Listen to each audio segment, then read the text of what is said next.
and then we're done. Then the pain is over. The absolute dog shite era that is the Chibnall era will be done. We don't have to deal with his writing anymore. Ain't that an exciting thought? I Yeah, find that pretty exciting. but also, like, a lot of my anger was a long time ago. Oh yeah. Well, It was a long time ago. if anybody's seen the econ reactions to Flux that I was a part of, and obviously Connor was in the last one, which was what the fuck was it called? Legend of the Sea Devils. Mm-hmm. Yeah, you'll see that I get mad pretty often with Chibnall writing. It's very infuriating. Oh, I've been, when you I've been irritated by things, but a lot of my disdain towards the creative direction has been, that was years ago. I've been in full sarcasm mode for at least 2 years with this shit. Like, you've seen me watch these episodes and just having so much fun because I don't care how bad it is, because it's so bad. Obviously I completely took the piss with Flux because I did like a full-on Gordon Ramsay cosplay reaction. Well, I didn't do full-on cosplay, but I at least put a towel on my shoulder and did an accent. Yeah. Which was self-aware cringe, and that was the last Advent calendar. I think. Yeah, it was. Well, technically it was called a December dump because it was only like... Yeah.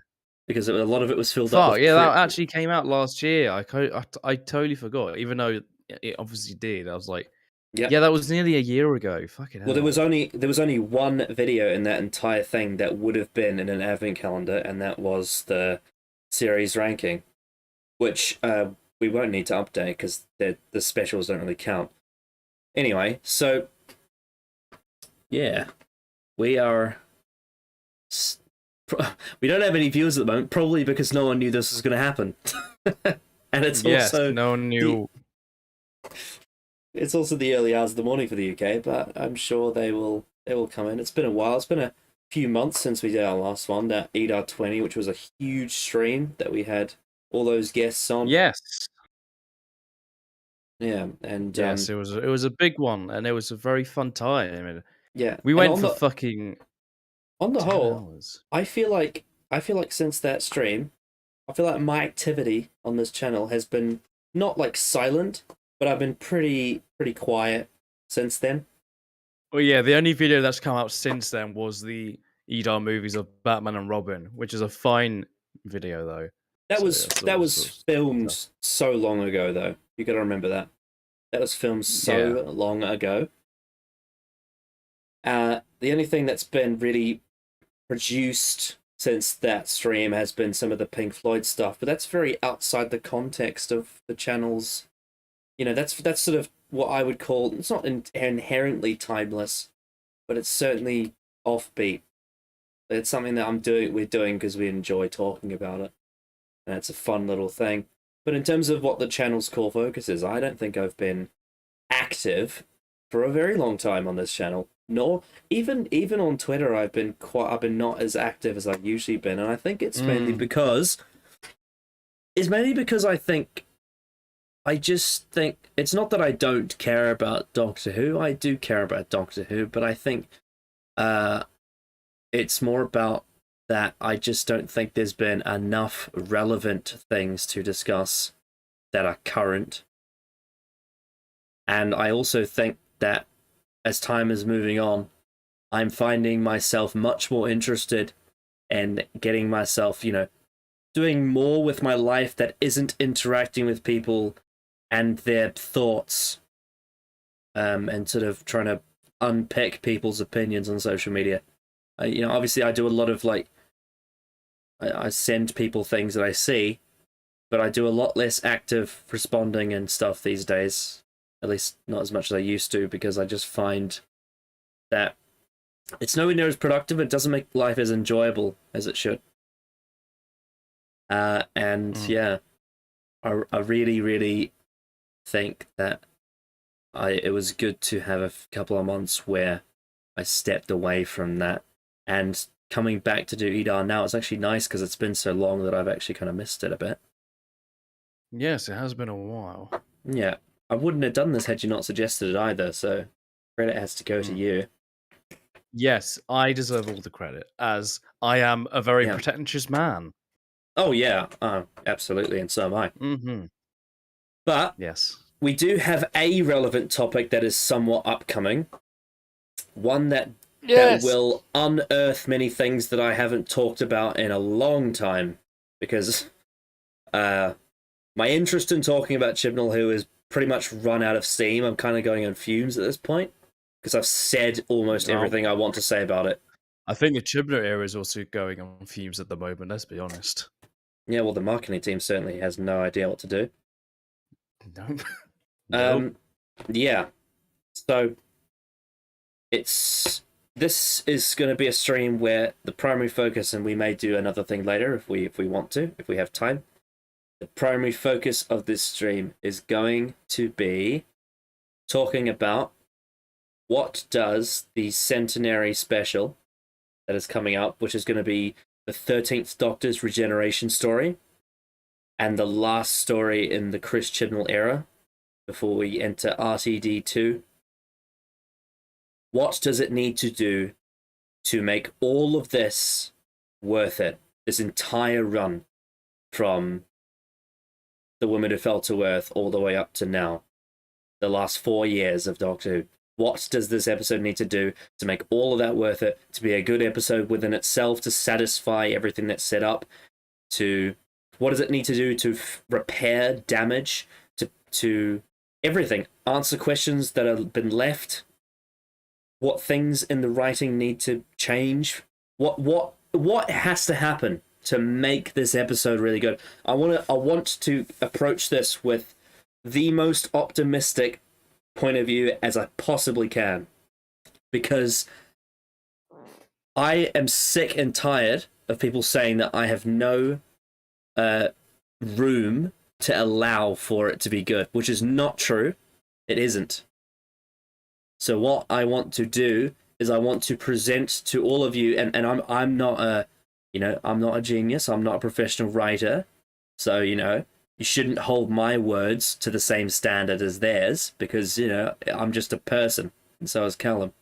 However, I'm going to try my damnedest and use my creative faculties as much as I can in this format to try and present to you what could be a possible outcome that I think would satisfy the best case scenario for this episode. And also, and this is purely a prediction, one of the other reasons why I want to be as optimistic as I possibly can here is because I think the episode is going to be terrible, and I think when we actually review it after it's aired, we're going to be as negative as we can. So I kind of want to balance that out by being as hopeful and as optimistic here. Mm-hmm. Like, let's be completely honest. I do not think this final episode has any chance of being anything actually good, given what has been set up by the entire era and just the track record of Chris Chibnall in general. Mm-hmm. I think it's safe to say, I don't think in the most best faith I can really think in terms of how good I think this final Chibnall episode will be, it would be lucky to scrape a 3. If we're going by if we're going by the track record that he's had ever since COVID started, you're absolutely right. Because ever since COVID started, Chris Chibnall's episodes that are penned solely by him have been dog shit. Absolutely awful. Boy. It's, what's so funny about, what was the first? It was Halloween Apocalypse, which is a fucking strange ass title for the first episode of Flux. It was certainly an apocalypse of an episode, but I remember when I watched that with Ecom. If you haven't seen that, you should. It's a fucking great reaction of all us losing our fucking minds. The amount of headache-inducing stuff that was packed in to that one episode. It really was just insane. The amount of fast paced, boom, boom, boom, next scene, next scene, next scene, set up here, set up there, quickie, angels there, fucking the villains who one of them is in this weird hut in the middle of nowhere, and now the one's trapped. You know, all that shit that was all just set up and just so poorly done. Just like, and then how we all watched Flux and how it all unfolded so poorly, really undermined. You know what's so funny about Flux though? Like everyone always says that the what was it, Swarm? Is that one of the villains' names, or was that just a race? I can't remember because I haven't actually watched Flux in ages. I can't remember. But those two, when everyone always says they're the most interesting thing out of Flux, I'm like, in a sense, sure. However, they're still. I think what people liked about it a lot was just the acting, rather than the actual substance of the dialogue and the actual character motivation of who they were as people. Because let's be honest, they were more classic Chibnall villains. They weren't anything new, other than design-wise, they were a bit flamboyant. I just want to point out something. I just want to point out something because you're only as good as what your reputation is. But look at the last 4 episodes of Doctor Who that have come out: Survivors of the Flux, The Vanquishers, Eve of the Daleks, Legend of the Sea Devils. Some of the worst production I've seen from Doctor Who in the modern era. All 4 of those episodes are some of the worst written, the worst produced, and in some cases worst acted and choreographed episodes ever made in the show. Really bad. Yeah, like we're on a. I would say we're at an all-time low for Doctor. 100% we are. This is the worst run of New Who, like back-to-back episodes wise, since it's on par with the one from the end of Series 6 and start of Series 7. Yeah, and if at least with that, those are probably better produced. If we rewatched them, you're like, you know what? There's stuff here, and there's effort clearly being put into this kind of stuff. I don't know if I'd go that far, to be fair, but you might have a point in comparison. Marginally. It can't be. I mean, fucking. Oh no! I would. Legend of the Sea Devils. I would present. I mean, Legend of the Sea Devils.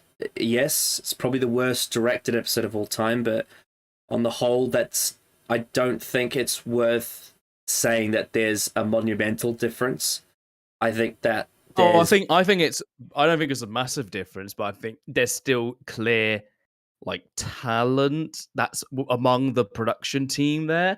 When I'm gonna go on a limb. It was so clearly rushed. I'm gonna go on a limb, and I'm gonna say that The Wedding of River Song and Dinosaurs in a Spaceship have some of the worst direction as well.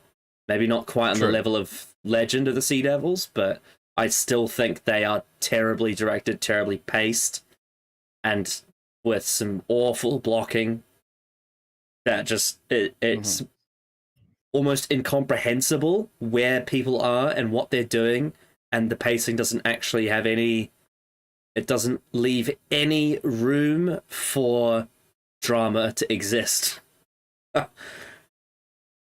So I would make arguments about that, and then you get some of the detailed stuff like how remember the Cybermat from Closing Time looks pretty bad. Yeah, that doesn't look bad. Yeah. But yeah, in terms of the actual storytelling itself, like, that I've always said that was the lowest point of back-to-back episodes in the show, and I genuinely still believe it is one of the worst. But I think what we've seen at the end of Flux and in the specials has been a whole new low. Like, this is unbelievable how bad this has been. Here's the thing, Prime, with giving up pass because of COVID restrictions, right? There has still been plenty of stuff that's come out that has been excellently directed, excellently produced, and well acted, well written. That's come out since COVID. I don't really think we can really give that an excuse. I'll give it a good example of something that's produced in the UK during COVID. Obviously, I have some issues with some of the writing. It's a bit of a topsy-turvy season in terms of its narrative, but I think in terms of actual visual direction, I think there is a couple of episodes of Sex Education Season 3, which was made during COVID. I think some of the visual direction in that season was fantastic. So it can be done. Yeah, absolutely. I mean, if we're comparing, I'm going to compare a big budget blockbuster, but Top Gun Maverick was made during COVID, yet it was really well produced because a lot of time, and they took the time to fucking. Oh no, wait, it wasn't. It was delayed, wasn't it? I can't remember. I think it was delayed. I'm not sure. But obviously, like the sex education example was a good one because that was made during COVID. Absolutely. Season 3 was. I don't think. Yeah, season 3. Like, I don't think it's the best season. I think it's got a lot of issues, but I'm not.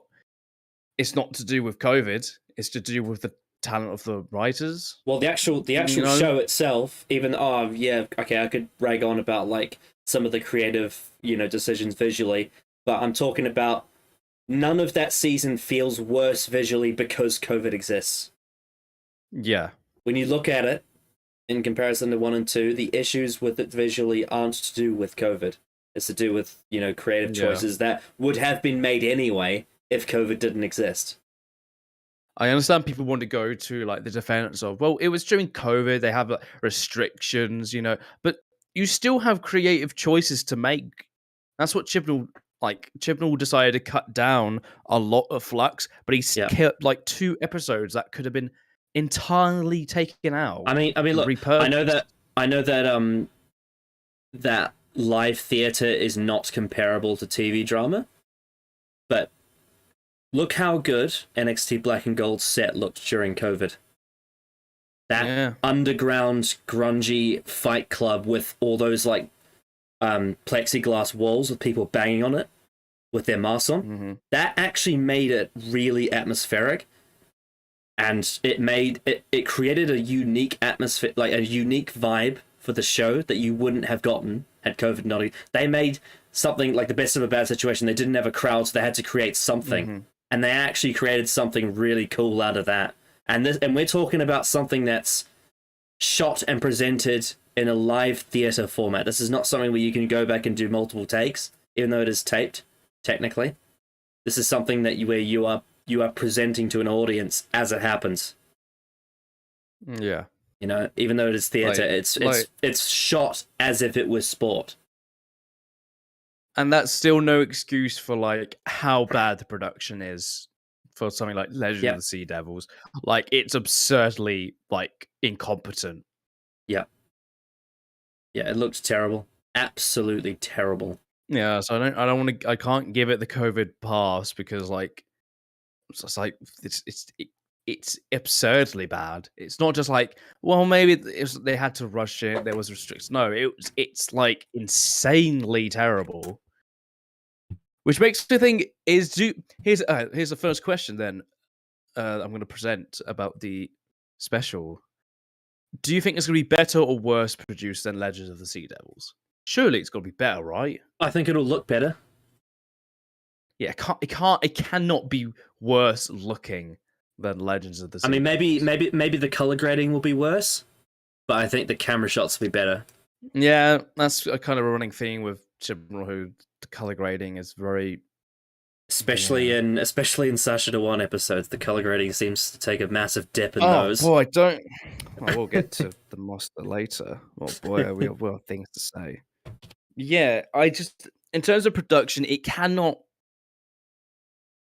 won't be good because, let's be honest, a lot of Chibnall is very badly produced. It's just not on any sort of competent level in terms of direction, editing especially. The editing especially, and you could not give that a pass with COVID because editing is editing. You're on a computer cutting up the episode. Also, Vanquishers especially was fucking terrible with the editing. Well, the editing's been bad in Chibnall since day one, though. It's always been this way. I made that criticism when Series 11 was airing. I made that criticism. I said, this looks like it's being edited by university students. I said that.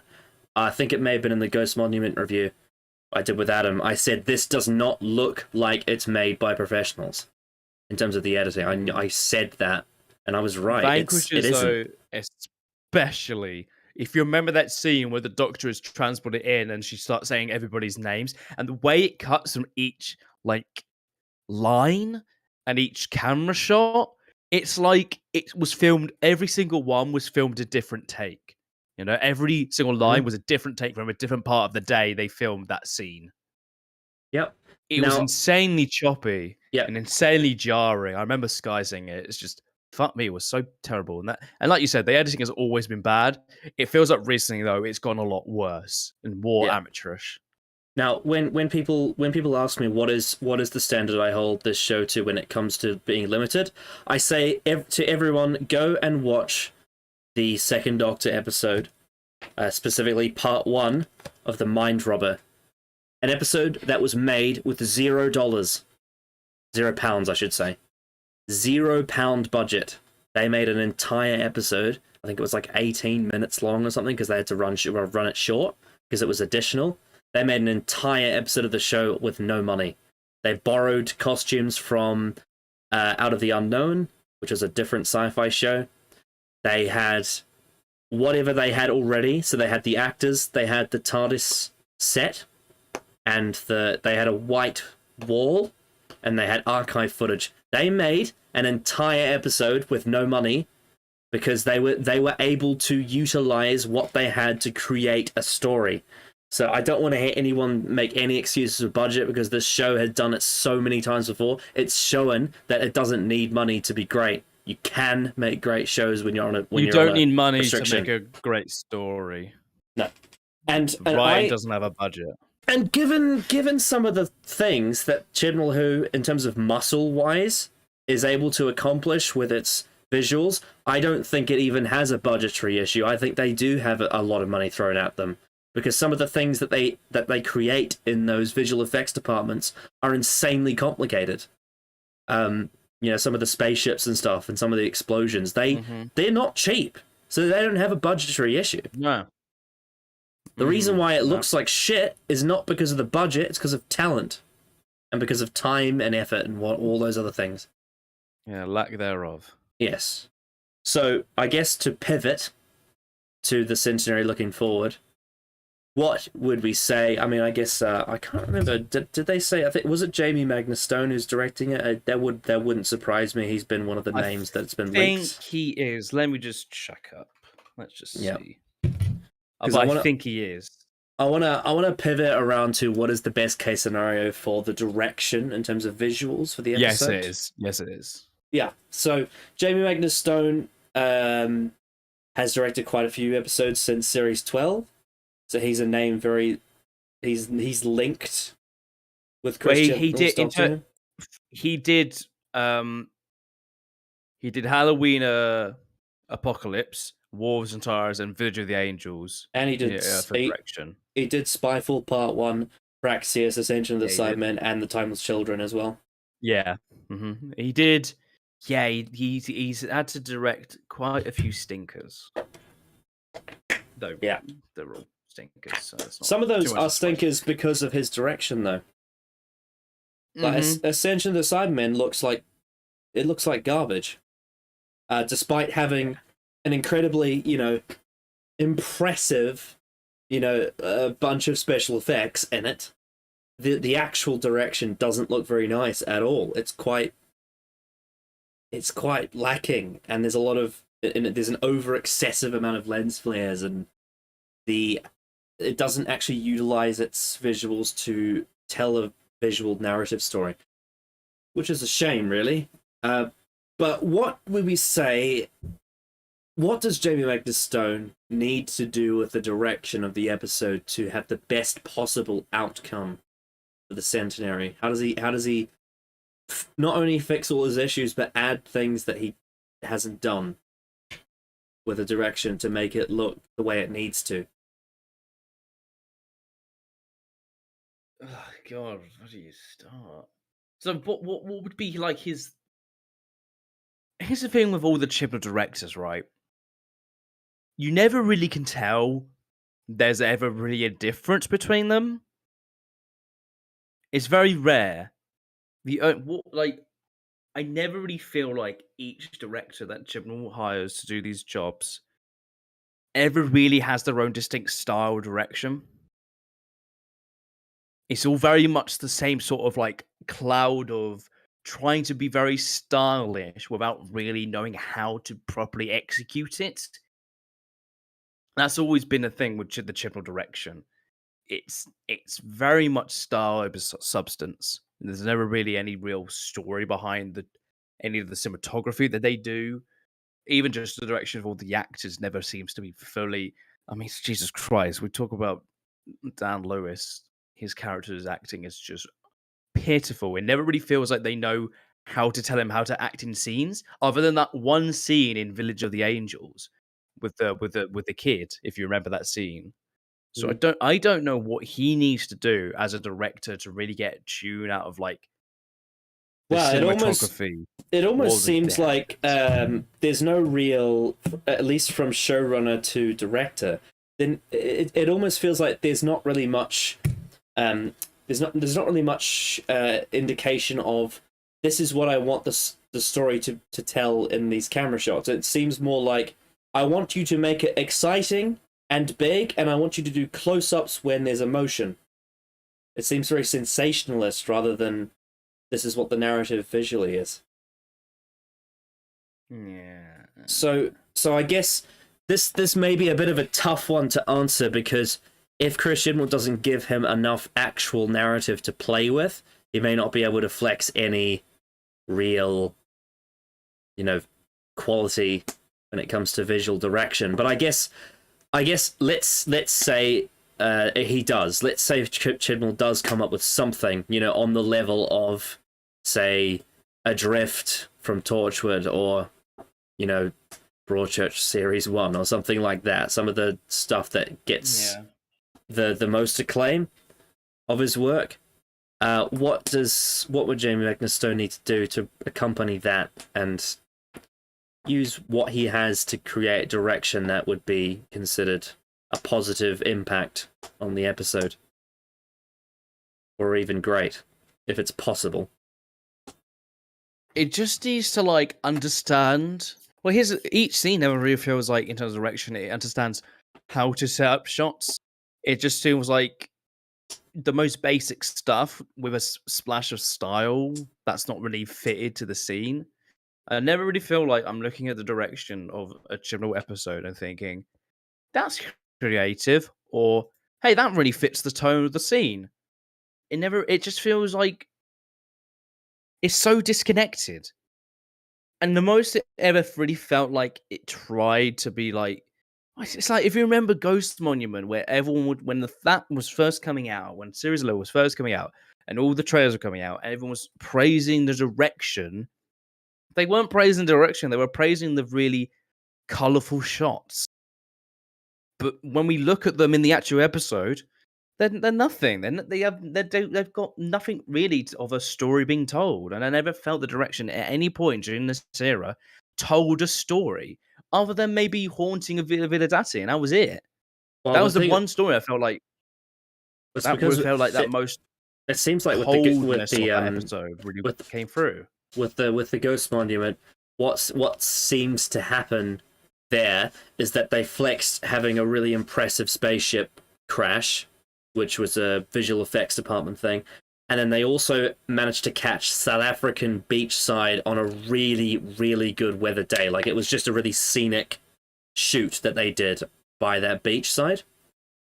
And that's probably why people were so impressed by it, because it looked cinematic. So I'm just looking up who directed the Haunting.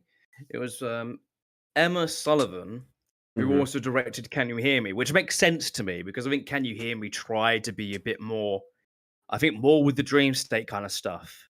Well, it definitely tried had to be a bit more. It had that sort of cartoon animation as well, which kind of took me by surprise, actually.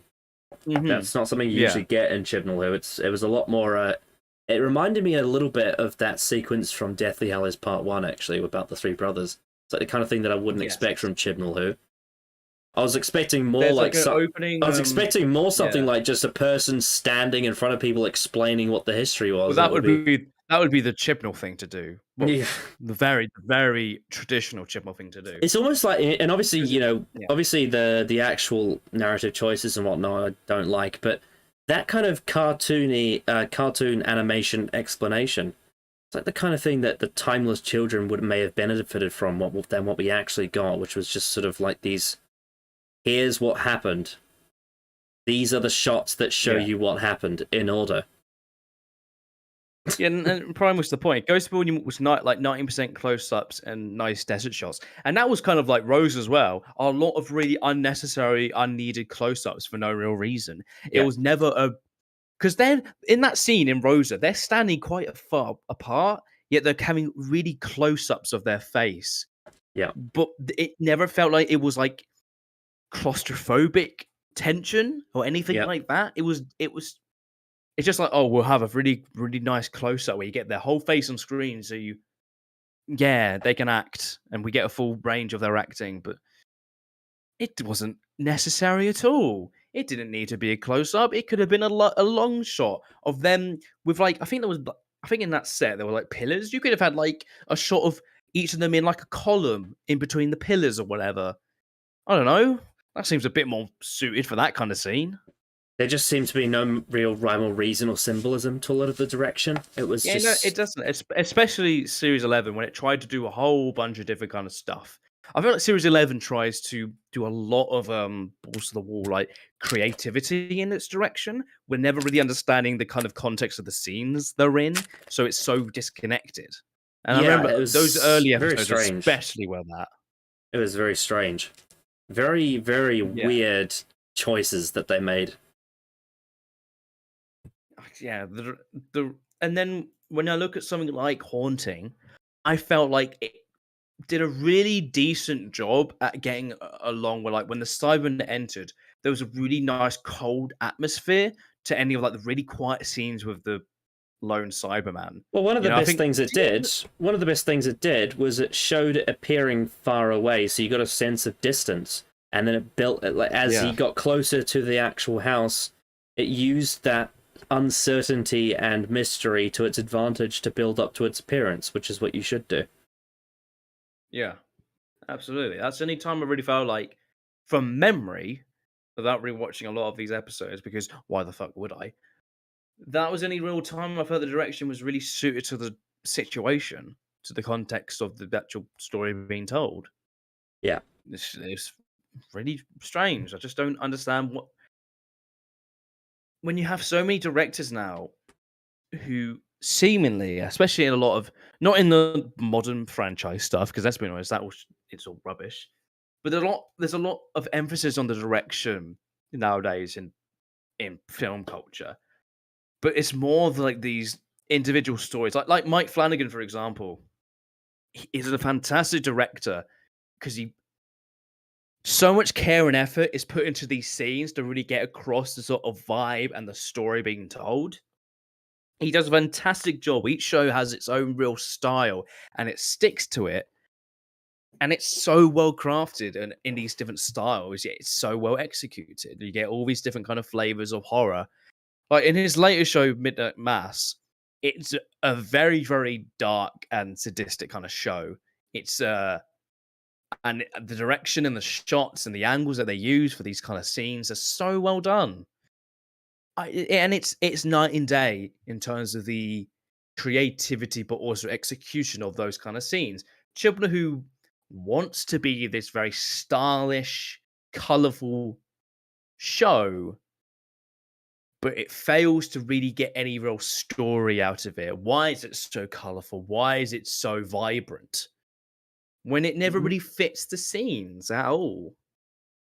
So I don't know what he's got to do. I don't know what the director for this special has to do. Given that really get across the fanatic element of this final episode. Given that this is a regeneration story, there is an organic, a natural reason to have tension. There is an actual a built-in there's a built-in device for them to tell stories with the direction here. It's not like this is something that they've had to try and come up with themselves. This is something that's been established for decades in the show. So we know what's going to happen. We know that this is Jody's last. So hopefully Jamie Magnus Stone as a director can use that to his advantage to be like, right, we're going to do this. So if we can utilize the camera to actually aid the story it's telling of this character coming to its end and regenerating into someone else, then that would be ideal. It's going to be weird, though, to see who Jody regenerates into. I'm going to assume it's David Tennant. If it is, it's going to be weird to see a shot. I don't know. It's going to be strange to see a scene directed by Jamie Magnus Stone and scored by Sagan Akinola with like David Tennant in it. That just seems strange to me because it'll feel so out of place. It's gonna if that is what's gonna happen, and it is David Tennant. Obviously, the initial shock will be there, but then when we're gonna probably rewatch that scene and how it's probably gonna feel very out of place and it's not gonna click at all because this era's direction is not competent. Well, when you see the end of Twice Upon a Time with Rachel Talalay and Murray Gold scoring Jody Whittaker's first scene, that already feels weird. I was about to say, yeah. But here's the thing, though. In hindsight, that is feels still weird. Probably, in terms of Jodie's Doctor, that's probably the best directed scene of her entire run. Yeah, I'd say so. It's really well directed, that scene. Yeah, exactly. I think those first couple seconds are like really well done, very elegant. With the introduction of Jodie. Yeah. But in hindsight, watching it back, it feels so strange going from Chibnall Who to seeing that. Oh yeah, when you go to the next episode, it's a whiplash almost. When you see Jody Whittaker in a Moffat era scene, it feels bizarre, like so bizarre in hindsight looking at it back, and it's going to be even weirder to see David Tennant in a Chibnall era scene. That's gonna. I think I had a little bit of that when Captain Jack was in Series 12, but it wasn't nearly on the same level because I've already seen Captain Jack across different production styles to some extent, but seeing David Tennant in the Chibnall era is just gonna be weird, just so weird. Yeah. If that is what happens, then yeah, that's gonna be really strange. Yeah. It's like someone might say to me, well, what about seeing, like, in the Five Doctors when Patrick Troughton was in 82? And I'm like, that doesn't feel nearly as out of place as what this will. Nah, it doesn't. Yeah, it doesn't feel out of place. It feels almost, it's like, it's almost suited to it in a way. Like, where's the thing with Patrick Troughton? I think he fits into pretty much any era of Doctor Who. Yeah, I mean, he's of competence. He's also in the Two Doctors as well, which is Colin Baker's story, and he still feels more naturally fitting of that direction style than this will, despite it being long after he was in the role. And the second Doctor character just fits a lot of Doctor Who. It really does. It's a very versatile. Although obviously, incarnation character. Although obviously there is something different. Like there is something that hits different about him and Black and White Doctor Who, though. That's absolutely his element, though. Mm-hmm. That's his element, yeah, absolutely. Yeah, not just down to the tone and style, but even the way his facial features look just suit that production style anyway. But yeah, so with the Centenary, I think the best case scenario is that I think Jamie Magnus Stone utilizes the fact that it's a regeneration story to his advantage, and he's able to actually tell a narrative with the camera and the blocking and the setting. And I'm really hoping that they tone down on the color grading and they don't go over the top with it like they have previously. Even if it's, I mean, I wouldn't say Series 11 is very good color grading either, but even if they toned it down back to where it was there, I think it would be bearable. Yeah.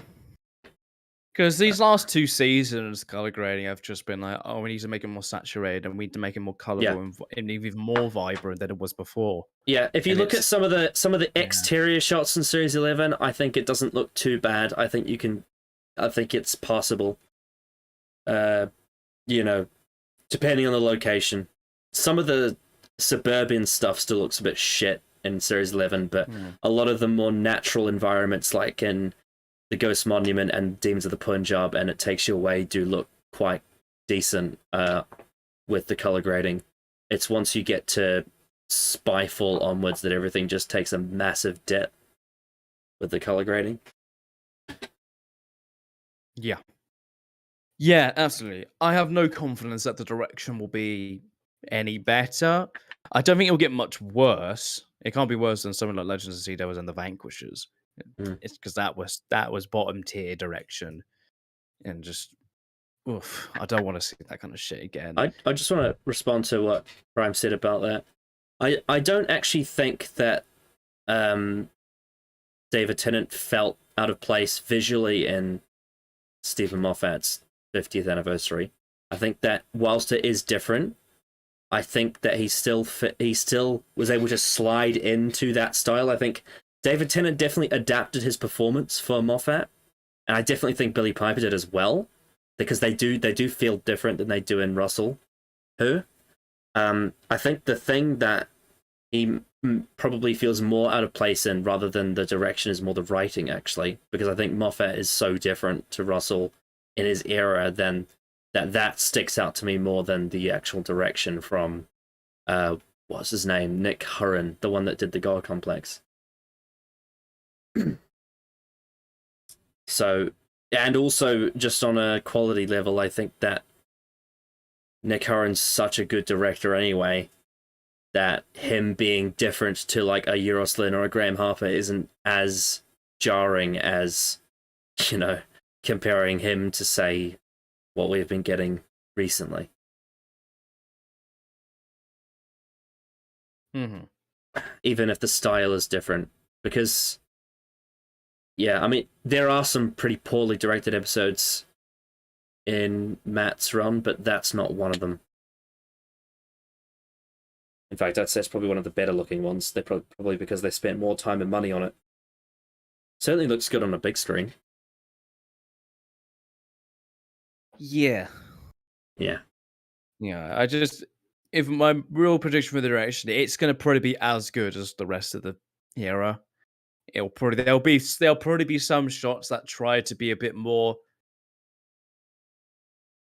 What would be a good word? Well, it's going to try and really sell the moment of when Jody is actually regenerating. I imagine they're going to try something. Yeah, that's different. I mean, I'm just kind of expecting the same effects we got in the Timeless Children. Yeah, pretty much. It's just going to be that kind of spurting volcano thing that they did. Yeah, well, yeah, they've got obviously the clip of Jody with regeneration energy. It doesn't look great, we'll say.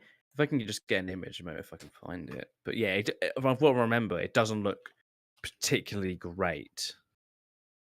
It just looks like a spurting volcano, honestly. Yeah.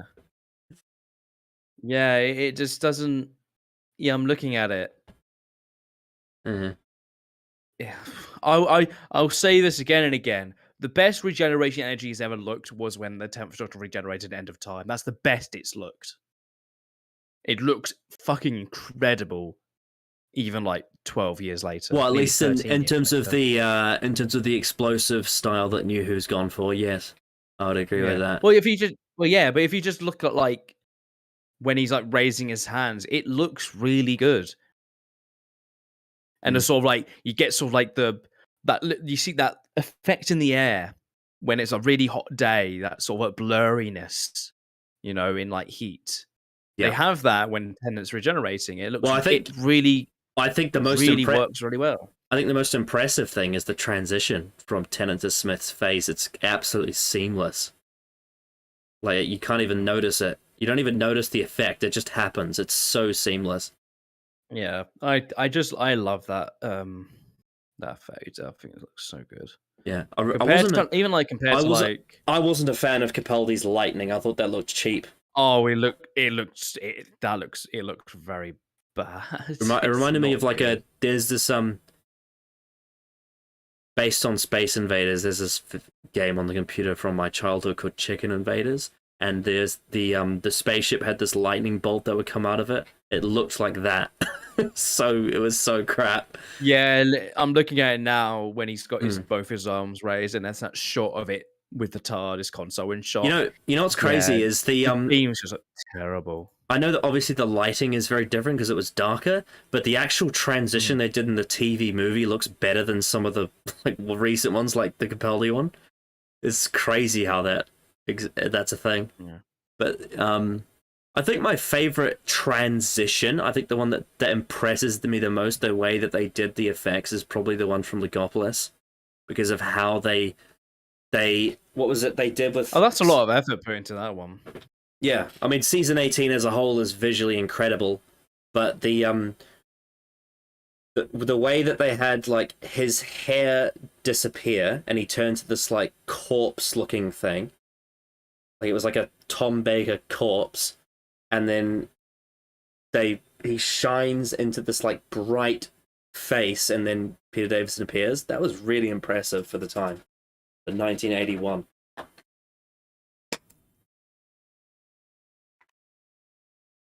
Yeah.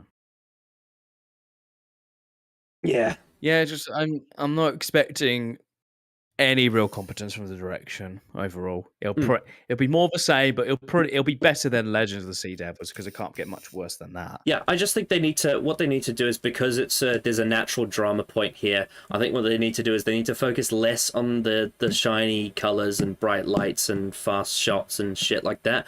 I think what they really need to do is they need to. I'm not saying that this is necessarily the best idea, because I'm not saying that the people in the episode are the A-class things you can rely on necessarily. But if I were to, in best faith, as a director, say, I think this is an opportunity to let the actors do the talking, because I don't think that it's necessary to try and push the style of the episode too far here, because there is already an organic drama point to be made. And I think that's the best shot it has at having good direction, is if it focuses more on letting the actors do their thing and tell the story without pushing the crazy like quote unquote creative idea camera angles and the oversaturation and the lens flares and the CGI and the fast pace and all that. I think if you just do a Regeneration drama where the actors actually do the talking for themselves, I think you could end up with something much better than what we've been getting recently. Yeah, that's probably the main thing I would say. I can't think of anything else off the top of my head of what to suggest for the best case scenario for that. Yeah. Yeah, what else is there? How about, well, because I want to get to the writing last, because that's the big meaty one. In terms of Seiki Nakanola's score, because this is going to be his last one, I know that he's leaving after this. What is the best case scenario for the music in this episode? How can? Well, I imagine there'll be a new. I think this one might be like slightly easier to talk about than some of the other things, because, you know, I think Seiki Nakanola has had high moments despite some of the issues. Despite some of the lack of narrative cohesion and the run, I think has not helped him. I don't think that he's had enough opportunity to actually tell any stories with his music because of Chibnall's style of show running. But he has definitely had high moments, and I think the best case scenario is that we see a lot of those high moments. Yeah, I imagine he'll make a new rendition of Jody's theme. I imagine, because it's the 13th Doctor theme is decent. It's fine. It's hardly my favorite, but I don't think it's a bad track. I don't think it's a bad piece of music. I think there's some, like the one they did in Timeless Children. You know, that piano version of when Jody's exiting the TARDIS. That's probably the best piece of that rendition of theme, I would say. It's funny because for all the things that Timeless Children is, the one thing I do really like about the episode is a lot of the music. Actually, I think it's one of Sagan's best outings. I think the music is fine.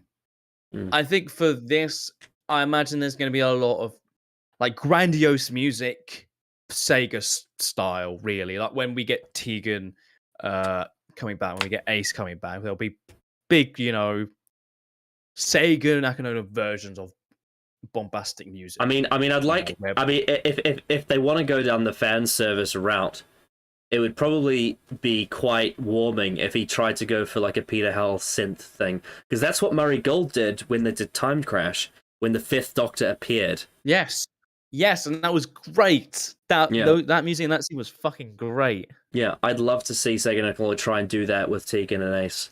But I imagine it's going to be a thing of like, it's when they're first introduced, and there might be a bit of that, but then that'll be it. Yeah. Just sort of like, hey guys, don't you remember old Who? Do you remember these characters? Yeah. If he really wants to push, because obviously Peter Howell's part of the Davison run, if they really want to push things, they could have him go for like a crazy Keith McCulloch score for Ace because of the Seventh Doctor's run, and some of that music was.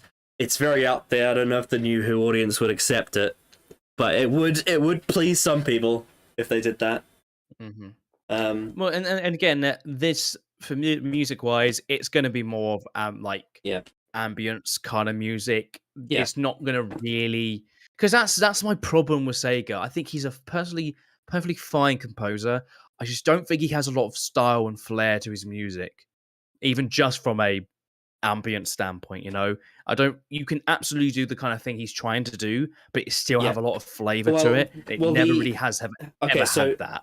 So I think with this is that Sagan's style is not the same as Murray Gold's. Sometimes he tries to do themes, but I think that where I think his best work could happen, I have to compare him to something that's actually comparable to him. There's a lot of music in Classic Who that's designed to invoke a feeling. It's not designed to represent a character or a theme or whatever. So I think the best case scenario for him is that he achieves some kind of success in that same way. So if we look at someone like a Paddy Kingsland or a Peter Howell or a Dominic Glenn or a Dudley Simpson or a Tristan Carey, some of the best composers from the classic run, what they are able to do, I think, exceeds a lot of what Sagan does. Not necessarily at his fault, because obviously Chibnall is a big part of that, but I think the best case scenario is we get something akin to that, where you have music that is fitting of a story being told, but that's all going to depend on what the story is. But I think that the main issue with Sagan's music a lot of the time in Chibnall Who is that it doesn't actually feel connected to the story being told. It feels like it's only there to add a flavor to what's already there. Well, it feels like it's only there so there's not dead air. That's what it feels like.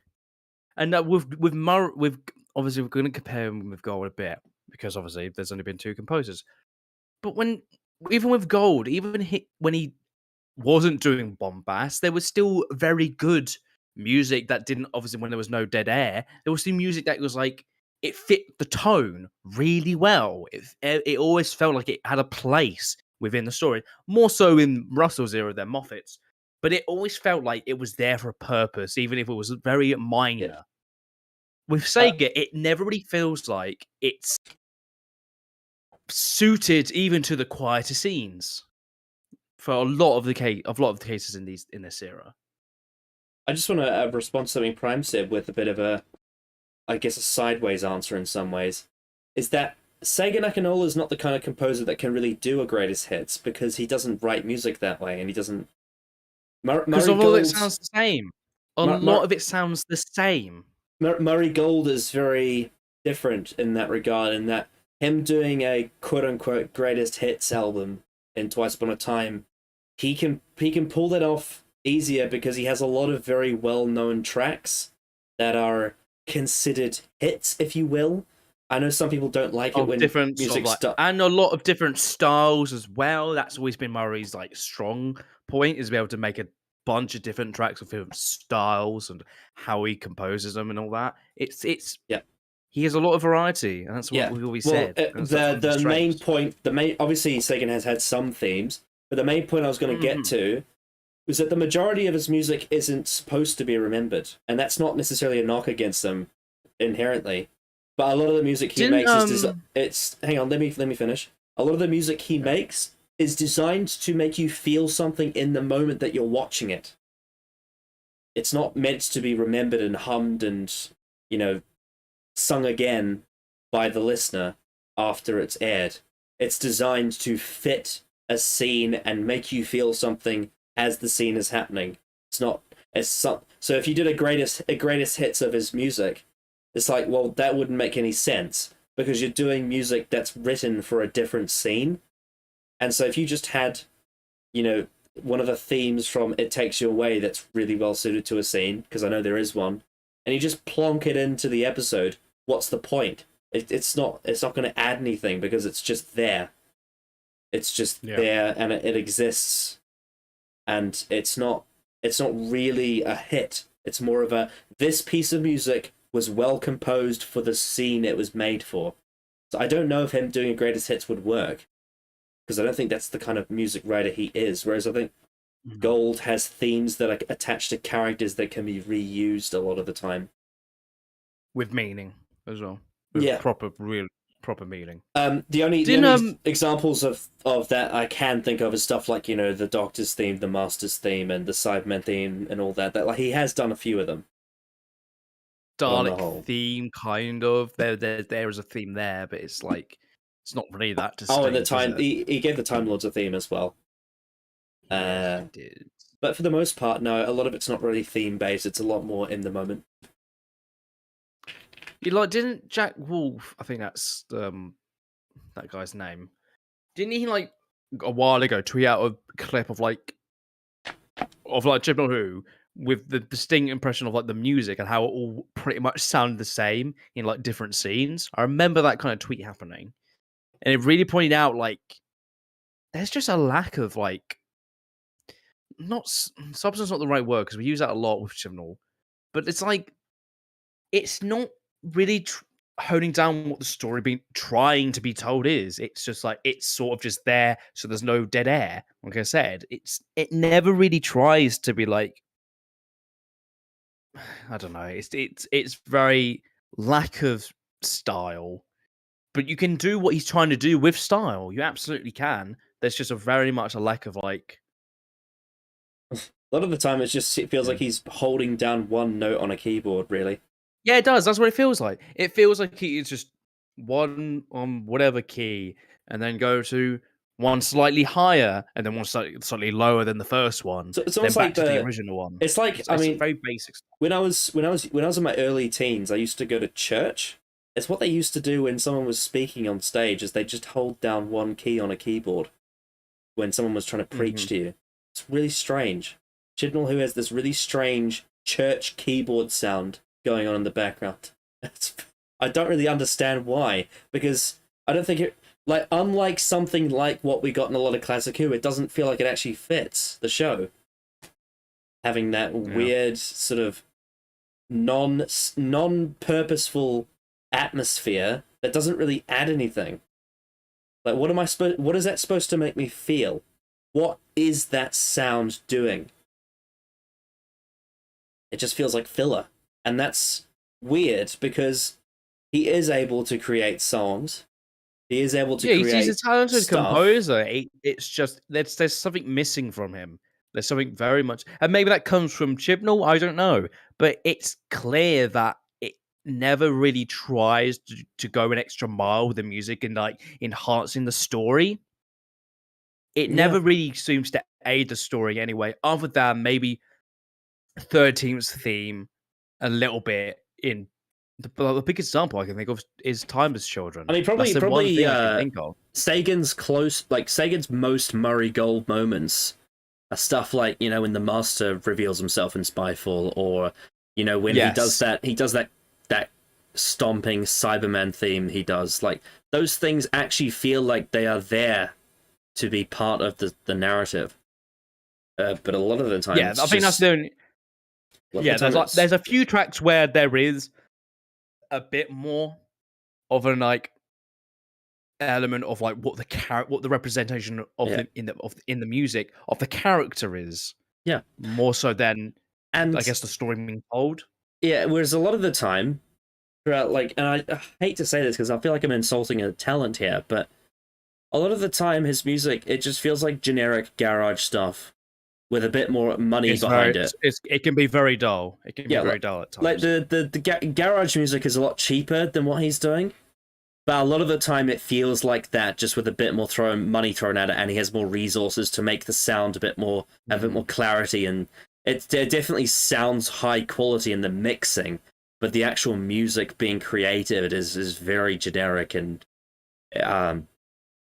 almost pointless. Really, it's almost like it doesn't do anything. It's just strange. It's really strange music because I just listen to it. I'm like, this sounds nice, but what is it? What about this music is I think the one of the weirdest things you can do when telling a story is when your audience doesn't know how to feel, when they have that uncertainty, because that's when they start to ask questions, and they start to say, well, what am I supposed to, how am I supposed to react to this? And with Sagan's music, I often have that. I'm just like, I don't understand what I'm supposed to be doing here. How am I supposed to feel listening to this? What is this supposed to be telling?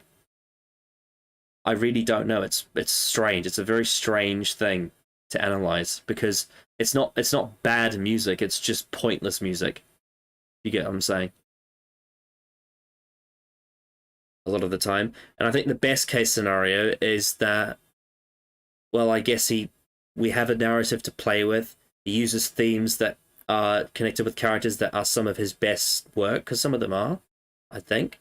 Some of his themes are pretty good. And then the more in-between stuff, like the dialogue and action scenes, we hear a bit more style that is fitting of the setting that they're in.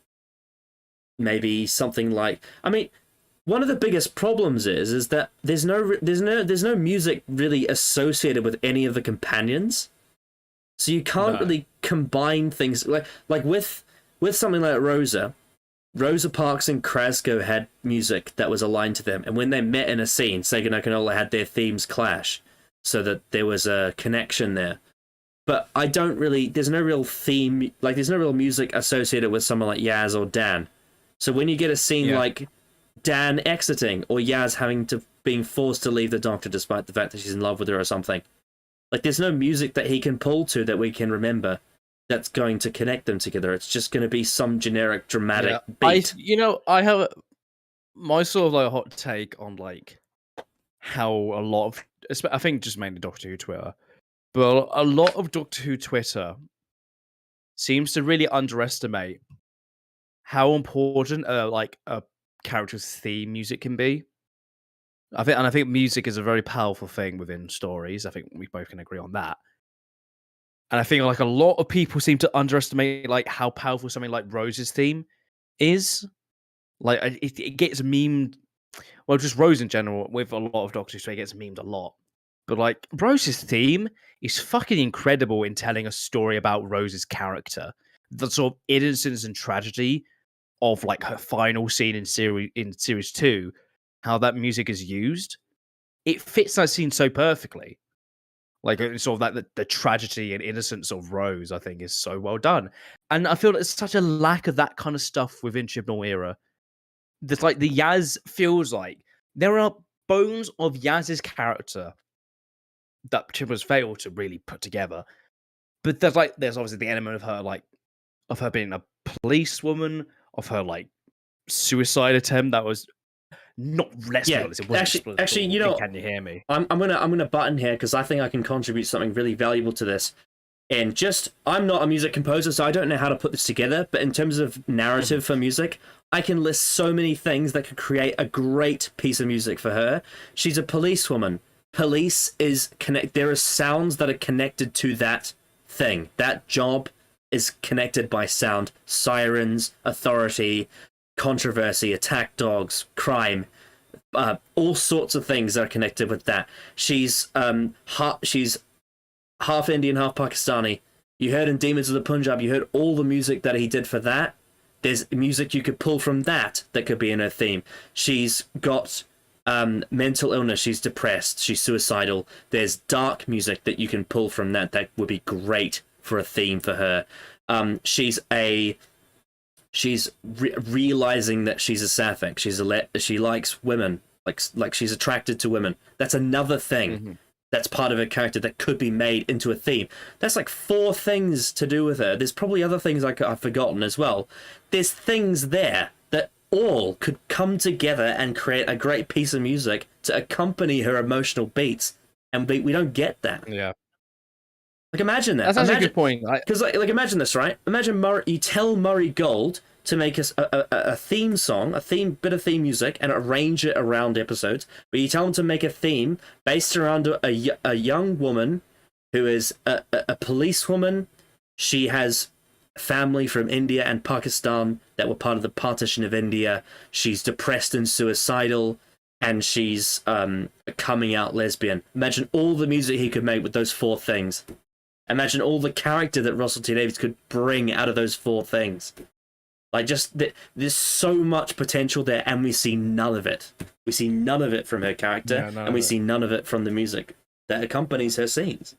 Yeah, it's actually good that Prime brought up Series 11, because I feel like Sagan's best proper work is probably Series 11 with the different kind of stories they're trying to tell.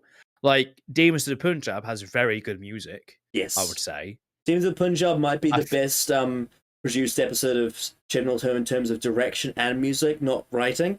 But if we're talking about just purely the direction and music side, it might be the best one in that regard. It's also why I think a lot of people might like the episode more than I like it. I mean, I remember when I liked it a lot was mainly because of the music. I remember saying that a lot. That's probably why. I mean, the theme that they play at the end of the episode is great.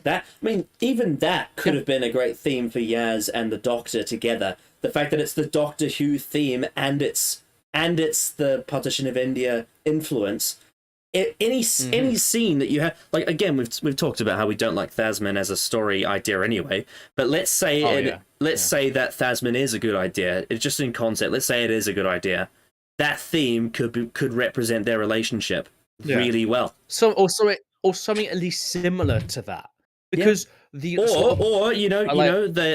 not even the Doctor Who theme, but the 13th Doctor's theme that we talked about earlier. You do a South Asian version of that theme.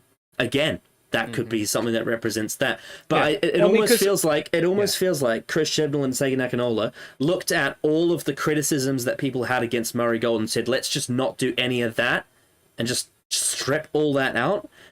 And it's like, well, okay, so you can do a different style if you want to, but the problem is that they're not doing the things that made classic Who music what it is.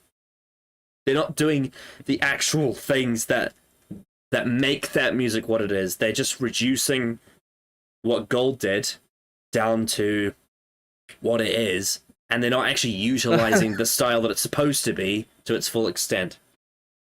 That's so true. Like, Yaz is a gay Muslim cop, yet she's the most boring person she's a show's gay, ever had. She's a gay Muslim suicidal cop.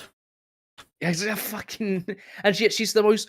You would, in that last episode, you would never think any of those things, really, that she's, other than maybe like she's attracted to the Doctor. You wouldn't know she nearly committed suicide. That was brought up and dropped like so quickly. In the context of like her whole runtime, that is like 10 minutes of like, or probably not even that, of her actual character run. It's such a small thing, and it has no bearing on any of her decisions within the show. Obviously, now we're just getting to the writing aspect. But yeah, in terms of the music, it's like... And it's not like there's not been like songs with a lot of vocals. And they're like the Doctor's theme in Series 1. it would be well suited to have something that for Yaz. So I think that absolutely. I'm gonna conclude my point here because I think I've made some good things here with the music. I think the best case scenario for the Centenary for Sega Nakanola is that he's able to maximize both styles. I think his best potential is to ignore the criticism that of Murray Gold and of Classic Q and do both things well. And I think that the best case scenario is that we get no, church keyboard filler bullshit. Mm-hmm. What we get is actual atmospheric score that is suited to every scene that it's supposed to be part of, that is unique in its style, that is supposed to create a feeling that is associated with that setting, with that narrative, with that character, with that villain, with that story beat. All of that stuff. I want him to utilize themes that he has created in the past for characters that are going to appear here, like the Doctor and the Master and the Sidemen and the Daleks and all that, and then possibly the Time Lords if they're part of it. Well. Yeah. And the last thing I want him to do is, I think the best case scenario is that he creates something new that maybe not exactly, because I don't want him to do everything I want him to do, because I'm not the boss, I'm not in charge, but something akin to what I described. You have the opportunity to make a unique piece of music for someone like a Yaz, for example, who is a gay Muslim suicidal cop. Imagine you could make a piece of music that no one's ever heard before from those four things coming together. Even take another character like Dan, you think of all the things that he is, combine that together, make a piece of music that suits him for his exit, because he's going to leave. And so is Yaz, and so is the 13th Doctor. And you have ways to make music unique for this episode, for these characters, for this run, that is going to encapsulate everything that you've built up and all these ideas that are behind this episode. You have an opportunity to make score that is going to do that. Make a theme for Tegan, make a theme for Ace. Use the old 80s styling to incorporate that sense of memory that the fans have for that time. Yeah, and you could even, I don't know, you could even throw back to all sorts. There's so many different things you could do. There's so many things you could do with the music. I really, really hope that is the kind of thing that he does on his last outing, and we don't just get the waste of time, boring church keyboard filler noise that is just a waste of resources, a waste of time, a waste of money, a waste of music. You might as well just not have any music. It's like they released, I still don't have the copy yet, but they released the animation of The Abominable Snowman. That's a story that doesn't have any music because they couldn't afford it. And it's a story that would benefit a lot if it did have music, because a lot of the Patrick Troughton era stories that have music are actually really, really entertaining. And one of the reasons why is because of how much the music adds to the atmosphere of the story, the characters in it. Music is so important with stories. It's really important. Yeah. I think a lot of people within Doctor Who Twitter really ignore that kind of stuff, which is annoying. Well, yeah, because I think some people just get bothered by certain things that certain composers do. I think I'm mainly talking about people who complain about Murray Gold, especially. That's mainly what kind of people I'm talking about. Yeah, but I think they just they see his output as loud and obnoxious and gets in the way of the story they're trying to pay attention to. A lot of that comes down to the mixing. It comes down to the editing, and also the demands of the showrunners. The showrunners asked him to do strings.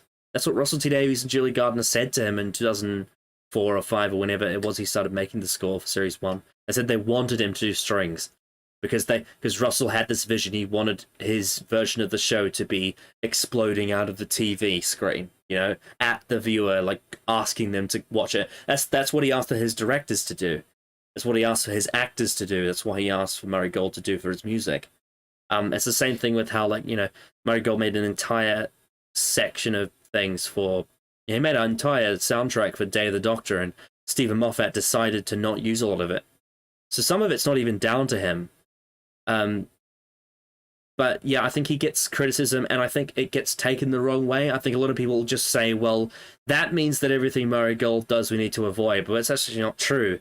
I think there's ways that you can utilize things that he's done and do it from a different angle. I think there's ways that Sega Nakanola could have seen things that Murray Gold did and done it his own way. And sometimes he does it, and it actually works. Like with, you know, the Master's theme in Spyfall, it actually did work. And that's something that Murray Gold would have done. It works relatively well. So, yeah, that's my take on the score. For me, out of everything to do with this last episode, I would say the music has the best chance of being the thing that's actually like really good. I feel like that's the only thing I can really say that has a real chance. I don't think it will be, but I think it has the best chance of being like really a really good score. Yeah.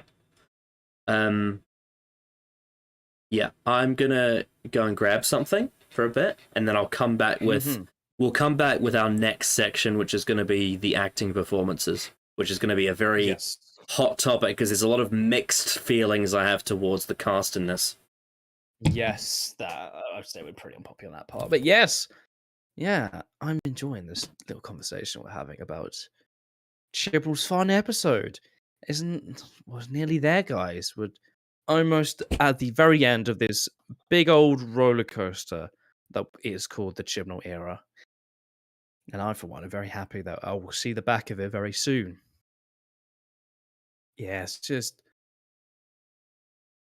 Yeah, what a fucking run it's been. Almost done. Yeah, no, I think that it's just, yeah. Yeah, definitely the music is the only thing I would say is... I feel like it probably has the best chance of being actually good.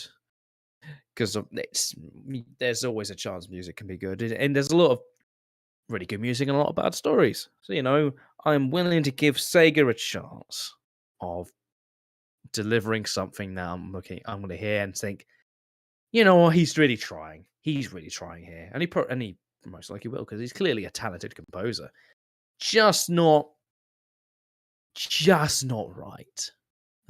Most of the music in this era. Yeah, the main thing, the whole music designed to force an emotion on the audience that the scene itself isn't earning, complaint people have is with Gold, which is not fair in my eyes. Yeah, I agree. I think more Gold always, more times than not, is not trying to save a scene with music. He enhances it, and the story earns a lot of what it's trying to do. More so in Russell's era. Like with more Waters of Mars, it's clear what Gold's trying to do because it's clear what the story's trying to do. And it's doing it very well. So a lot of the complaints people have, I don't get. I can understand if they don't like loud, bombastic music just in general, which is fine. However, the music itself is clearly well put together for the story that is being told. My main criticism of the music in that time period is not even necessarily a Murray Gold problem. It's just that some tracks get overplayed in the Moffat era like way too many times. Yeah, there's like a lot of renditions of I Am the Doctor. Like that. It's a very and also thing. There's the same thing with Capaldi's theme as well. It's just too many times it gets played. It becomes very repetitive, unnecessarily so. But a lot of that has to do with the editing. It's something that Stephen Moffat wanted. Mm-hmm. You know, it's something that it's a showrunner thing. He wants the theme to be played that's associated with the character a lot. And I don't think that, it's not really a Murray Gold thing, because that's just what the showrunner wants. And the actual songs themselves, before they become overplayed, are actually really good pieces of music anyway. So, yeah. Now, acting. This is a strange, very, very, very strange topic because acting is so impacted by direction and by writing. Yeah. Because you can only perform what's on the page. And you can make great actors do shit performances, like if you give them the wrong direction. It does happen. But on vice versa, you can even see mediocre actors surprise you with really good material. So I just want to go a quick look at the cast list again because I keep forgetting who's in it. But we'll start with the ones that we know are in it. Jody Whittaker is one of the weirdest actors to talk about in terms of her performances because I've seen her in other things. I've seen her do really well in other things. I'm not going to call her one of the greatest actors in the world. She isn't. She's not on the level of like a Peter Capaldi or a David Tennant. She's not like that. But I have seen her do really, really good stuff outside of the show. And she's very committed to the role. She seems a lot more excited about the show than Chris Chibnall does, which is really unfortunate. Because like when you see, you know, she wants to market her last episode and get really excited about it and, you know, get hyped, and Chibnall's just like, oh, I just want to fucking end it. It's really, really sad to see. But I think I almost think that there is two ways you could go about this to get the most out of her performance from this episode. There's almost two completely opposite ways. One option is that you put this character in such a perilous situation that you force her to act almost totally different to how she's been. Because her strength is adult drama. When she's put in, I'd say so, in a serious drama, like even like a bit of a strange one like Black Mirror, she's able to pull through something that she never does in Doctor Who. She has this energy about her, almost an unhinged, chaotic energy in her acting that she just in Doctor Who. It never comes across that way because she's such a childish character. And she's such a, you know, everything feels so glittery and, you know, something like in The Timeless Children when she's like, why would they lie? You know, it never comes across genuine. You look at something like Black Mirror when she is a conniving, lying, cheating wife. That's, you know, she's gaslighting her husband. She's blackmailing people. She's drinking too much alcohol. She's gone crazy. Like that's the Jody Whittaker that does so well. Or you look at something like Broadchurch when she's a harrowed mother that's just lost her son in a dramatic fashion, and she's just absolutely heartbroken beyond belief. She can do that. She can do that extreme level of just uncomfortable, psychotic drama. But in Doctor Who, we don't get to see it because she tones it down a lot for the kids, I think. And I don't think it's her strength. Yeah. I think it's her strength, like in a very, very, very surface level, simplistic way. She can come across, you know, the way that a marketable children's presenter could. But in terms of the character in this show, with everything that's established about it, she doesn't pull off doing a child-friendly Doctor in the way that the potential of the character needs to be. So I think the best case scenario for her performance is that Chris Chibnall puts the 13th Doctor through the absolute ringer, and he goes he allows her to show off her strength as an adult drama actress. And the 13th Doctor loses all of that childish energy. Let's say there's a story beat, like the idea of her dying removes all of that childish energy from her character, and she becomes, you know, this 1,000-year-old person that the character's supposed to be. And we see her go off the rails. I think that is the best case scenario for her as an actress, because that's something that I have seen her do well. She can do well. If it's anything like what we've seen so far, it's going to be really disappointing because it's always a battle with her. Because you can see her she really tries. She really tries with her performances, but it doesn't. The execution never feels right for the most part. No, because she just can't pull this character together. It feels so robotic in a sense. Not that in her delivery or anything. It just feels like it's so clearly memed on within our circles of like how she performs. Like how her inflections and how she moves, like her like body language, and whenever she like does exposition, it's so common, and it's not good because it's not really communicating like a sense of, and like, also there's any real here's the process other with a character. Here's the other problem. There's been a lot of Doctors where it's become a tradition to add some of your own personality to the character to make it authentic.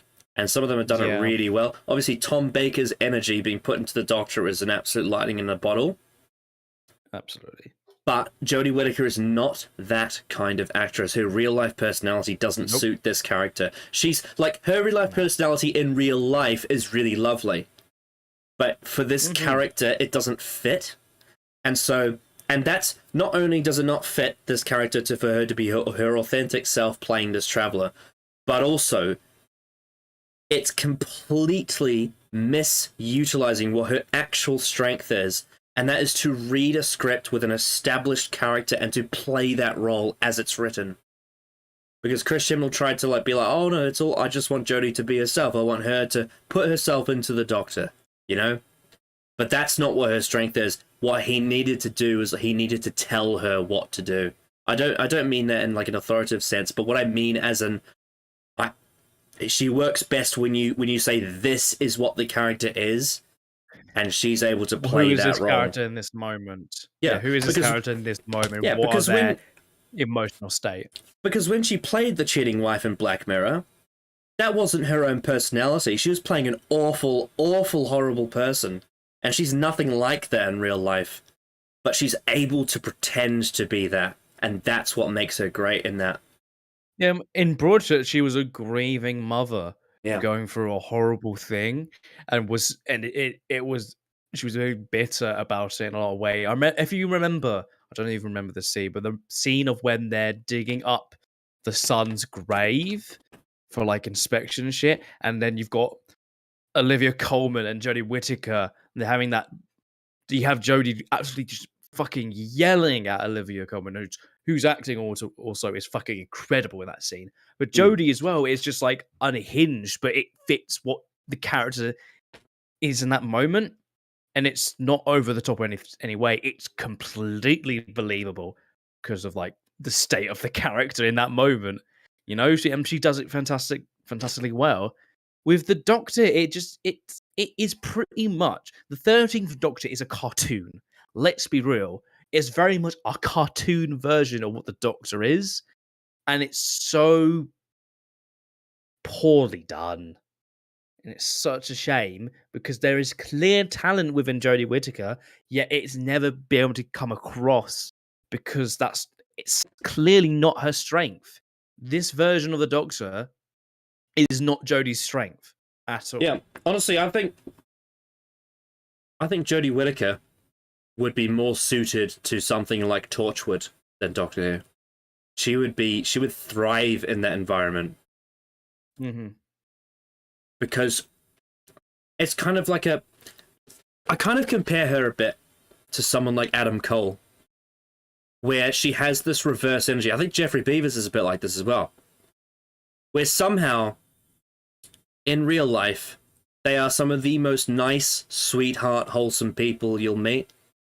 I mean, Jodie Whittaker does swear a bit, but in reality, she is a very, very, very very well liked, nice person. Yeah. And yet, despite that, her absolute strength as an actress is playing someone who creates a lot of sparks. That is, whether or not, like, morally they could be on any side of a coin or whatever. But as an actress, she's able to bring the heat. When it's right, and Adam Cole's like that as well. He's a, absolute sweetheart, but the character he plays on TV is an asshole, and he does it brilliantly. Like, I wouldn't want Adam Cole to play himself in pro wrestler form. I wouldn't want that because I don't think that would communicate well. And you know what? Like, he's not a Johnny Gargano. That's not what Adam Cole is. And here's another more relevant comparison. You talk about all these Doctors adding their own personality, like, David Tennant does it, Peter Davison does it, Tom Baker does it, John Pertwee does it to an extent. You see this throughout, where these actors will be like, I'm adding a bit of myself to these characters. Patrick Troughton is nothing like the Second Doctor in real life. He's nothing like him. Mm-hmm. It's because he's a character actor that's able to convincingly play someone else that isn't like him. He's able to express something that is not himself. Yeah. I would also say, to an extent, Smith is not really like the 11th Doctor. No, he isn't. He really isn't like him. I mean, there's a few They're little just things really in there. talented actors. There's a few little things in there that are his additions, but he's a really chill guy. He's a really chill, composed lad, and the 11th Doctor is not that. And it's just, but the reason why I made the Charlton comparison is you watch him in interviews, and he's just this sort of calm, intellectual, very sort of almost just this sort of very, very thoughtful person, very philosophical. The Second Doctor is nothing like that. He's nervous, anxious, excited, bubbly, quirky, camp, but also manipulates people. Super, super, super expressive, and he's nothing like that in real life. You don't have to be the Doctor you play doesn't have to be you. And I think if Jody Whittaker was given this character and was told to play something nothing like her that suited her acting talent, I think the 13th Doctor could have been great in terms of performance. Yeah, I'd agree. I think that might be a little bit of a hot take, that I think an actor can be completely different and not put any of their mannerisms into the Doctor. 100%. They can. Because I would think a lot of people, I think, would be like, they would enjoy it when there's little bits of the actual actor in there. When I'm like, nah, I want just a full on. I would rather it just be the character be who they are, and then the performer execute that really well, rather than. Well, I would like it if there was a little bit of, a little bit of Matt Smith in there, a little bit of David Tennant in there, You know what's another? Even though someone like David Tennant has a lot of their mannerisms, but he pulls it off well and it fits the character. You know what's another great example? Paul McGann is nothing like the 8th Doctor. Absolutely nothing like him. He's completely disconnected from that. Obviously, some of the the sort of the delivery of his voice is very distinct to who he is. It's just who he is as a person. That's something that you can't change. But in terms of personality, mannerisms, all of that, you don't see Paul McGann going around acting like some Shakespearean person, doing the things that the 8th Doctor... You don't see him going around and going to people and be like, for the one time in my life I could say to you that I truly hate you. He doesn't say... He's not like that, Yeah. And he didn't need to be, because he's a great actor that can play a role that's nothing like him. Absolutely. And it comes down to what we always say about Doctor Who. It's a special show, but it's still a TV show. It's not different in any other show. It still should be let's just make it good. I'd rather it just be good. I think it's possible that either the BBC or maybe the showrunners just have an obsession of, we want to recreate what Tom Baker had. And I think that's a mistake, because you can't recreate what Tom Baker had. It's not possible.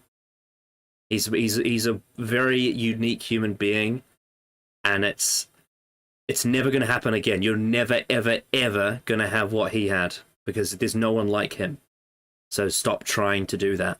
Just do what your actor can. If your actor adding their own personality will benefit the character, that's great. You can do that, and that has seemed to be successful. But don't just think that anyone can do what Tom Baker did, because what Tom Baker did to the 4th Doctor is a unique 1 in a million circumstance that we are lucky to have. Yeah. Yeah. I'd very much agree. Because we got to remember, there's a lot of actors that they can do everything, but that's very rare. A Peter Capaldi and David Tennant, they could pretty much do any role. Not every actor can do that.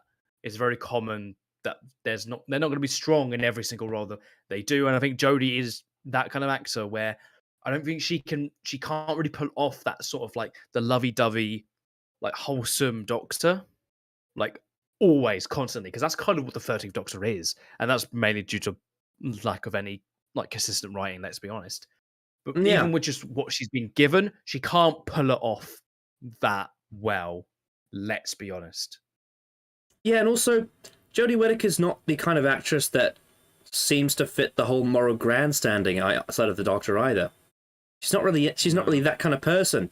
It's more about either something has happened to her and she's a victim, or it's because she herself is not necessarily in the wrong, but it's more so like one of her strengths as an actress is portraying desire and, you know, temptation and being in a hard situation where you're making a decision that is going to benefit yourself, but it comes at a conflict of people that care about you or you care about. You know, that's the kind of thing that she can do really, really well, is being put under so much pressure that she ends up becoming selfish. You know, I reckon that'll be great. The problem is the 13th Doctor isn't like, no one thinks that she's selfish, even if she is, and that's the weird thing. Even when her actual like legitimate actions suggest she's being a terrible person, the story itself doesn't recognize any of the faults she's like doing,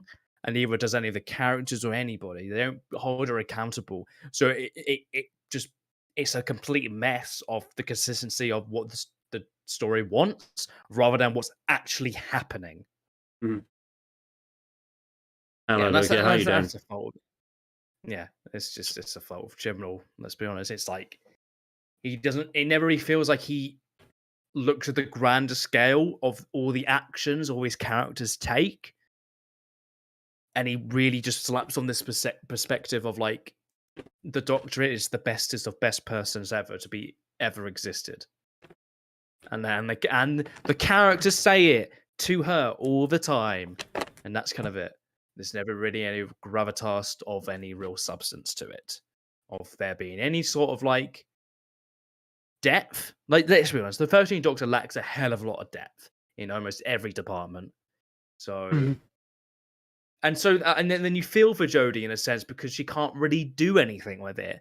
And whenever they try to do something maybe a little different, it comes across as inconsistent with the character, and just it makes it feel like the actor's confused. You know, like when, if you remember the last scene of Legends of the Sea Devils, where they had that scene with Yaz and the Doctor saying, "I wish this could last forever." How inconsistent that is from just the Doctor themselves. It's just like, what are we doing? You don't understand what you're trying to do here, and the performances just don't come through with that, because what can they do really with this kind of shit material? They can't really put anything else into it other than the most basic of like what this character kind of is. And Jodie feels very one note in a lot of ways because of that. And it's a shame, because she's not a bad actress at all. She's just a very limited one. She's a mishandled actress. Absolutely. I'm just gonna say two things. Firstly, hello Luca. He's from New Zealand. I met him. Subscriber I met. It was surreal. I want Luca, if you're watching, tell us in the chat what you think of Jodie Whittaker's acting in the show. What you think she would do what would need to happen for it to be better. And the second thing, I was just going to respond to Swedish Llama with a bit of a hot take, is that she says that she's, you know, happy to play the role as a role model for young girls. That incentive is fine, but this is my opinion on that. I don't think the Doctor is a role model for kids. I don't think that the Doctor should be a role model for kids, because I don't think that the show is designed to be like that. I think that a lot of times the Doctor has a lot of like, there's a lot of good messaging that the Doctor puts forth. However, the overall character is still a person within themselves. They still have a lot of conflict within them, and there's still a lot of, especially 10, which is done very well.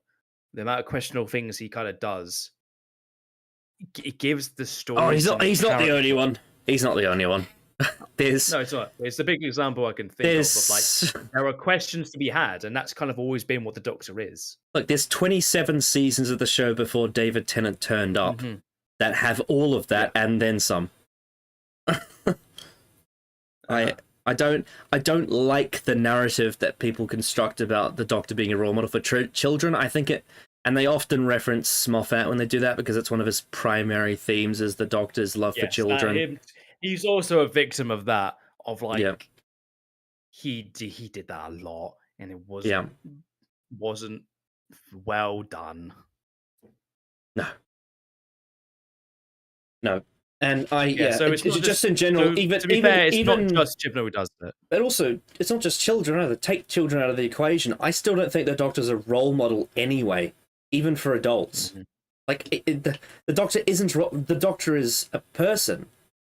The Doctor is a character. You know, just because they're the lead character doesn't mean that they're correct. You are witnessing. Yeah, you are witnessing a long, adventurous story being told from the point of view of a person who has views. But that doesn't mean that you have to agree with it. Doesn't mean that they're a role model. Just because they're influential on you doesn't mean that they are designed to be a role model.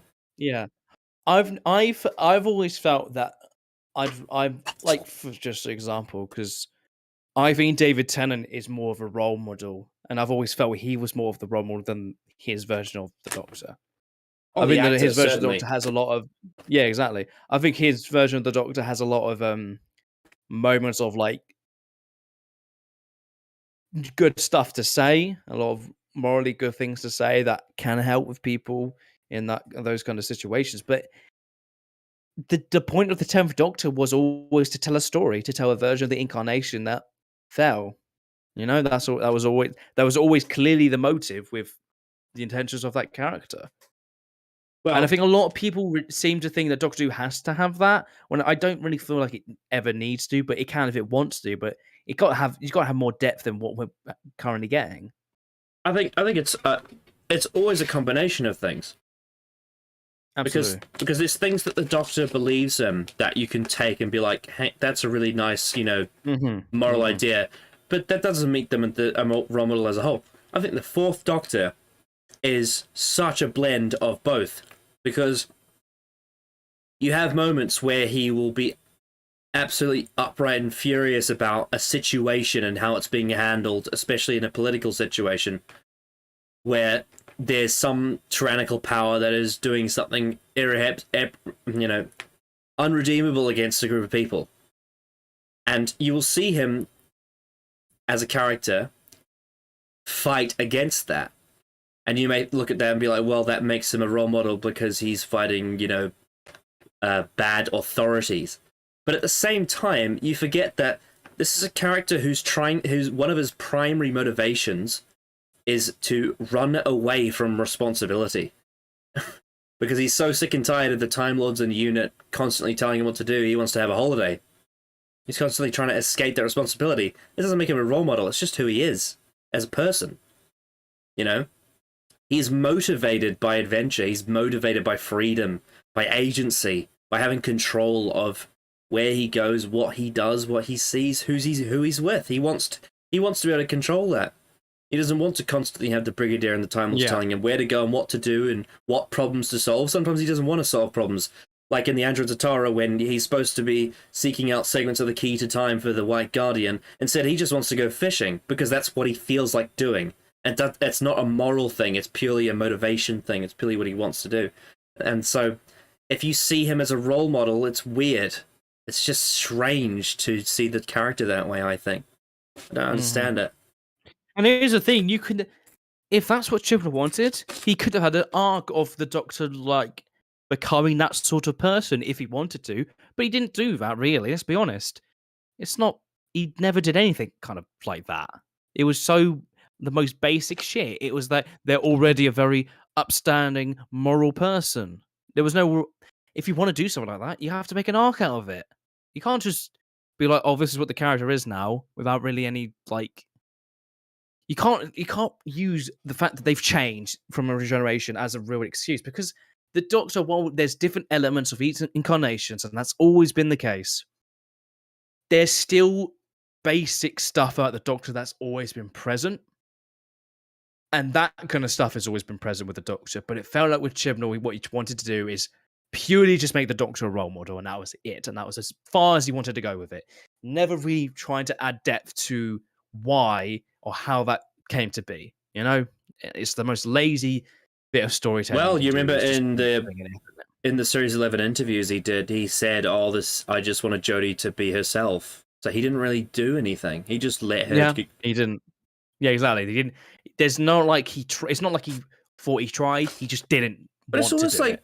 that's just unfair. That's unfair on an actress to expect her to write the show for you on set. That's ridiculous. In a sense, yeah. It's just, here's what the material is. There you go. It's very much that energy. Even if that's not his intentions, that's what he's done. It's throwing Jody very much into a corner of, this is what you got to do. You do it. You try and bring character to this character. Let's be honest, because that's what it really feels like. Mm-hmm. My question to you, Luca, was, what do you think of Jody Whittaker's acting in the show, and what do you think she needs to do, or what Chibnall needs to do for her to make her performance in the Centenary as good as it can be? And if you've seen her in other stuff, then you could rope in that as well. That's my question.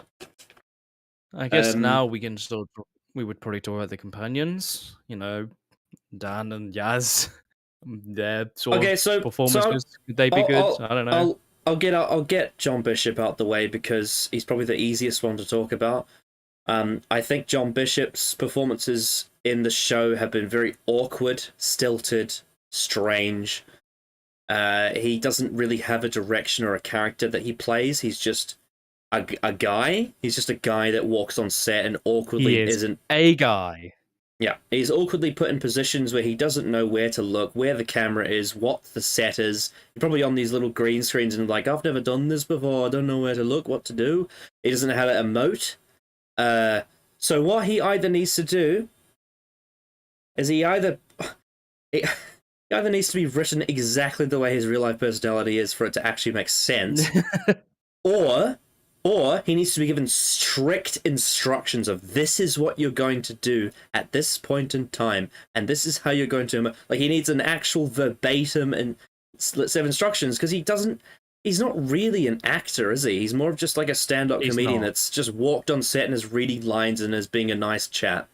And it's really, really embarrassing. They really wanted to have the Graham effect, but at least with Bradley Walsh, he's a pretty decent actor. I don't think he's fantastic, but I think he clearly can emote decently well. With John Bishop, it just feels like you said, he just walks on set and he does John Bishop, but not well.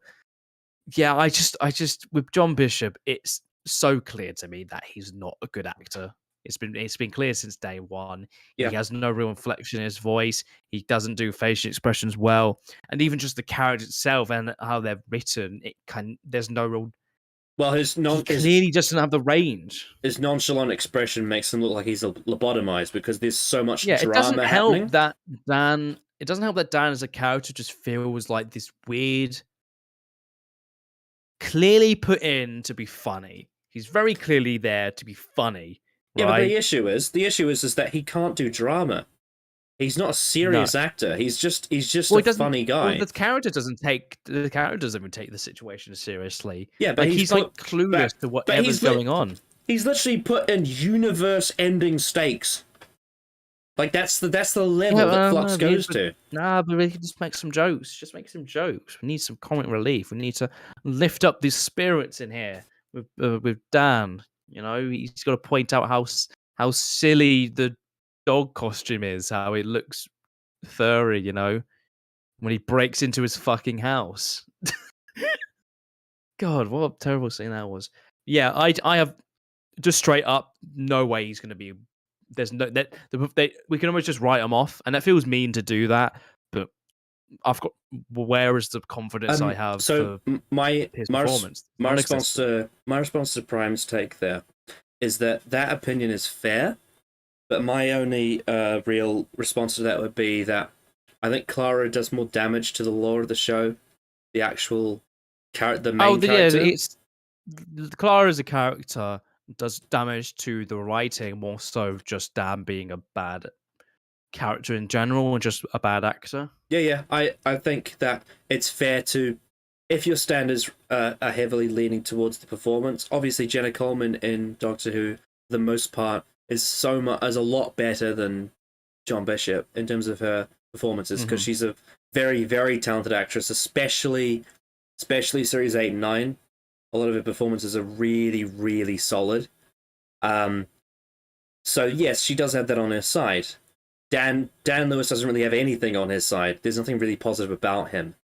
But I think my only argument is I think Clara does a lot more damage to the show than Dan. That's just my opinion, though. Yes, absolutely.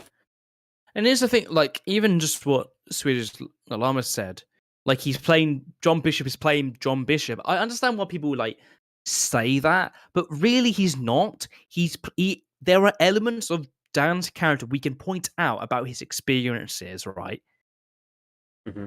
But there's the actual performance doesn't connect to that character at all. Like, none.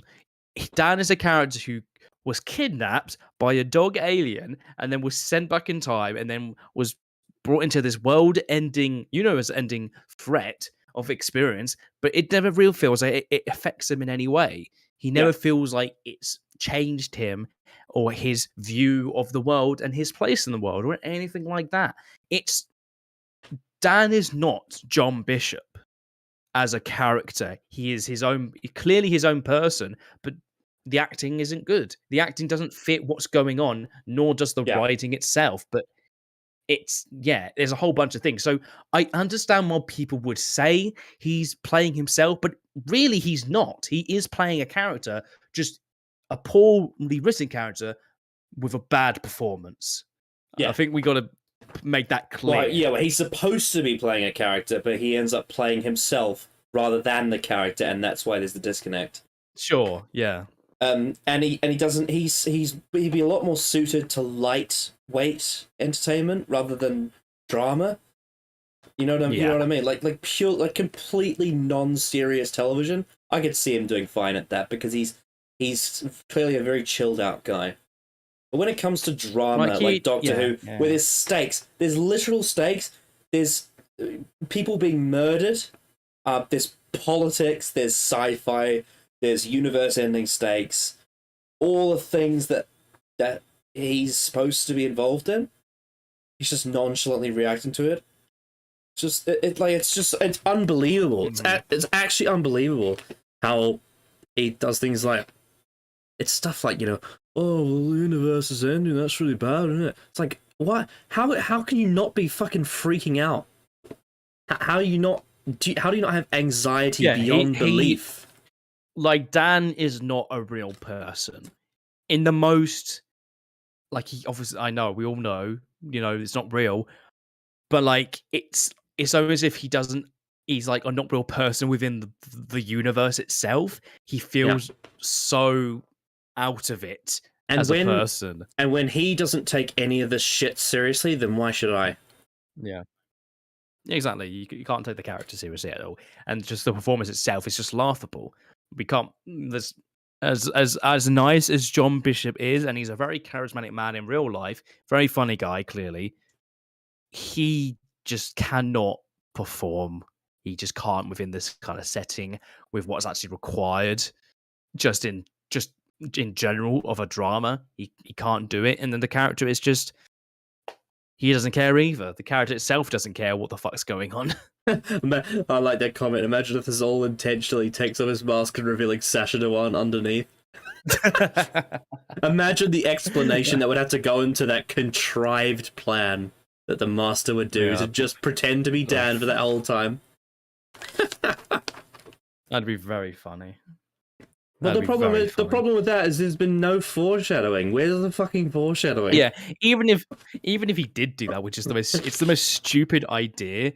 But even if he did do something like that, there's been no setup because that's not Chibnall doesn't know how to do setup. What he thinks he does, what Chibnall does is what people say Russell does is just say something and then consider that setup. When what Russell does, it makes a active point to display it constantly and actually be the fact that it's been constant be the thing, with Bad Wolf. That's the actual point. It's the fact that it keeps being shown up in these in words all around and they notice it, and then it gets revealed at the end why. And then with all the other stuff, it's done more elegantly in a sense. of like Yeah, I like this point the of constant of it. I like this point of Dan's super casual. I'm sorry, your whole species is dead. Scene was terrible. Yeah, it makes him look super tasteless. The way he reacts, he doesn't take it seriously. It makes him look like an arsehole. Yeah, even though ironically, it's only because he's being the opposite.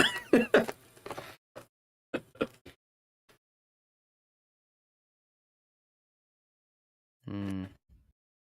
And the thing is, it's weird though, because if John Bishop in real life was faced with these things, the way he would react would be a lot more serious, I imagine.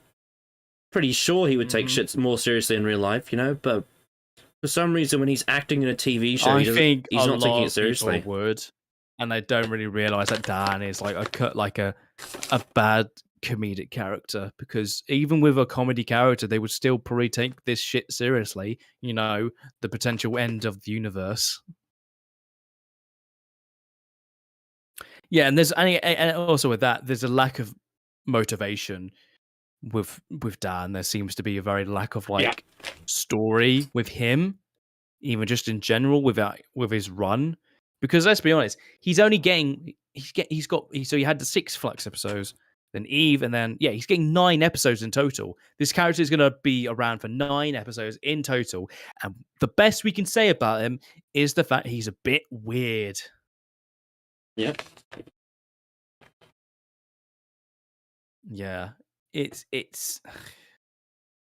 What else can you say really about Dan? I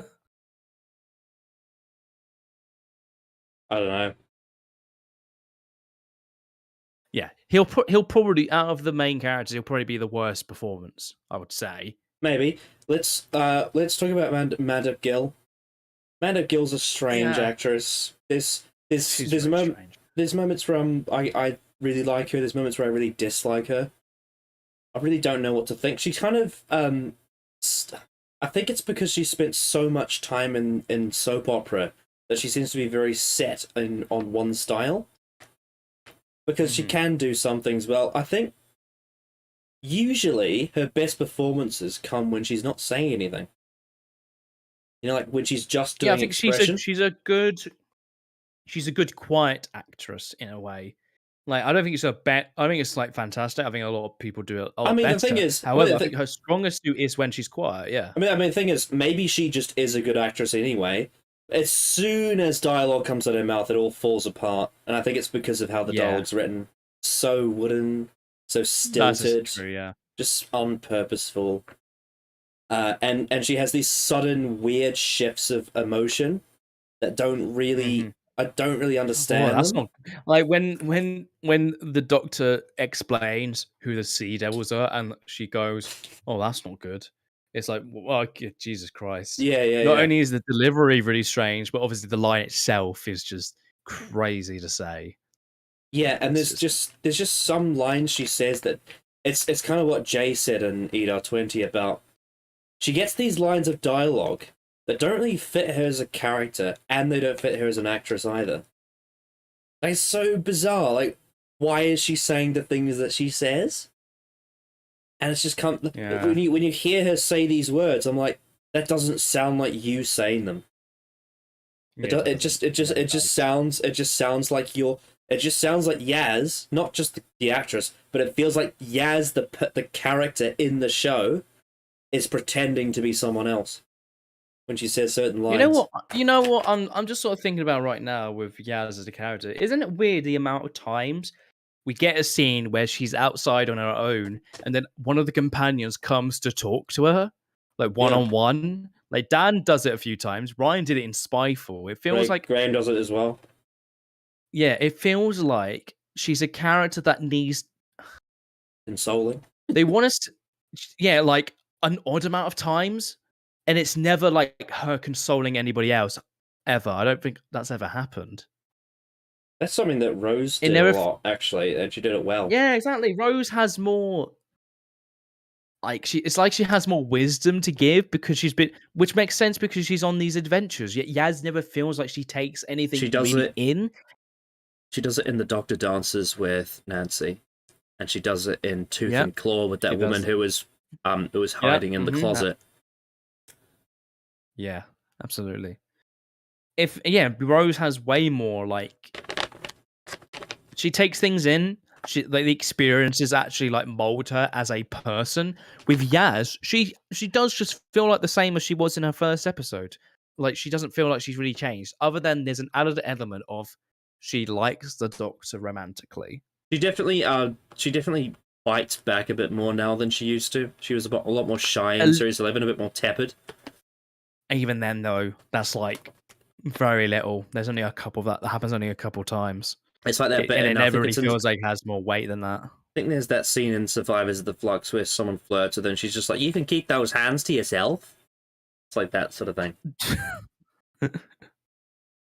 But even then, those kind of things don't feel like it affects her anyway. That they're there to point something out about the story, and then they're gone. You know what's funny? That's it. We move on. You know what's funny? You know Martha's feeling towards her family at the end of Smith and Jones, how she's just like, I can't get them to all like work together. It's like Yaz just has that. It's like Yaz just has that expression, but chronic, just all the time. Yeah. She's just concerned. She's like, I can't get this to work. Do you remember the fact that she points out that her family drives her mad? Do you remember that part of her character she talked about in Ghost Monument? When did we ever see that happen? Never happened. It just felt like they want to establish that she's been through a bit of a tough life. You know, she's a cop. She's had to. I think they've established that she's had to work hard. Obviously, with her suicide, she has a chaotic family. Yet they never. It's the classic, like, they're just telling us things, but then it's not that they don't try to show. They just don't even try. It's like they don't even bother to be like, here's the evidence of that. Here's why she says that. It's just they're saying it to make us think, oh, she's got problems. We never get shown them. Ever. And then also what Luke had just pointed out is true as well. She's an exposition machine. Oh, yes. And it's really, really grating. It wastes valuable time to establish her personality, which she's had lots of it. Let's not forget, she's one of the longest running companions the show's ever had. Yet she feels like she's still in her first 3 episode development. In terms of like calendar years, she has been around in the show longer than Sarah Jane's original Classic Who run. It's insane how long she's been in the show. They try, and that's like I just mentioned, the amount of times that characters try to console her in one-on-one conversations. They feel like constants, but they never feel like it's putting the point that she needs help, that she's like a very clearly lonely person. Yeah, she's trying to either prove herself or that she just feels extremely alone, and that's why she needs consoling so much. The story never feels like it needs to point that out. It just feels like, oh, she's on tough times, and that's it. You know, she's going through a lot, but they don't really point out that. Yeah, it's weird that she has to be consoled a lot. Maybe there's a reason for that. Maybe we can explore that. Yeah, so maybe that would be something that could make the Centenary, you know, the best it possibly could be, is tie together what has been established about Yaz, about the fact that she needs to be consoled, and she can either that can lead to her tragedy, or it can be something that she overcomes and gets her own agency, I guess. Imagine if this last episode has a scene of her alone and she breaks down. Oh, you know, it'd be the most tasteless. That'd be something. You know, it'd be the most tasteless thing they could do. I really hope they don't do this, but something that would be truly tasteless. Oh my god, I can't even believe I'm thinking this. I feel dirty thinking about it. It would be if she because obviously she's in love with the Doctor. She loses the Doctor and kills herself. That would be the most tasteless thing they could do with what's established about it. But that's the thing. That feels like that's something based on all these kind of things that she would probably do. But this feels like I don't think Chibnall is that tone deaf to do that in Doctor Who. No. But it's genuinely something that if he did do it, it wouldn't surprise me. For him to just have her kill herself and be like, yep, that's the drama. What? That's the tragedy of Yaz, yeah. And it's just like, and the only reason people would be like, oh my god, that the episode where she tried to kill, that she established her suicide attempt. Oh my god, it's all thematically relevant. I can imagine that happening. If that he won't do that, but if that's something that would happen in this episode, that is something people would try and praise the shit out of and try their hardest to like. Yeah, but no, guys, look, it's relevant. Yeah, but this is like if that was to happen, it would be approaching like you. It would have the same stupidity of how it's portrayed as stuff like, you know, Hannah Baker and 13 Reasons, if you know what I mean. Which is really tasteless and pointless if they did that. And I don't think they will. I don't think Chibnall would stoop. It's weird I talk about because Chibnall has done a lot of poor things. I don't think even Chibnall would stoop that low. No, I don't think so. Actually, to be fair, and honestly, to be fair, even if he did, I don't think the BBC would let him anyway. No, they wouldn't. Oh, they wouldn't. I think they'd be like, no, we're not having that. Change it, please. But that's the thing, it's like, that's the sort of surface level thing that if Chibnall did that, people would try and see that as praise. Like, oh, how ballsy to do that. Well, this setup here, you know, it makes sense why she did that. It's like, she can do whatever she wants and you would still praise it because she's the most bland character with so much elements to her, if that makes sense. Like, there's so much about her you could pull from, but it's the most bare bones stuff. Yet it feels like they're throwing so much at her. So here's my pitch to get the best out of Mandip Gill in this finale.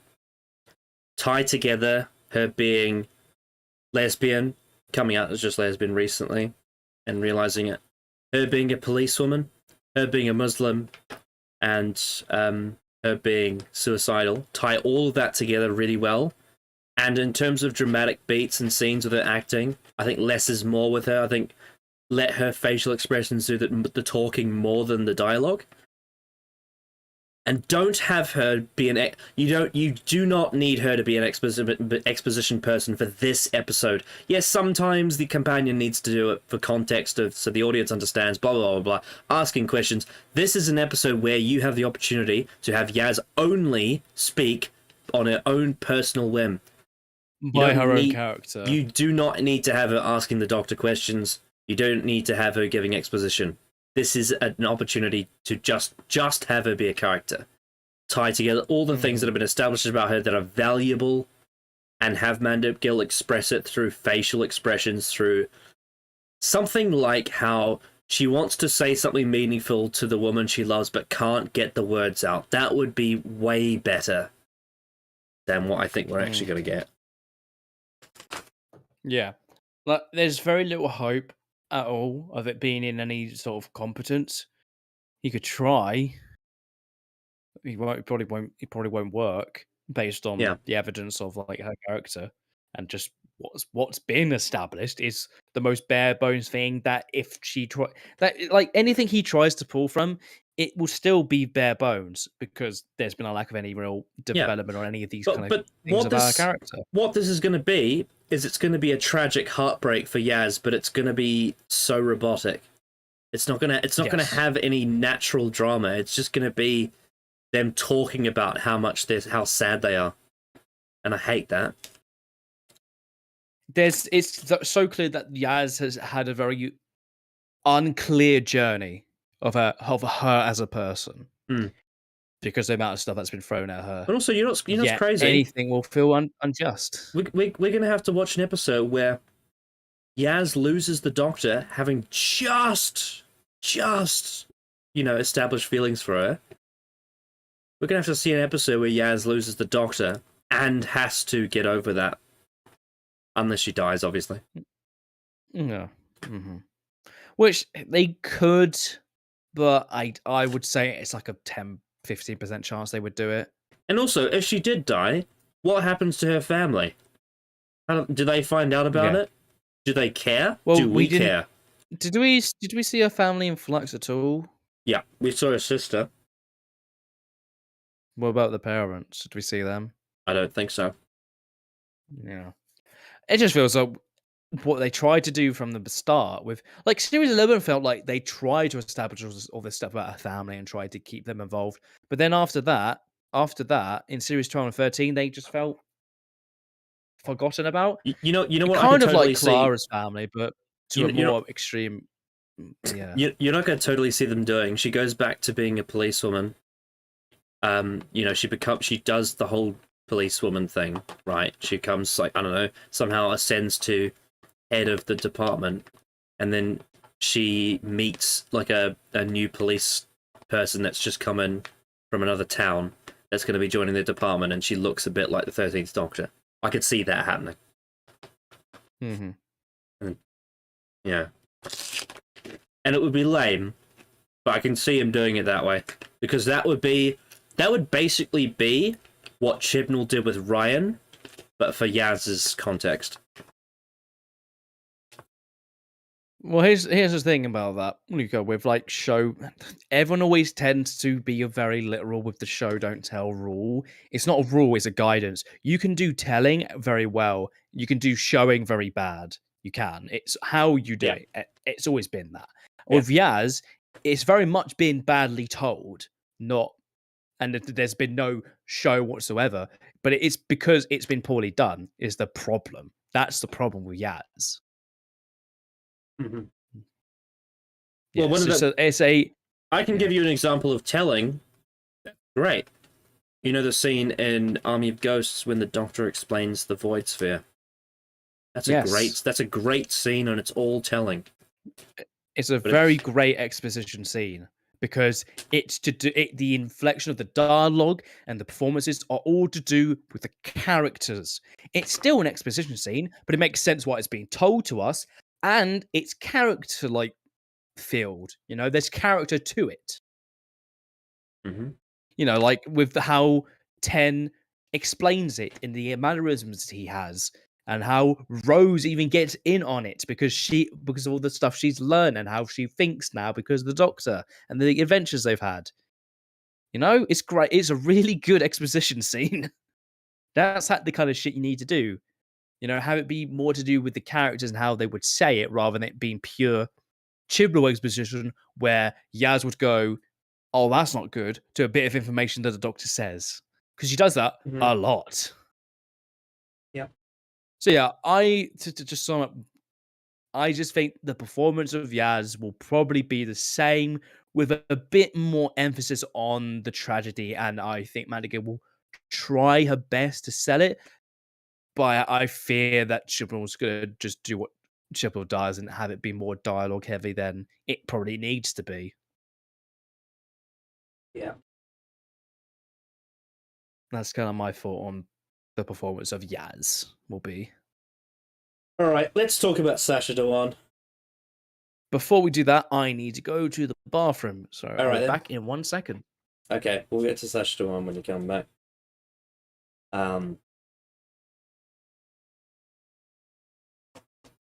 Yeah, actually, that's a good point. Maybe it will show her saving themselves. Maybe it'll be like that scene from Can You Hear Me, where that policewoman sat down with her on the road. Maybe she will sit down on the road with a suicidal teenager. That is something that would tie together something that's established about her character. For sure. Save someone else's life. It's just such wasted potential, though. Really left so many interesting ideas on the table that blend together. Could have made a unique character we've never seen before. You know, like we said, she's a gay, suicidal policewoman who is a Muslim. And she's traveling with the Doctor in time and space. There's so many things about her that could be explored in an interesting way in so many different parts of the medium, whether that be character, whether that be story, whether that be direction, whether that be music. It's all the ingredients are there, but she's just so bland despite that.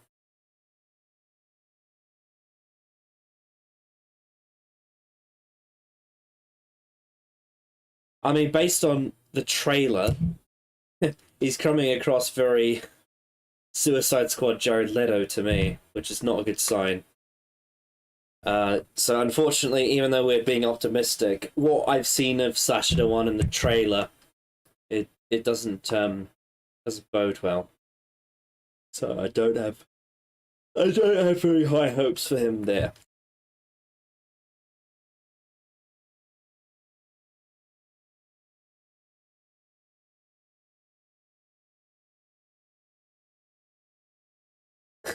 Yeah, I'll be getting.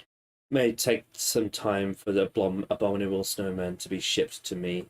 When it does, I'm going to do a big, watch through of all the animations I haven't got to, including, Galaxy 4 and Evil of the Daleks.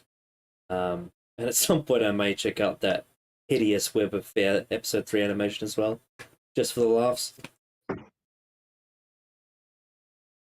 And yes, of course, season 2. Lovely that that's coming out, though. A shame that this Crusade is going to have 2 episodes still only in Telesnap form. It would have been nice to have some kind of updated reconstruction, but I understand that story is almost impossible to animate, given that there's about 26 characters that have different costumes, and historicals are just a nightmare for them. But, it is what it is. I mean, ultimately, I wish we had the episodes, but, those are probably gone forever. Anyway, are you ready to talk about the Master? Oh, boy, am I. So the trailer kind of ruins this already, because he's already terrible in the trailer. Already. Yes, he is. Cringy Jared Leto Joker kind of thing going on with him. There's kind of 2 versions of him too. So there's the shaved Master in the trailer that reminds me a lot of Spyfall, the sort of or the Timeless Children, where he's kind of doing like the anticipation voice he does, where he's just like, "Doctor, are you ready to find out the truth about you?" Like he's doing the whole thing where he's got that sort of concern on his face, but it's this weird, overly emotional worry that he does. And then there's the other performance he does, where he's got like the long hair and the long beard, and it's just I don't understand what he's trying to do with that performance. It's so weird, and it's shit and terrible. And I really hope in the rest of the story he's not like that, but he probably is going to be like that. But let's look at the optimistic point of view. I have seen Sacha Dhawan do good performances. He was great in Adventure in Space and Time as Waris Hussein. He was really good in Spyfall Part 1 as O before he became the Master. So when it comes down to doing a much more restrained, serious performance, he can do really, really well, because he has a charismatic look. He has an expressive face. He has a presence of, he has a screen-grabbing presence about him. And he has, a confidence. The problem is that when he's the Master, he plays it in a way that is, you can't really take, I personally can't take it seriously. I think it's partly down to the fact that he's characterized as being too rabid and too silly and chaotic and weirdly offbeat. And it's also down to the fact that the actor I don't think the actor really suits the over-the-top style. I think it's just strange. It's hard to explain, really, Sacha Dhawan. He's a very weird actor when he's being over the top. The best case scenario is that we get not a bit less of that. I think it also has to come down to some of the dialogue that Chibnall gives him. It's really try hard. Like in the Timeless Children, he's just like, want to know why it's red? It's red because of the blood of your species, or something like that. Ugh. Yeah. I think. It's no. I think Sacha Dhawan is the most swingy potential when it comes to this episode. He could end up being the best performance. He could also end up being the worst. Easily. Yeah. He has potential to do both. I think he's a lot more talented than a lot of the other people in the episode, but I think he just deliberately goes down the. He just deliberately fucking self-sabotages his performance. I think maybe down to the direction and the writing, but my god, he's cringe. Yeah. Oh, I'm not blocked by Sacha Dhawan because we're not as known as Jay is. Let's be honest. Well, I mean, we didn't make 5-hour videos about series 11 and 12. No, we didn't. Yeah, I mean, look, yeah. Sacha Dhawan is a very talented actor in concept, and he's a really cool guy in real life. Really cool guy. He's been on the Behind the Sofas for the episodes where the Master appears in Classic Who. He's a cool guy. He's a good fan of the show. I've seen him do great things in roles, but his performance as the Master is terrible. So Yeah. I don't know what to ask for, really. Well, if it was up to me, I just wouldn't have the Master in it, but he's in it, so hey ho. It's very well known that I despise this Master, like, quite a lot. I think this Master is fucking garbage. I don't understand the love for it in any... Well, in a sense, I do, but it's because the acting is so bad when the Master is over the top for this, like... Some people seem to think that's, like, because it's an energetic performance that it's charismatic and it's suited to the character, when no, this Master is probably one of the most cringiest edge lords we've had in the show. Yeah, It's insane how edgy he is. Yeah, we're getting to, like, Zack Snyder, Jared Leto territory of cringy edgelord. Edgy the hedgy. Yeah, let's be honest. There's no nuance to it either. It's just so silly. Like you said, and I said this in my Spyfall video. When Sacha Dhawan is that's way more suited, I would say, to Dhawan's acting. He's way more restrained. Yeah. He does a good job at, like, being suspicious and, like, strange, but still a very decently likable person. He does it very well. Yeah. The moment part 2 starts, it's just when it all goes downhill for the Master. I also get really... Maybe there is a difference in the handling, and I like one and not the other, and the other people the opposite.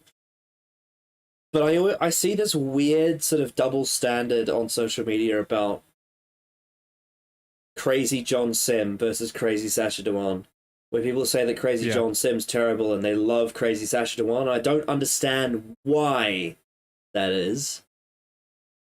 Because I think it's fair to think that both are bad, but I also just think it's strange to think one is great and one is shit.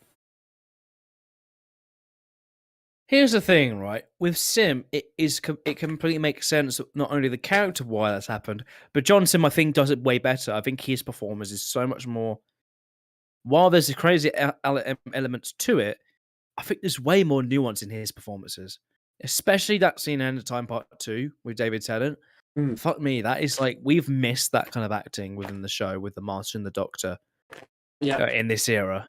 It's crazy amount of level differences there are, and yet some people seem to think that there's some sort of nuance with Sacha Dhawan's Master that just clearly isn't there. It's clearly trying to be crazy for crazy's sake with no actual nuance.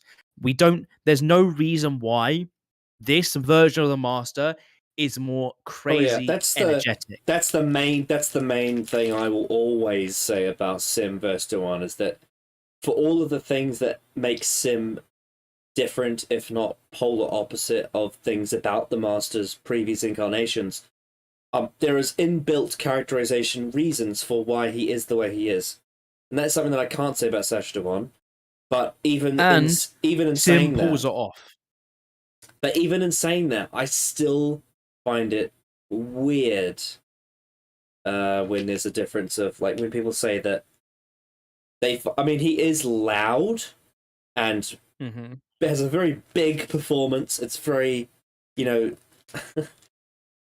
he does a lot of those very campy, over the top, like, big, grandiose moments, like dinner time and eating the burger fast and tearing the chicken apart and, making, like, animal sounds and whatnot. But I don't really understand why people praise Sacha Dhawan's performance when he's being crazy, because I don't really get how that, fits when I can look at Sim as a rabid homeless animal man and be like, all right, this is very, very, very different to what the Master's usually like, because he's, undead and, he is what he is. I can recognize that and to an extent, you know, despite that, it's not my favorite incarnation or you know, way of doing the Master compared to, say, something like Sound of Drums, where I think he's at his absolute apex as a performer and as a character. But I can still recognize what this character is, why he's doing what he's doing, just, you know, even with the very grandiose gestures and the loud performance and whatnot. But with Sacha Dhawan, there's just such a weird disconnect where he's just crazy. He just is crazy. And he's wacky and rabid and wiggles his face around and snarls and chuckles and laughs like Daffy Duck and makes these weird, you know, shit post comments. And like, I don't really understand why he's saying these things, why he's acting this way, what... Especially considering this is supposed to be post-drums, right? This is supposed to be after the drums are removed from his head. Is that correct? Because they were removed after End of Time. So why is he acting this way? Like, Michelle Gomez was obviously a very, you know, flamboyant master. Missy was a very flamboyant character, but she was never like this. She was never like this. Neither was John Sim in Series 10 either. So why is he so fucking weird all the time? Why is he fucking screaming his ass off when, like, in such a comedic way when he's being taken over by the Siberium? Yeah. Why? And why is he doing that? It's so strange. And also like, this is something that's consistent with me with a lot of actors. I've said this before about some people, but this is something I can definitely put towards Sacha Dhawan's performance versus John Sim for me. I think Sacha Dhawan's performance comes across really try-hard. He doesn't come across as convincing or genuine as he's being this crazy character. To me, yes, John Sim is insane in the End of Time. Yes, he's crazy, he's over the top, he's wild. But there's not a single moment that I didn't believe that he was that character. Like, he is such an actor that every scene he has in the show, I always believe he is that person, regardless of what he's doing. You know, and Sim in the quieter moments is way more superior. Oh, absolutely. Like, I think Dhawan's good in those moments, but Sim in those moments has this element of just like the subtlety in his like line delivery in some scenes and facial expressions as well. Well, John Sim excellent at those as well. John Sim has so much range though. Like, he can do all those different things and be convincing doing them. Whereas when Sacha Dhawan is restrained, I do believe him. I do think he plays a really good dramatic role as a restrained actor. But when he's being over the top crazy, I don't believe it as real. He doesn't come across as genuine. He comes across as trying too hard. It's very weird. So weird. And that's one of the most off-putting things that an actor can do, is when me, as a viewer, when I don't feel like I'm watching something that's actually happening, you know, when I don't actually believe the, what was that word I used in the Discord that Tin didn't understand? It's that Sky did. Oh, I can't even remember now. It's like it's quite a long word. It's like it's to do with authenticity. Bloody, I cannot remember. Something to do with the genuinity of storytelling. I can't remember now. I think it started with L. I can't remember. Something like that. Yeah. And that's true as well with what Prime said. The motivation for Dhawan's master is literally the Doctor's more special than me, and I only exist because of her. That's the master's like motivation in Series 12. And it's just like, and it doesn't help when this version of the master is really stupid too. That's also another thing. This master is insanely incompetent. So it makes it when he's more confident and cocky and like just crazy, it makes it more cringe in a way as well because of the incompetence of the character. It makes him seem like really stupid. It really does. I never felt Sim was a stupid person. Like the master was stupid. I just felt he was outdone and by the characters, you know? it's everything to do with the performance. It just doesn't click for what the character is, and the character's still bad anyway. But it's like I definitely agree that it just feels it's too try hard. It's way too try hard to be crazy energetic. Try to be this ball of energy. That is just the most cringe thing that I've seen in this era. It to no end fucking cringes me out whenever I see a clip of Dewan as the master. And the amount it's just like the amount of praise he gets on Twitter just by people. I do not understand what they're seeing. I really don't. Because to me, it's the most basic try hard shit with this master. Because this master is not clever. This not a clever person. So with that said, in the Centenary, how can we make Sacha Dhawan's master clever, character motivated, and make his performance not cringy? How can we do that? That's the real question. Tone down. The main thing it has to be. It has to. We've already seen that it probably won't happen, but like, it needs to be toned down. It really does. It needs to be way more like brought back to a level of like this master is calm, collective. Even with the ball of energy stuff, it can still be that, but it needs to come from a place of like the master actually knows what the fuck he's doing. But I don't think that's going to happen. I generally don't think that's going to happen at all. And already from the clips, it does just feel like it's going to be more of the same. Yeah. I have very little hope that there's going to be anything of actual substance with this master. And I feel for Dewan, but I just don't. I feel like he does just try too hard with the master. I found the word. It starts with a V. It is verisimilitude. That's the word. Right. Sacha Dhawan needs to establish verisimilitude with his character. It needs to be genuine. It needs to be authentic. It needs to be believable. The things that he does when he acts it needs to be something that he can do where a viewer can watch him and be like, yes, that character is who he is. The person he's playing exists, is a person in the story. Because I don't think he is. I don't think that he comes across as convincing as the master. And certainly not as convincing as his other performances in other things. Which is annoying. I can tell you, Alan Jarvis, that if you consider Big Finish canon, he is not earlier than Missy, he is after. Which is stupid. Yeah. And they had to create a story to explain it. Yeah, and it doesn't help at all. That's not Big Finish's job to do. Let's be honest. It's really not. It's not. They were given the task to do that. Yeah, exactly. If Chibnall wanted to bring back the master, he needs to put the effort into making it make sense. Like that's his job.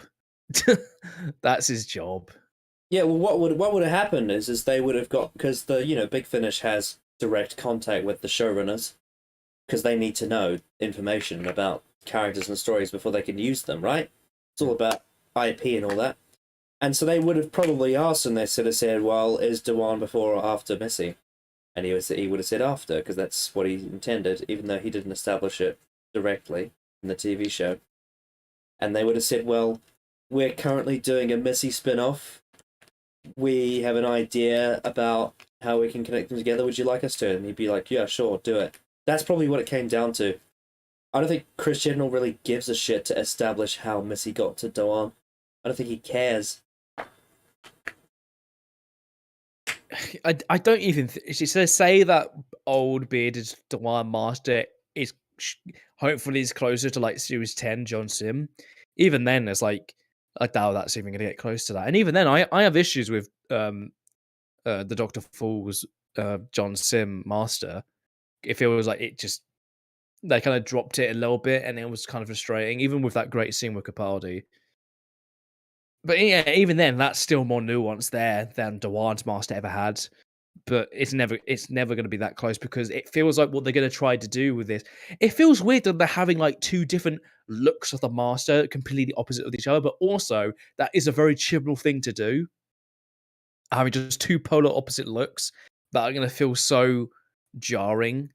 You know, I've got a bit of a hot take that some people might be shocked at.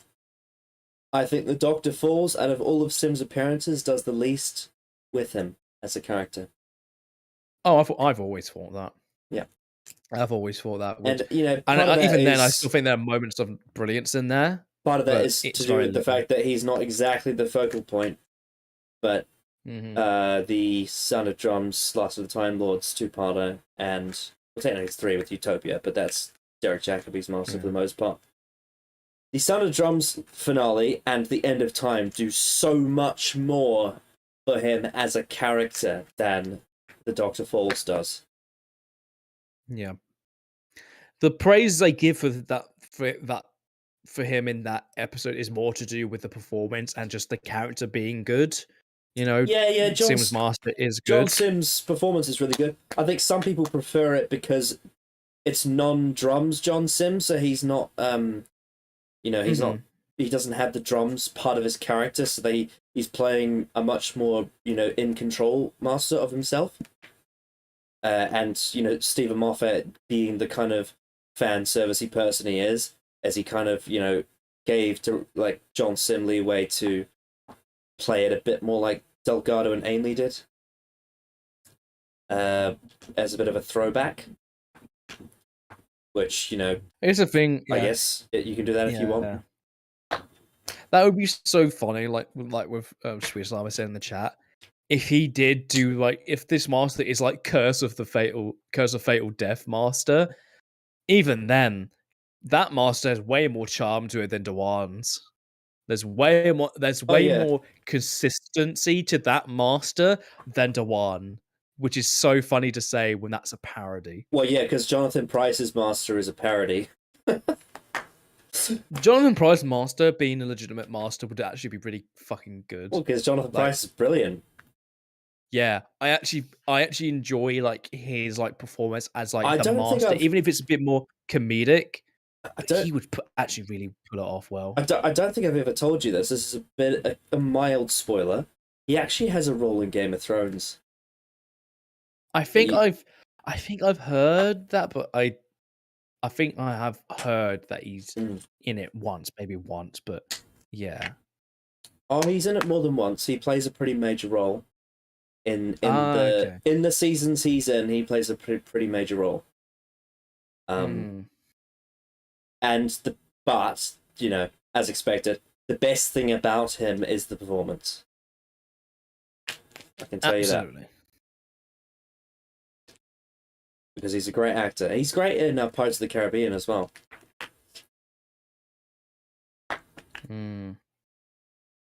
But yeah, no, I think that the best case scenario for the Master...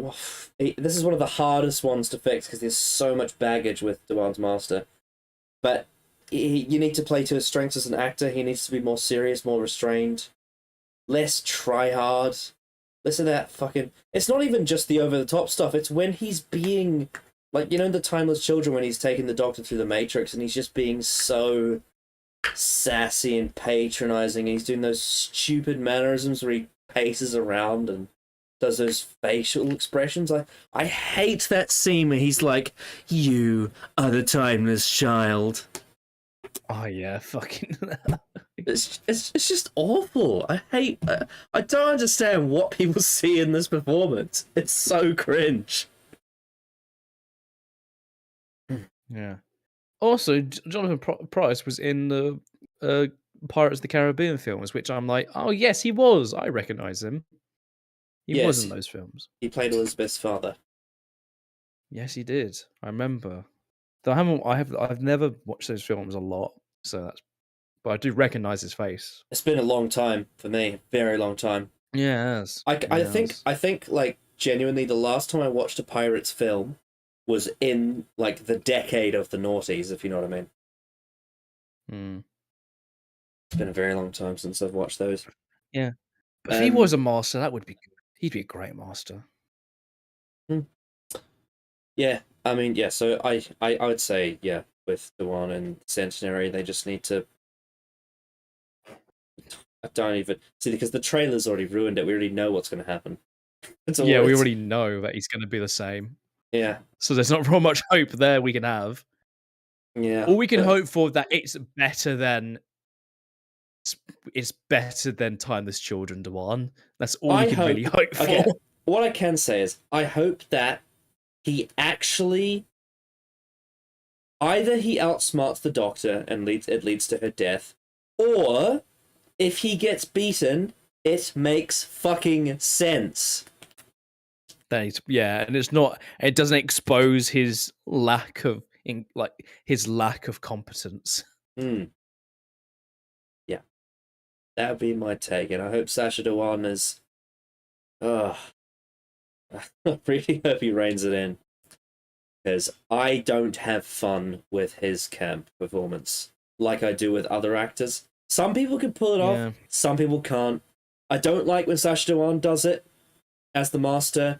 I don't like when Matt Smith does it as Mr. Clever. Hate that. Some people can't pull it off, some people can. I mean, God, imagine if Jody Whittaker tried to do that performance. It would just be a nightmare.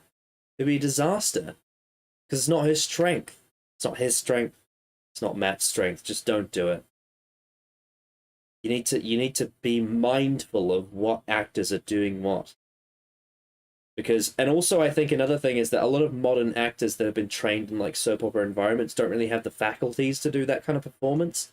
Whereas you think of more like classically trained actors, seeing like a camp over the top performance is a lot more common in something like classic Doctor Who, because the actors are trained in theatre and they're trained with bravado and style in that way.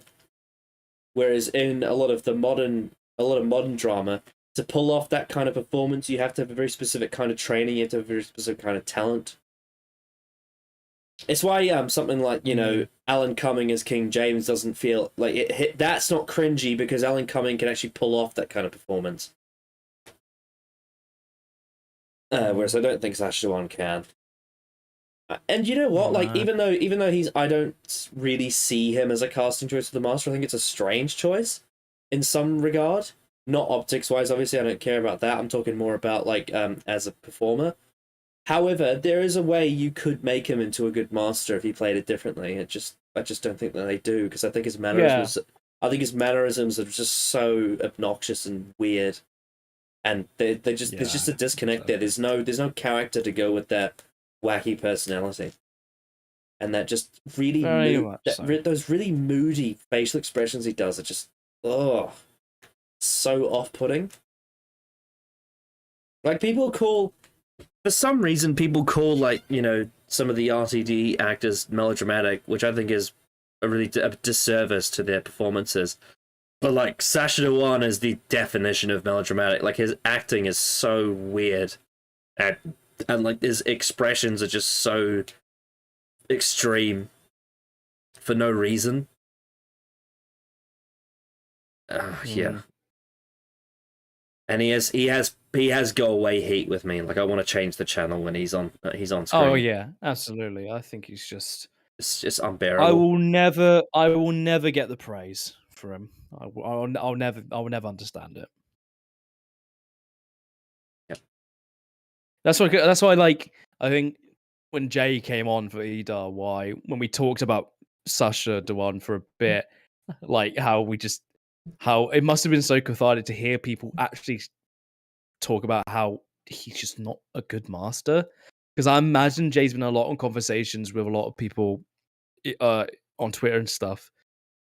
Because if remember when we covered that stream that she was on, and we recorded our reactions to that. Yep. Like, it's that kind of stuff where like we were so confused about how there could be so much praise. Like, I remember when fucking Ace Cooper said that Dhawan scripts were better than Sims, and it was more than that. It was more than that.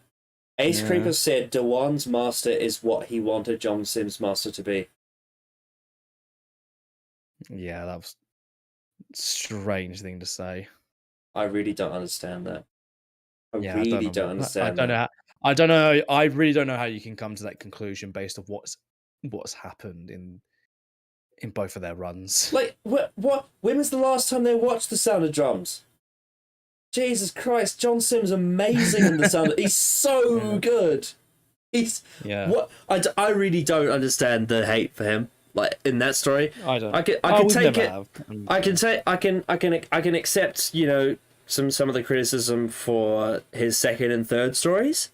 I even have some of my own, not as many as other people, with him in End of Time and Dr. Falls, mainly because of some of the writing choices, I guess. But when it comes to Series 3, the criticism of John Sim is so weird to me. I really think his performance and his characterization, yes, it's very different to Roger Delgado, Jeffrey Beavers, Anthony Ainley, even Eric Roberts. It's different to all of them. Yes, I understand that. But all of the reasons why he is the way he is are established in the story. And the things he does as his own master, I think his performance is great. I think the characterization is great. Mm-hmm. I think the storytelling they do is great. I really don't understand why people have bone to pick with that one. I think it's the... Mm-hmm. I think Series 3 is the peak of the New Who Master by far, and it's never been that good since. I know a lot of people love Michelle Gomez, fair enough, but it's never been as good as Series 3. Derek Jacobi and John Simmons Series 3 is the best the Master has been in New Who. It's never been that good again. Yeah, definitely from a writing perspective as well, especially. Yeah. And by the way, just to clarify, I'm not counting New Who Big Finish in that conversation. I'm talking specifically the TV stuff. It's never been that good again. It's the same thing. I'd say that I had the same opinion of the Cybermen. Outside of maybe World Enough in Time, I don't think they've ever been as good as they were in Series 2 in terms of New Who. They've never reached that level that they were at there. Outside of what they did with the Mondasians and World Enough in Time specifically. I guess Haunting of Lydia Darcy's a bit of a strange one because it's not really the Cybermen, it's more of a character that happens to be one. So I don't really count that in that discussion. And how the Cybermen are handled in the next 2 episodes are shit anyway. So. Yeah. Absolutely. Yeah. Speaking of, performance isn't necessarily a big conversation point here because, you know, Nick Briggs always does a really good job as the Dalek voices anyway. So I don't think we have to worry about that. I think, again, the actor who plays Ashard is a good actor, even if the dialogue is shit in the Chibnall episodes. So I don't think I don't think we'll have to have too many concerns with the performances from the villains. No, I wouldn't. I wouldn't have too many concerns. The main problem is just the dialogue. Yeah. You know, for the Daleks. And and that's a writing thing. Problem. Now, one thing that I am really concerned about, and even the trailer has hinted at some of this, is how much Chibnall's writing is going to impact Sophie Aldred and Janet Fielding, because I don't think they really suit the stilted wooden style with exposition and, you know, the kind of stuff that Chibnall does at all. Because I think that Janet Fielding is very this is an example of, yes, Tegan is different to her in a lot of ways, like as a character, but in terms of her mannerisms, her accent, her expression, everything that makes Tegan charming in Classic Who is very much down to Janet Fielding's own. She has this personality that comes with being who she is. Obviously, part of it is being Australian, but it's just who she is as a person. It's a very distinct personality that bleeds through into a character that people really enjoy. Some people don't like her too. Some people find Tegan annoying. I used to, not anymore. I love Tegan now. But I think that the Chris Chibnall era style is going to very badly impact her acting style. I think I remember when I saw the bits of her in the trailer, it felt like didn't feel like Tegan. It felt like Janet Fielding from behind the sofa on the DVDs, but without any of the humor and without any of the charm. It was just her saying, I haven't seen the Doctor for a long time. And it was very awkward. And then Sophie Aldred's an interesting actress too, because in her original run as Ace, she says things in a way that are very, blunt and spelled out, and like she plays quite a young, boyish, sort of near teenage girl in a way with Ace, and even her dialogue at the time is very spelled out, but it's not spelled out in the same way that Chibnall's is, because there is a character there. And the reason why she speaks the way she does is because of who she is as a person, and it's not because of the writing being incompetent. And I think what could really go wrong with Sophie Aldred in this episode is what we'll get is, yes, it may feel in character that she speaks the way she does because of that's how it was originally, but we won't get any of the actual personality. And it'll just be, I have a gun, and I am woman with strength. Yeah. Mm-hmm. And I'm a bit concerned because, I feel like Chris Chibnall's style will not at all play to the strengths of these actresses. That's just my concern. Yeah, I'm really worried. I'm really... Yeah. Just even talking about just what they're going to be doing in the story, there's going to be a very strong element of what a lot of franchises do now, of, do you remember the old shit? Yeah. And they're doing this, and they're doing the whole, Ace hits the dial with a baseball bat. That's what they're going to be doing, and it's like, right, cool. Yeah, I see what you're doing. Yeah, and just in terms of performance, it will be nice to see them. It's just a shame it's in the Chibnall era. And it's a shame that the writing is probably going to hinder a lot of their performances. Like, I don't imagine it's going to... I imagine there'll be scenes where there'll be a level of, oh, man, this could have been good. I imagine we'll be saying that a lot with the scenes they're in. Like, imagine a return with Tegan and Ace in a modern setting. There's a lot of potential you can tell with that. A lot of way what Russell did with Sarah Jane. This is something that they're not going to do because it's Chibnall, but thinking optimistically, think about this. We are talking about companions that travel with doctors that are so different from each other. The Fifth Doctor and the Seventh Doctor are like unbelievably different from each other when you think about their characterization of the same person.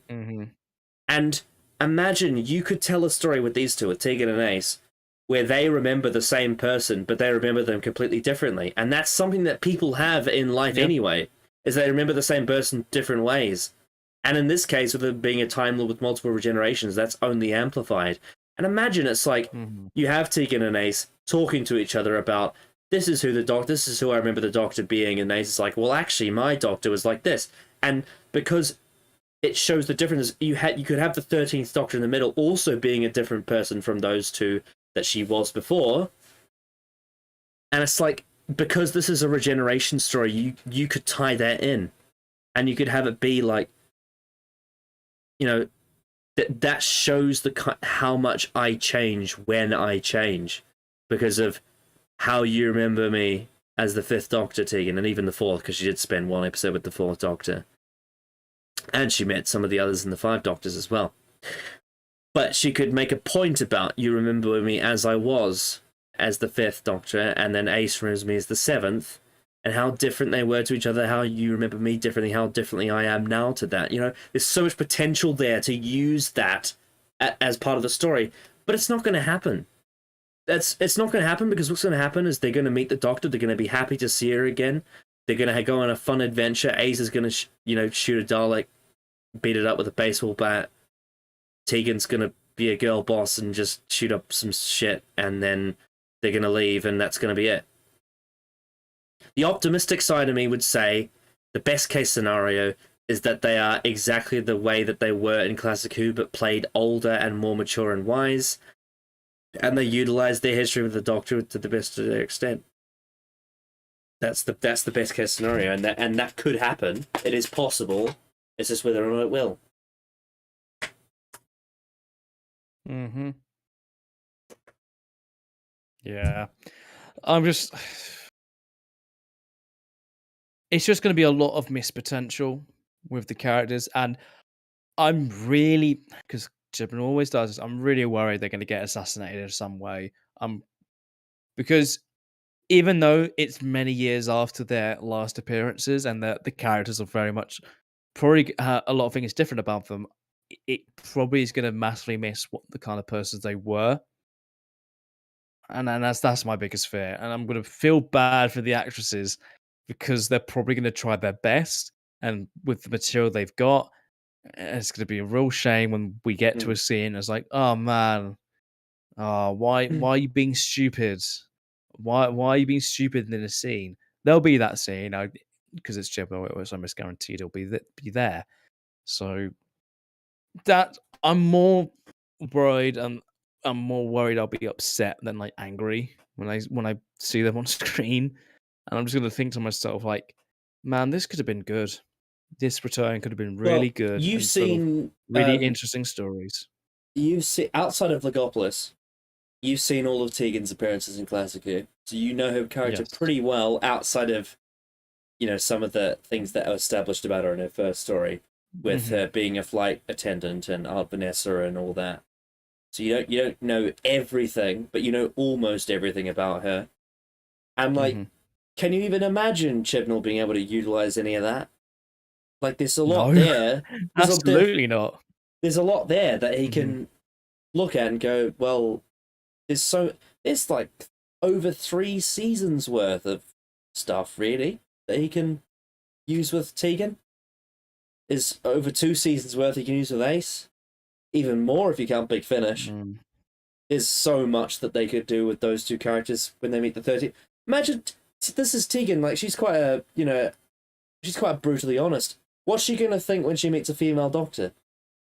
I Hmm. can hear the real Tegan, the real Janet Fielding as Tegan from Classic Who, seeing a female doctor and her saying something really like charming, like "Oh, about bloody time," you know, like something like that, something akin to that of like, or maybe just anything like that. And I don't see that happening. I see something really generic and stilted, and like I don't think I don't think Chris Chibnall has the ability to capture what makes Tegan who she is. I don't think he has the ability to capture what makes Ace who she is, despite the fact that he's a fan and watched their episodes when they aired.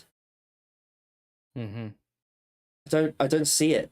I don't see Yeah. how. I just feel like there's gonna be, especially with Ace as well, I'm fearing that there's gonna be a lot of like I mentioned before, a lot of "Do you remember this shit?" Born Overdrive, and it's gonna Yeah, be well, because it's like just it's just gonna be yeah. surface level stuff. Like you remember when she beat up a Dalek with a baseball bat? Let's just do it again.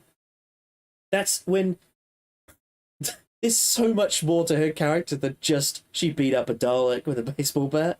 That's just a memorable moment from a memorable episode. Mhm. But like you look at, Ghostlight and The Curse of Fenric and Survival. You look at what they do with her character in those 3 episodes that run so deep.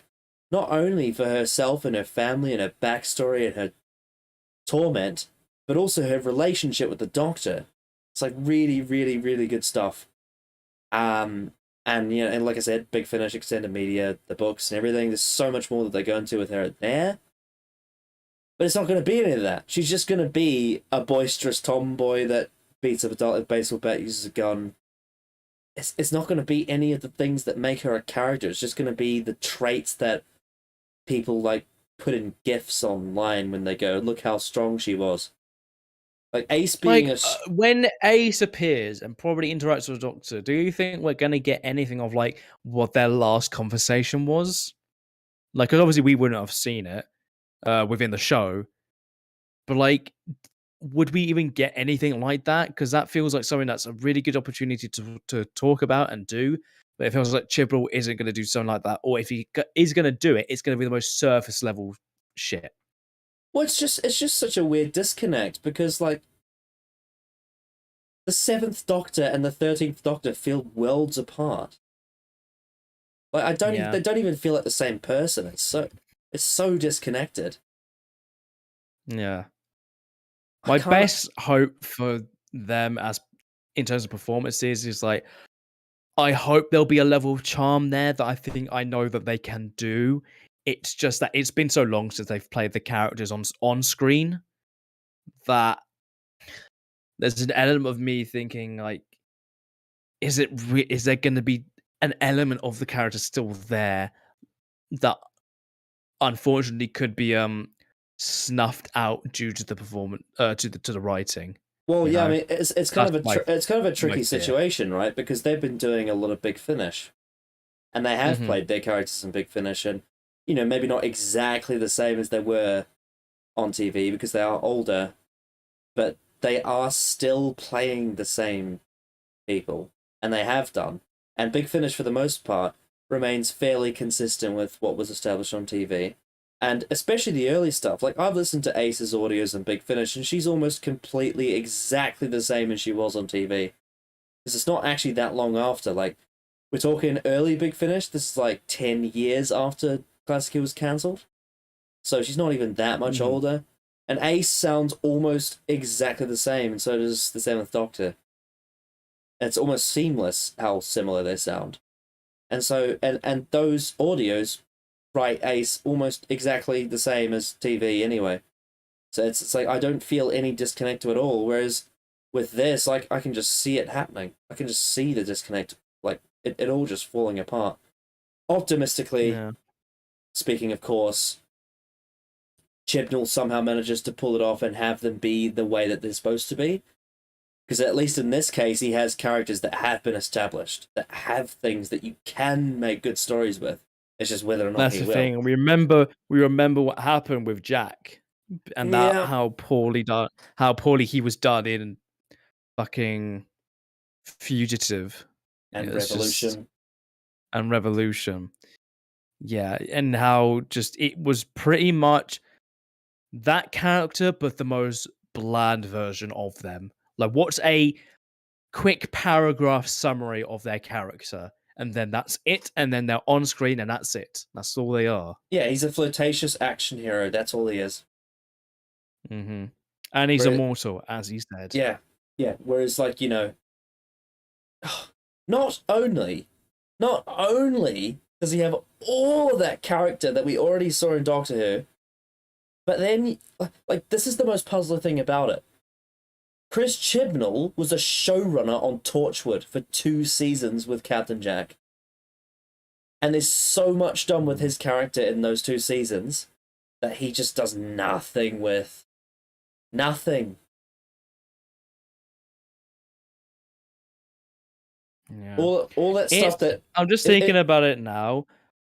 I'm still so shocked that in that story with Jack that he never killed him. That's still something that always will confuse me. Why he pointed out he was immortal, yet never had him die and brought back, and just never. I will never understand that yeah, it's like you when would have he just so easily could. That was so weird. yeah, a So story strange. with the Daleks in it. Hmm. Couldn't have him, jump in the way to save Graham or Ryan at any point. Just, just a little something, just to establish that, Jack's a good person and he's immortal, so he can do that, and save a life. I don't know. Shit like that. It's just fucking shows the lack of any really an understanding of Chibnall having the cards in his hands, yet failing to place them in the right way or even trying to. Although I can, funnily enough, though, I can imagine a scene where Jack gets shot by a Dalek and Ryan tries to explain it to the Doctor. He's like, "Oh, Jack got shot and we didn't know what to do. It was so So horrifying." Ron. Yeah. Yeah. And then the Doctor's like, "Actually, he's immortal. It'll be all right." Actually, he's quite used to that. That's a line I can imagine her saying. I'm Yeah. not kidding. Her just saying, "Well, he's used to that." Oh yeah, God, imagine. I can't imagine Tegan as a mindless husk, but it's gonna happen, isn't it? It's so It's bizarre. gonna happen somehow. Somehow he's gonna find a way. Somehow he's gonna neuter Janet Fielding, which I didn't know was possible. Mm. Oh, I really hope not. I really hope she kind of like gets some. If anything, an optimistic point of view would just let Janet Fielding be the character, because that's way more entertaining than what Chibnall would write for her. Just be like, on set, just be like, Janet, what do you think Tegan would do in the situation? And then she'll make a suggestion, because she's just so charming. It's so funny. Yeah. Yeah. My hope in terms of performance is that it somewhat can be charming and recognizable to be the same characters, you know. It's such a shame that they've been brought back here like one episode before RTD comes back, when he could have actually done them justice. Yeah. Because RTD running Tegan and Ace sounds exciting. That sounds like it could be cool. That sounds really interesting. It sounds like there's a lot of ways that could go. Mm-hmm. I can just imagine like in RTD2, either, I don't know, David Tennant, or if it's Shooty Gatwa, and this is Tegan or Ace coming back. Ace is bringing up something that the Seventh Doctor did, and he's like, that was such a long time ago. Yeah, I can imagine that happening, you know? Mm-hmm. Yeah, it's just like, it's the same thing as like if they brought, like, imagine if they brought back like Martha Jones or something in the Chibnall era. She has all this history with the Doctor, and she just wouldn't bring it up, would she? She'd just be there being a. Or they would have her misunderstand what happened. Chibnall would misunderstand what happened during that time. Yeah. That's another element of Chibnall. He just blatantly misinterprets things and does a really poor job and assassinates characters. I can't honestly, I can't imagine Martha Jones and Chibnall who. It just sounds so weird. Or Rose or Donna. Yeah. Oh, Jesus. I mean, at least the thing is though, with Rose, I've seen Billie Piper act in the Moffat era, so I can sort of see her changing up her performance for a different showrunner. But seeing Freema Agyeman as Martha in the Chibnall era just sounds bizarre. Because everything about that character and that performance is so layered. I mean, I guess the closest possible comparison I could make is Martha in Torchwood Series 2, but even then she still feels like the same person from Series 3 and 4. Seeing her with a Chibnall script would just be strange. Not to have any of that emotion, that the way because like one of the best things about Martha in Series 3 is not just the performance, but it's the way the camera focuses on her expressions to tell the story.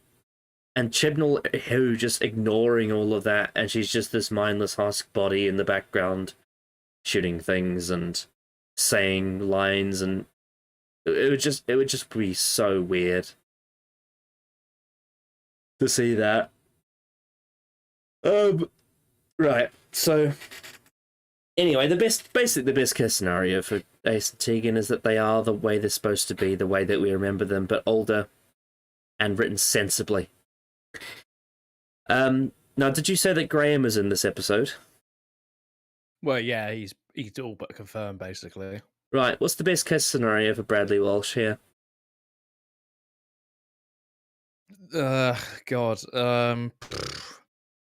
Probably just like a bit of like the good stuff from Series 11, like that kind of Graham. The very small moments of the subtlety and like the quietness of Graham's performance. That's what I'm sort of hoping for. Like the funeral scene from Woman Who Fell to Earth. Yeah, the funeral scene, the scene in Arachnus in the UK, you know, like in his house, that kind of stuff. It's that bit in Rose that's quite good as well, I remember. Yeah. All I'm hoping for with Graham is like, I don't even know how he's going to fucking appear in the episode, but we know he's in it. Is he going to appear without Ryan as well? That would be so weird. That seems to be the case. Yeah. There's been no talk of Ryan being in it, which that would feel weird. But yeah, I'm just hoping for like some level of like again with like same with like Tegan and Ace, a level of charm that we know is in there with Bradley Walsh. He didn't always have it, but it was there at times. Like he was majorly the best part about Series 11, even though it wasn't fantastic or even like totally competent in terms of the writing for his character. But there was something there, and that's why I hope. It's like it depends on how big his role is in this. Like if it's a cameo, then I would just hope that it's nice and charming and sweet. That's the best I could hope for. I probably wouldn't want him to be in it the whole time because it would feel a bit contrived. Because I don't know how they're going to introduce him back for this one-off. Yeah, I don't know. I guess the best case scenario is that Bradley Walsh can be charming when he's not written in the way that he is in, like, Series 12. Yeah. Series 12, he just fucking fell off a cliff in terms of importance. Oh, he's awful in Series 12. Seriously, he's really bad. Really bad in that. Really bad. Like, Series 11, he's a bit of a mixed bag, I'd say. Sometimes he's there, sometimes he's a bit lukewarm, sometimes he's out of character, like in the finale. But Series 12 in isolation is like one of the worst companions in the show, I reckon. Absolutely. I don't care how likable Bradley Walsh is. Graham's just put that aside and look at it for what it is. Graham is just trash in Series 12. It's just there. Yeah. I think I would probably just hope it's a cameo, and it's not. Yeah, it's like probably the he's best case forced scenario. into the story.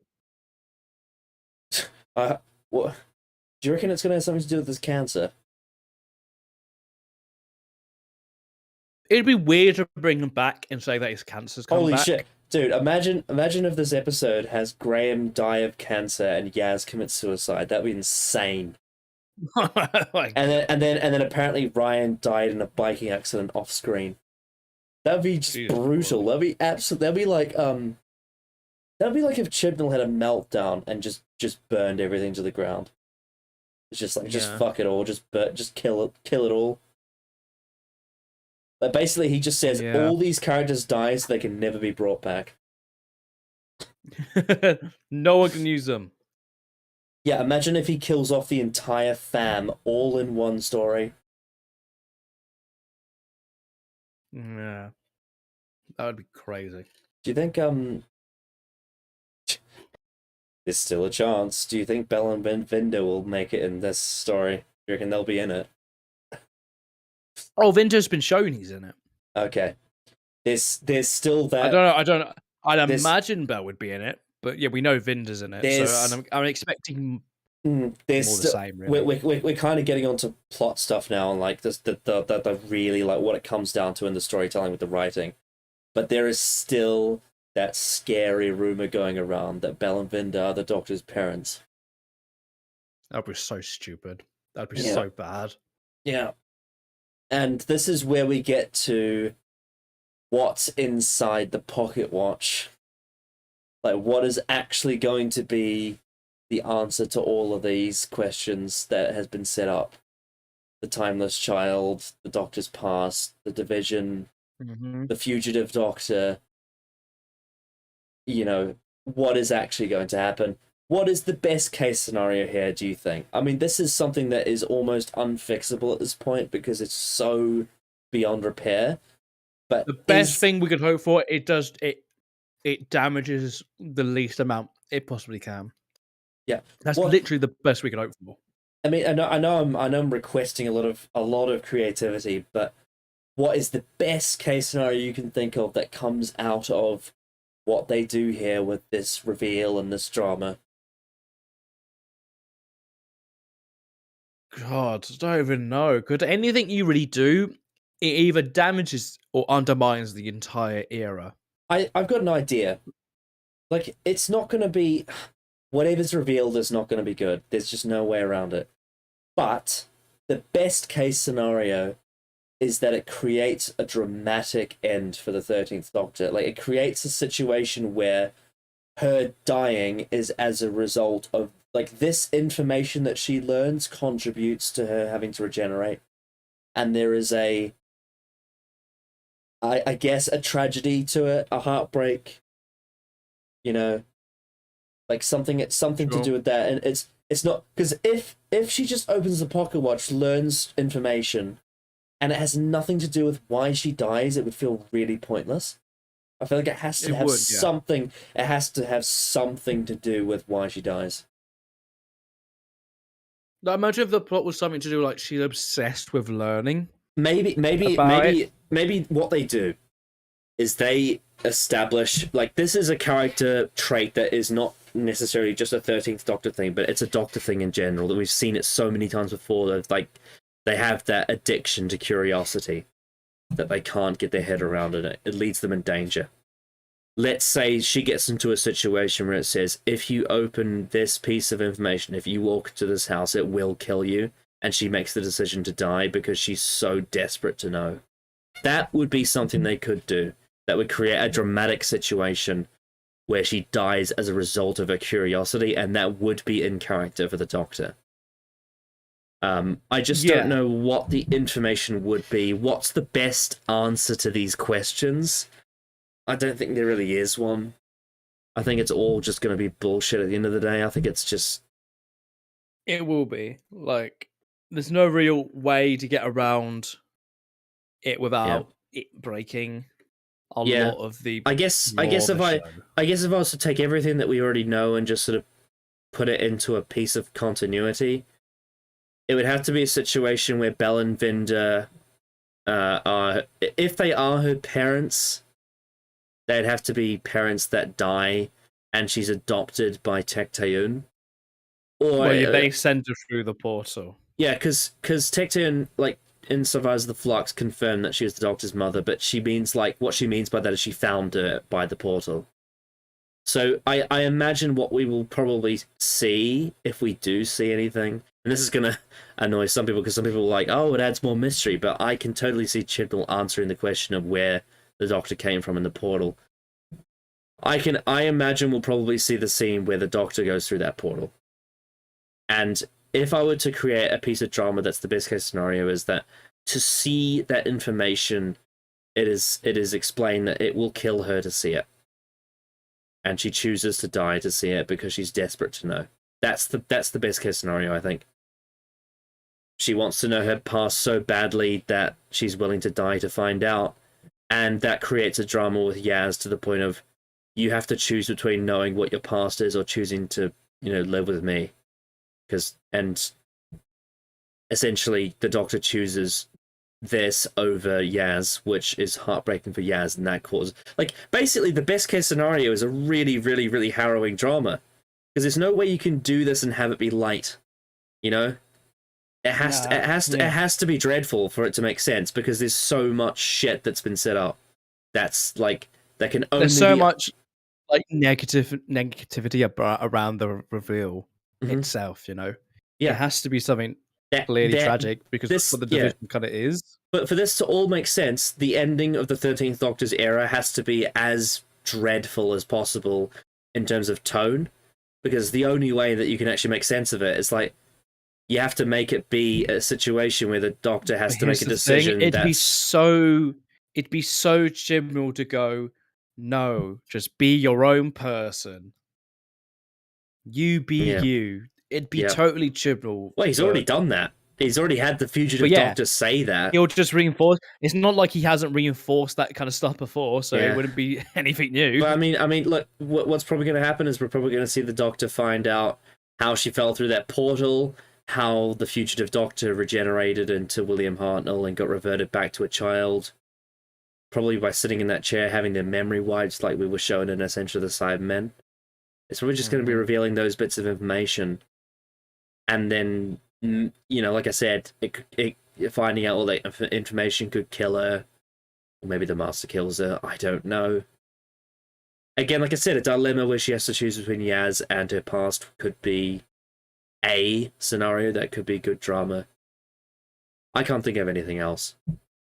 Apart from that, it's just we're headed for a cataclysm of writing. Oh, absolutely. The best you can hope for is, again, like I said, it doesn't damage as much as we're hoping for, or we hope it doesn't. You know, Also, it's yeah. would that even be in character? Like, I know the Doctor has a bursting need for curiosity, wanting to know things. But if it was a situation where she has a choice between that and, like, a person, I don't even know if that would be in character. Hmm. I just don't, because I just don't know what they're going to do with the Master and the Doctor. I don't know what they're going to do with that confrontation. If it's just going to be more, because like, what is there to do? What is there to do between them two, other than the Master trying to kill the Doctor, which he is terrible at, apparently. Yeah, I don't know. Like, I don't understand what the motivations are. There's no way around this reveal being anything but piss poor. There's no real way you can do the reveal. There's no chance in hell that what is revealed will be good. The only thing that can be good out of this is what will happen as a result of it to the characters. There is an opportunity to create. What will be the effect of it? There is an opportunity to create drama out of a reaction to the information. That's the best case scenario, I think, for this episode. Mm-hmm. And that's the best we can hope for. And, like, here's the thing. If all of this stuff happens, everything we talked about in the stream, whether that be Second Ecanola does his best work, Jamie Magdestone does his best work, as we described, the actors do the best performances and they're written in a way that plays to their strengths, everyone remains in character and isn't assassinated, the reveal has a dramatic weight to it, the fan service is well executed, or if all of this stuff that we talked about, where it's a best case scenario happens, yeah, we're still looking at an episode that isn't even cracking a good standard, because there's so much wrong with this run that it's almost unattainable. Because Chibnall has pretty much backed himself into a corner with the amount of setup. Like, he's done a lot of setup even the setup is piss poor. He's got to reveal and do so much with every element of the character and the story and the world. And it cannot work. It cannot. And people might say to me, well, he's got 90 minutes to play with, and that's true. He does have 90 minutes to play with. It's still not enough. 90 minutes is still not enough. You could give him a whole season to explain it all. I don't think he'd do it. I don't think he would still achieve it because of how piss poor the setup has been. 90-minute screen time for this episode is equivalent of a two-parter. It's not going to be enough to explain and to get everything right. To get all of this right is just... it's unattainable. And even in the best case scenario, with everything we've said, with all of the things getting as good as they can get in the Chibnall era, we're still looking at an episode that's like 6 out of 10 tops. Absolute maximum. 6 out of 10 is very generous too. Yeah, that would make it probably one of the best episodes of Chibnall Who. And it would still not be a good standard because there's just too much baggage, there's too much poor setup, there's too much reputation. I generally think in terms of what this last episode can achieve is no more than a 3, and that's being kind because of the amount of stuff he needs to solve.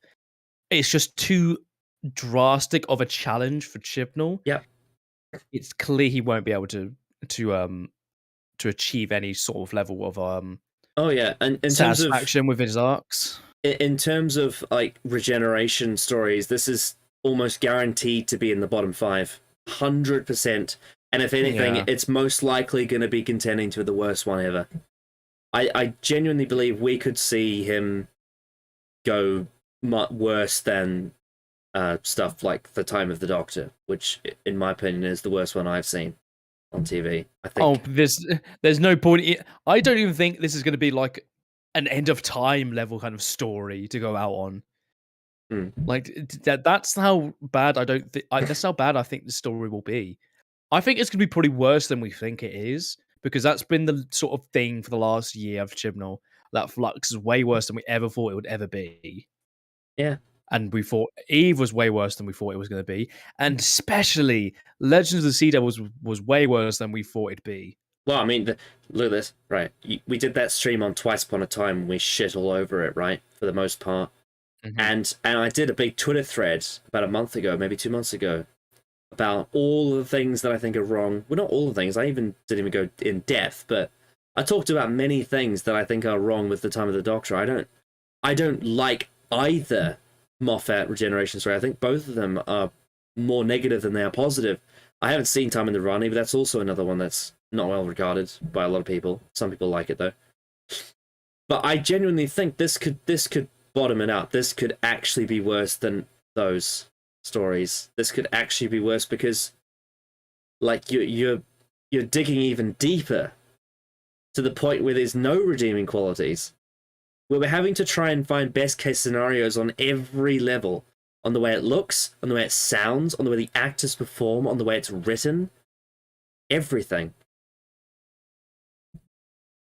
It's like, yeah, you know, when I shit on Time with the Doctor, I'm talking about the writing.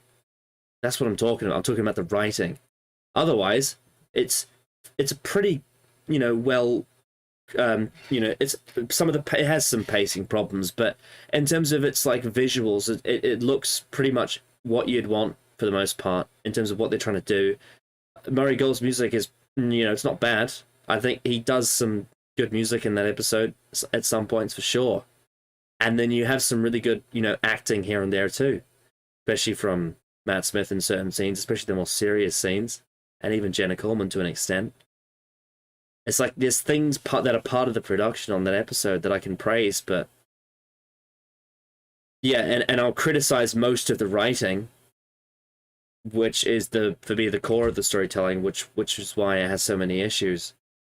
But when you get to like what we're about to get to, we're talking about an episode that's going to have writing so bad that the acting is going to be bad, that the direction has nothing to go on, so that's going to be bad. But the music can't play to anything because it's just completely soulless. Not even ideas you can play with. So what are you going to do? And you'll end up with an episode that's just shocking in how much it drops the ball. But there is always a possibility that it could be all the things that we say that it is. You know, potential to be positive. But I don't think it is. Oh yeah, but based on track record and the ability of the writer, we're very much looking at best, a 3, or even if it's trying to push the limit, maybe a 4, maybe. Mm-hmm. But the bottom line is, this won't be a story where we're looking at it and be like, you know what, he did his best, and there were some things there that, you know what, something we can dig out of. I don't think it'll be that. I mean, any of that. I could give him that kind of, you know, comment on his first episode from his era, because The Woman Who Fell to Earth, I think, is below par, but it's not anywhere near as bad as his recent work. There is enough there to hold it to a somewhat below average standard. But this, I don't think, will reach that, because I think there's so many things that Chibnall does now that he didn't do then, that it just makes the storytelling way worse. Way worse, because it's so stuffed, and he's got 90 minutes, but there's every possibility that he completely crams in that 90 minutes. Yeah, that's the thing. The fact that it's 90 minutes, almost like, it makes me think how he's going to probably put more into it than he probably should. Yeah. There's gonna be, I imagine there's going to be, especially those first 10 minutes, I cannot imagine how fast-paced it's going to be to the point of insanity. Because with these kind of episodes, especially if this is going to be his last one, he's going to want to cram as much as he can in and do as much as he can to make this the most extravagant fucking... I mean, literally, the fact that there's going to be 2 completely different looks to the Master, indicates to me we're going to do a whole bunch of shit in this. Mm-hmm. I cannot think of it being a very calm, calculated, relatively well-paced story when there's so much. The trailer shows so much that's going on. Fucking Unit, the Cybermen, the Master, the Timeless Children. There's going to be so much stuff in this 90-minute finale. Yeah, he's probably going to try and like cram in references to everything from his era and from previous eras as much as he can. He's just going to fill it up. He's going to cram a lot. Because there will be interviews of him like talking about like we wanted to make this the biggest, like most ambitious final story for a Doctor it can be. That is absolutely going to be his motivation. He does not have the ability to even somewhat pull it off. Not just pull it off in general, but even to have a level of competence to certain sections of the story and production. I just don't see it. Because there's why should we have any faith to a best faith level that there's going to be something there what we look at and say, you know what, there was something there. There was something to talk about and there was something to link one thing to another. I don't see it. Especially from a writing standpoint as well. That's the main thing. The writing is probably going to be very piss poor, much like because this was all made within the timeline of Flux, you know, and that entire section of his era was balls to the wall incompetence with the amount of shit he stuffed into it. So I cannot imagine this being any different. Just to piggyback off something Audrey said, I haven't seen Time of the Rani, so I can't fully comment. But one thing I can tell you is I know that Chris Chibnall at the time it aired was a big fan of it. So maybe it will be like Time in the Rani. Maybe it will. It's always possible. I mean, that would mean that Jody Whittaker would have to regenerate in the first scene, which I don't think that's going to happen.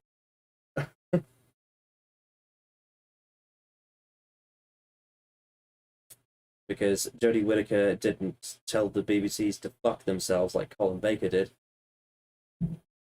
Mm-hmm. Rightfully so as well. He was completely in the right to do that because they did some bad business with him. Is there anything else about the episode that we need to cover? I can't think of anything. What is the best? How do you think it will end?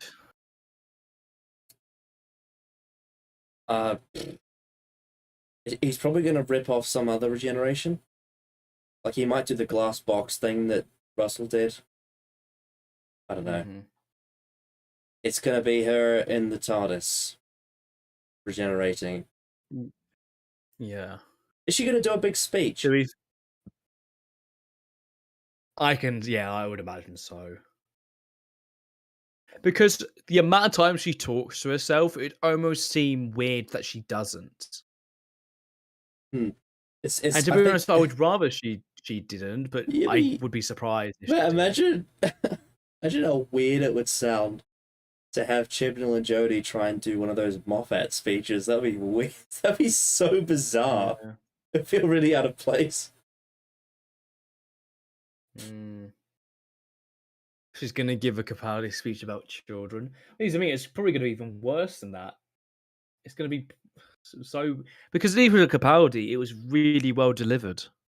Like, there was an element of, like... That's a true, like... In terms of acting. Connection there. Yeah. But yeah, it's yeah. Well, I mean, I think I would almost laugh if Jody Whittaker did that. Oh, and that's the thing. I've said this many times. When we do the reactions with the other guys, we're gonna absolutely be like cheering and egging her on in such a memey way. That's gonna make it like just funny. No matter if she does make a speech or not. If she does make a speech, that's almost gonna be like... Well, I mean, okay, so to sort of emphasize the difference, it's like Capaldi's acting in that scene is very genuine. And because it's genuine, it pisses me off because I don't like the sentiment. But it pisses me off because I take it seriously because it's presented seriously. Whereas if it was Chris Chibnall and Jody Whittaker doing the exact same thing, I would laugh at it because it doesn't come across as genuine. It would just be so weird and stilted, and it's like from a character standpoint, it wouldn't have the same. I wouldn't have the same vitriol towards it because I wouldn't believe it, because it would just be so ridiculous. Does that make sense? Like the difference between the two. It's like because Capaldi didn't feel like a robot of a character. No, absolutely he didn't. His Doctor was not like a robot. I absolutely believe that that's what he thought. I just wasn't happy that that's what the direction was. Whereas this thinks that the 13th Doctor says, I'm like, you don't actually believe that. I don't believe what you're saying. It's just so weird. Weirdly disconnected. Yeah. Oh dear.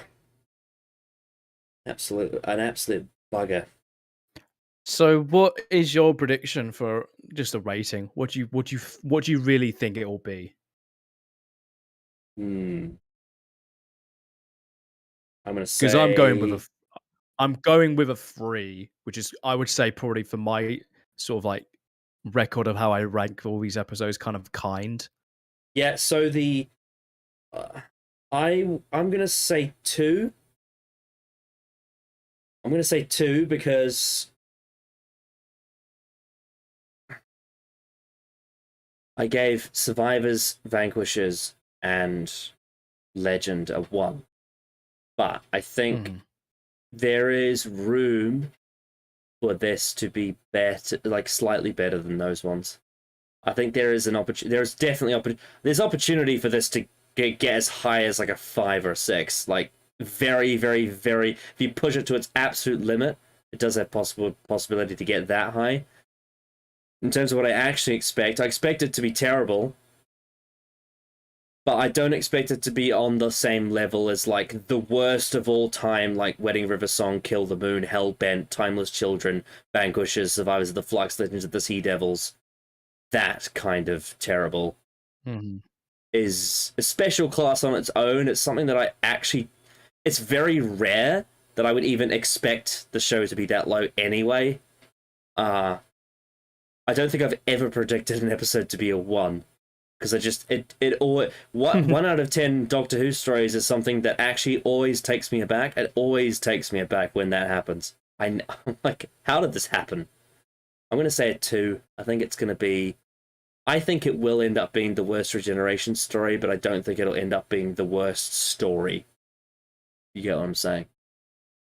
Yeah, I would probably say the same. I think... Yeah, I think it'll probably be the worst Regen story. I'd be surprised if it's...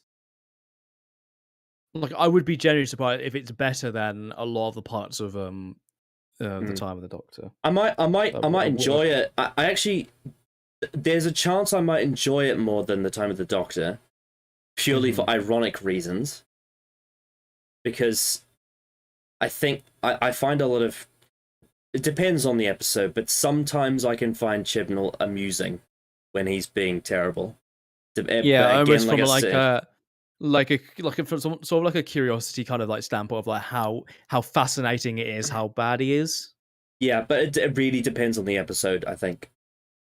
Sometimes that irony isn't there, and it's just rage.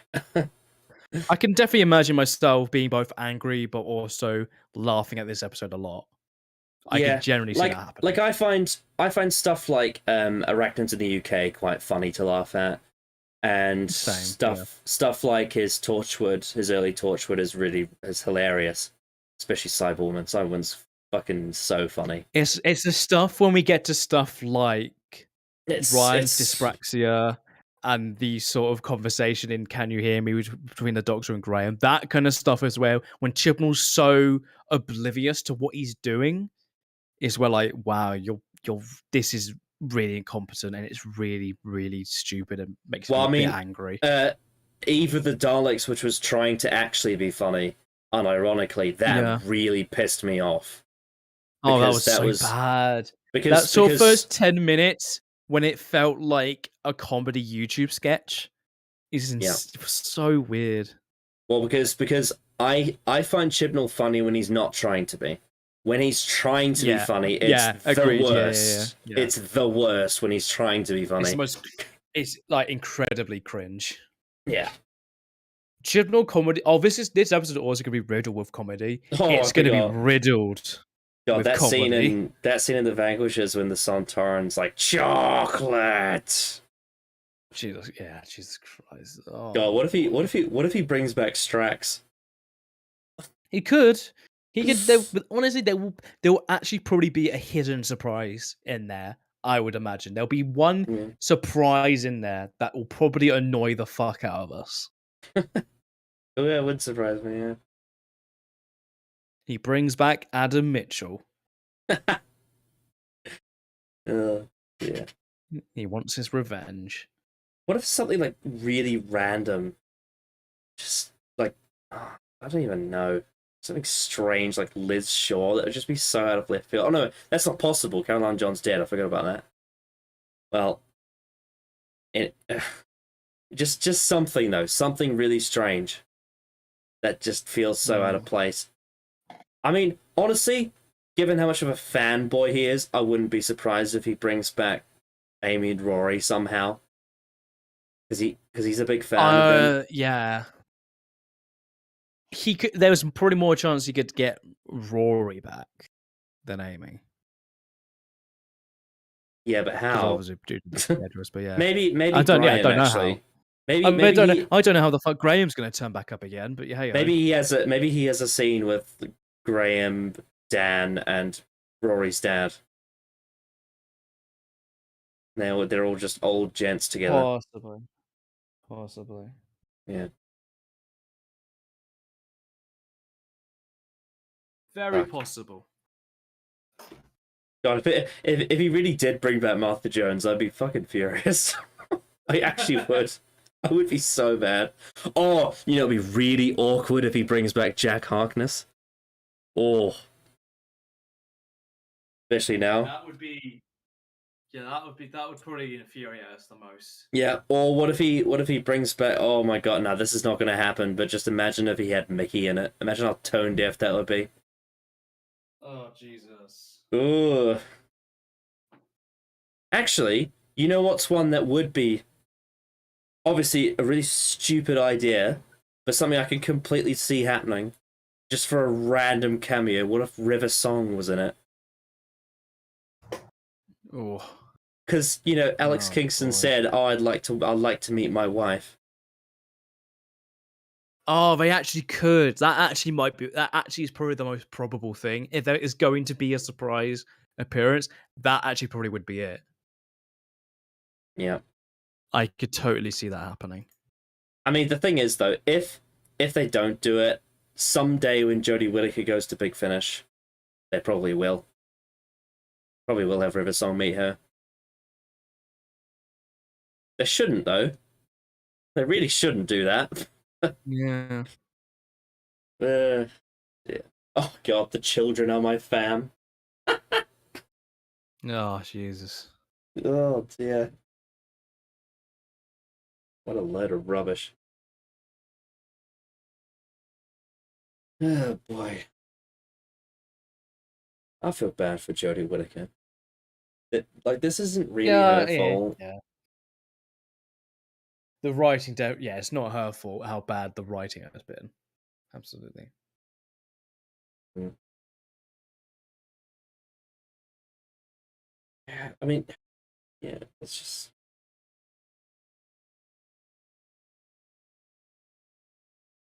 I don't really know what to say. We just wish that we really hope, we will hope it would be good, but there's obviously no chance of it being any more than meh at best. I have no hope it will be anything but bad. There's no hope because there's so many issues that you can't solve especially in just 19 minutes. Even in a season's worth, you probably wouldn't be able to fix everything. So there's going to be a level of yeah, that doesn't work. Oh yeah, imagine Oh, if River being in it caused Yaz to have like a fit. oh, that would be the cringiest thing ever. Oh, no shit, cause fucking the Doctor referenced River Song in Legend of the Sea Devils. Remember that? Oh god. Imagine if she is in it. Imagine if she is. Chibnall actively did set up for that, and it's oh Jesus Christ, that would be so cringe. He's like, oh, even more than my wife. And then Yaz brings that up to River. Oh my god. Mm-hmm. Jesus. Is Kate Stewart gonna be in this episode? Yes. Oh, for fuck's There's a clip sake. of her, yeah. She's also going to be in it, so I guess we should quickly cover her, just quickly. I'm probably expecting more of the same. Okay, honestly, you know what? I don't. My beef with her and Chibnall, who, yes, she has some stupid moments, especially in Survivors, when she just forgets about the threat of the serpent. That's awful. But the difference is between her and some of the other characters we've talked about is that Kate Stewart was already not very good in the Moffat era anyway, so it's not like she's had a massive downgrade. And well, here's the thing: with Ace and Tegan, RGR, I'm expecting them to be like mischaracterized. That's my really worry. am. Oh, I really am. Honestly, I'd rather they be wasted than mischaracterized. Yeah. Like in a sense, there's missed opportunities, but they're not like ruined. That's sort of my best hope for them. Yeah. Yeah, I'm not expecting Kate to be good either. This is. I know this is not. Never really has been. I know this is not. This hasn't happened. It's almost like it'd be silly for me to speculate. But if we're talking best case scenario, let's say this is designed as a setup episode for what's coming next, and Chris Chibnall and Russell T Davies collaborate together on this episode. I think that's the best case scenario, realistically. It's not going to happen, though, because, they want Chibnall to write his own finale. But if he did collaborate with Russell, hypothetically, and they had it lead into what's coming next, I think you could actually pull something out of this that would be better than what it's actually going to be. Because there are examples. Now, obviously, Chibnall's torture episodes, some of them are also terrible. But there are examples where Russell steps in when Chibnall's doing Torchwood, where it is better than what we're getting here. There is a difference, I think, between some of that and this. And so, I think if Russell was a co-writer on this episode, then it would probably be better than, what I think it's going to be. But I don't think that's happened. I think the only scene that Russell would have written is the very last scene. And I think the last scene, if I was a betting man, as I was to make a prediction, I think Jody Whittaker is going to regenerate into David Tennant, and I think he's going to look in the mirror and he's going to do the 3 watts, and that'll be the cliffhanger. Possibly. I don't know. I think he's going to. Obviously, it depends on what Russell's wanted. It's going to look. It's going to look weird to see him in Jody's costume, isn't it? If Tennant does show up in this, and it is him being regenerated from Jody, that is going to be weird. That's going to be very weird. Yeah, it's going to be weird. I'm not 100% convinced, though, it will be 10, though. That's my thing. I'm not entirely convinced. I don't know what Russell has planned, so I can't really understand. I don't really understand. When it comes to Russell, I doubt it's that simple. Yeah, it's going to be. He'll want to do something. It's going to be something more complex. It's going to be something. I think what he will do is he will leave you uncertain as to what the fuck is going on, and then it will get explained in his actual episode. I could see that it is an open-ended regeneration. That Yeah. is a total possibility. Also, I just want to point out something. This is something I saw on social media. If you look at the House of the Dragon like carpet interviews, Matt Smith's hair looks almost identical as it was when he was the Doctor. So there's some speculation around that. I think someone also commented they saw Peter Capaldi have an interview and his hair was also looking familiar as well. So you never know. You just never know what they're up to at the moment. Never know. It's possible. What if they did something like what they did at the end of the War Games, where they have the Doctor regenerate and you don't see who they change into until the next episode? Because they hadn't cast John Pertwee when they made that episode. So they just had him fade away. You had to wait until season 7 to find out.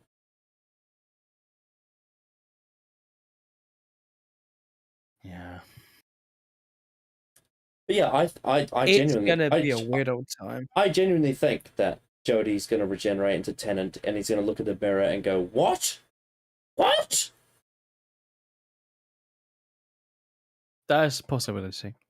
And I can see a lot of people being annoyed by that as well. Oh, I can see Dylan being annoyed by that. Oh, absolutely. Absolutely. He's like, "What are we doing? Going back to the past? I thought we were supposed to moving forward. It's ridiculous, fan wank." Yes, it's so much more Doctor Who than David Tennant. Yeah, I guess that's our predictions for this. Okay, actually, here's one last question. One last question around of who do you think is going to be the most inconsistent character in the special? Oh, based on what this established about them. Yeah, doing the old Star Wars question that EFAB did. I think. Wow. What do we think? Who do we think is going to be the most inconsistent character based on what we know about them? There's a couple of different versions of that answer I could give. It's because there's characters that have been consistent before and will be inconsistent most likely here, and then there's characters that have already been inconsistent that will continue to be inconsistent. So are we talking about who's going to fall the furthest, or who's just going to have the worst writing overall? Probably who's going to have the most inconsistent writing based on their character. Well, because MauLer's answer to that in the Star Wars things, Kylo Ren. Right? Because he has the most inconsistent... Oh no, they banned... when they did those questions, they banned Kylo just from it, straight out. Right, because it was too obvious. Because it was too obvious, and obviously it came... Yeah, it was true. They picked different... I think he picked Finn. I think Finn and like Poe were the most common answers. Actually, let me go and see, because I know they got it on the efap.me page. I can go find it. But yeah, who do you think will be the most inconsistent character in the special? Oh, that's a really good question. I am probably... Oh my god, it's a hard criteria though.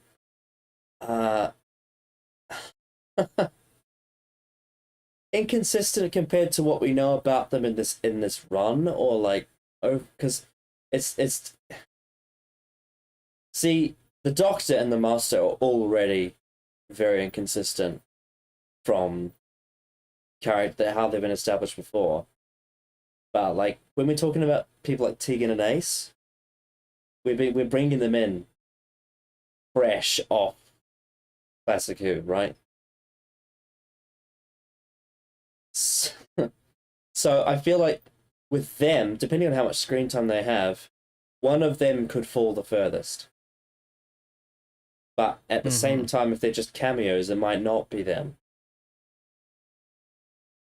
Yeah, I don't even know. I don't think Dan has any room to be inconsistent. I think he's just too void of agency. I think it's got to be one of the three leads. It's got to be the Doctor, Master, or Yaz, I think. But again, if Tegan or Ace are major players in it, it could be one of them because they could perform character assassinations on them that hasn't really been done before,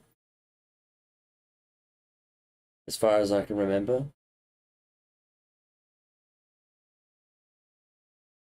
It's probably something we should ask the audience as well.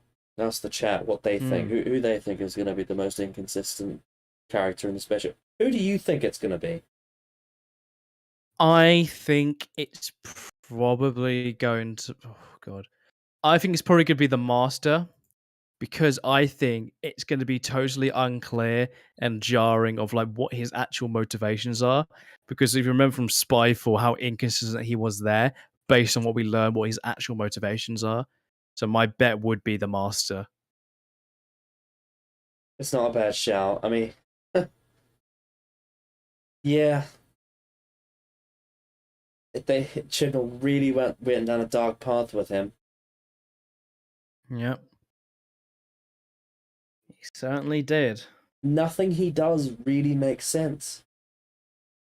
Never really makes sense.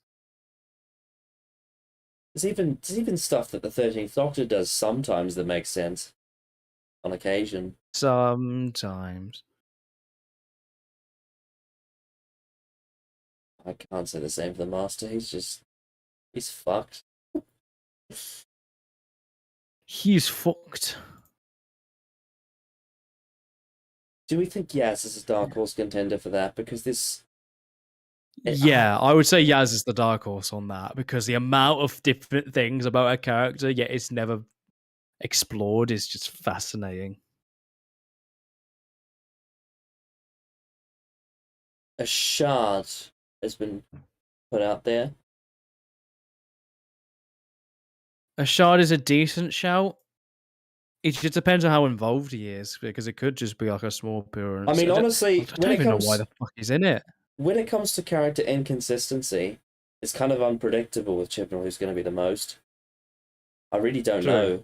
I feel like it was a lot easier to predict with Star Wars, because there's a lot more clarity around who they are and what the writers are like, what JJ's like and what Ryan's like. With Chibnall, I don't really know what he's going to do, because nothing about what Chibnall does makes sense, so I can't predict what he's going to do because there's no cause and effect. Do you know what I mean?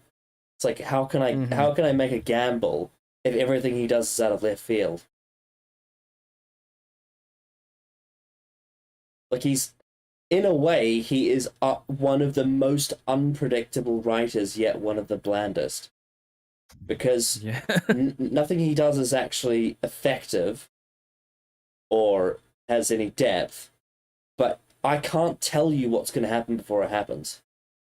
Because he doesn't, despite relying on cliches and has, homogenized ideas and blah, blah, blah, blah, he doesn't have cause and effect, so my brain can't figure it out, because my brain can't do the learning process to say, this is the natural ending to this, what's happening. Because I don't know what he does, because Chibnall doesn't really have a pattern. He just does things on a whim. I feel like Chibnall will get Ace completely wrong. She's appeared twice. Chibnall took over the book and the Blu-ray trailer. I think Chibnall will ignore both of those. Yeah, probably. I mean, the Blu-ray trailer, she doesn't really say much. Well, those are, especially the trailers, probably not actual, like, legitimate examples of her actual characterization. You can just put more points towards Classic Who.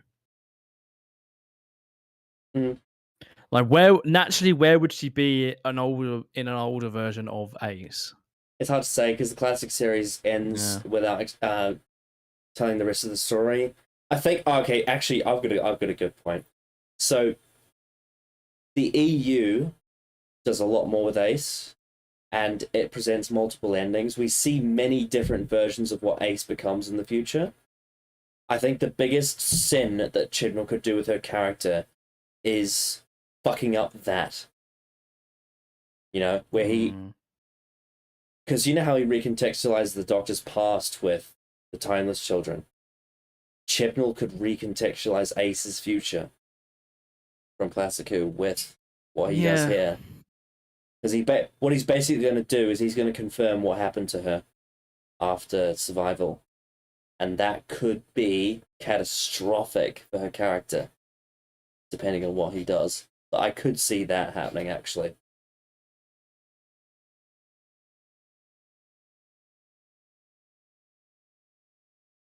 Tegan could be assassinated in Resurrection. She ends up stopping traveling because of all the death, but in the preview we see her shoot a bunch of shit. Yeah, like that's a good point, actually.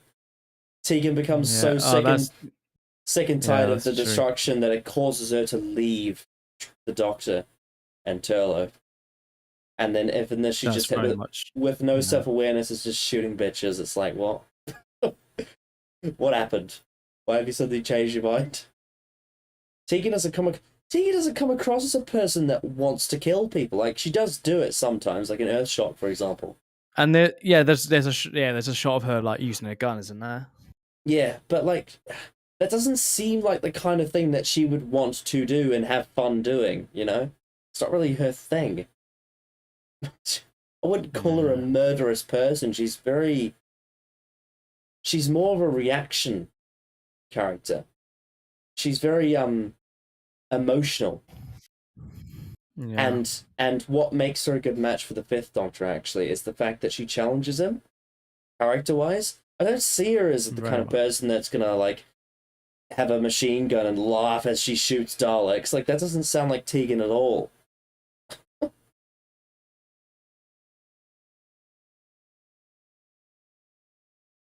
Yeah, it doesn't sound like that's like the kind of thing that guy from Planet of the Ood would do.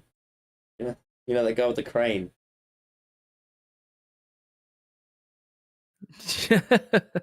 Yeah, they could totally assassinate Tegan and turn him into a gung-ho lunatic. Gung-ho, like, badass lunatic, yeah. Yeah. And I can totally see it happening too. She shoots up a bunch of Daleks. She's like, oh, well, that was fun. Yeah. Oh, that would be really cringe. Come on, considering guys. her fucking what her last story was as well. Mm-hmm. Resurrection of the Daleks. Like, do you actually think they're going to bring up any of that? They probably will in like a line or two, and that's it. They won't actually explore it. They'll make us think it's actual development and like an interesting idea being explored, but it's the most fucking blatant because this shit. is the thing, is like someone, because what I would do is like, say she does the Sidemen like Prime suggests. If I criticize that, someone on Twitter, some wanker on Twitter is going to be like, but what about an Earthshock? What you have to understand is that she's doing it in Earthshock because she has to out of desperation. The only reason she's killing Sidemen in that story is because it's literally for her own survival. She doesn't enjoy doing it. She doesn't want to do it. She has to do it. She's involved in a battle. And that battle ends up killing Adric, and she's heartbroken. She takes it very seriously. Tegan girl bossing on the Sidemen is not in character. It's all just gonna be because Chibnall will look at Tegan and Janet Fielding's energy and be like, oh yeah, she's sassy, you know? She's sassy and sarcastic, and having her enjoy being in battle and girl bossing would be totally encouraging because that's who she is. But that's ignoring the reasons why she's like that. She's like that because she's confrontational. She's like that because she believes in what she believes in. She's straight to the point. She speaks her mind. She's emotional. She's sensitive. Those are the reasons she's like that. It's not because she's a gung-ho lunatic.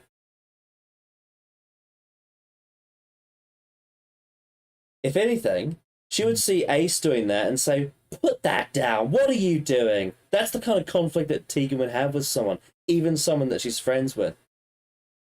Because that's the kind of drama that surrounds her, rather than being like, you know, come on, girls, let's you know, blast them up.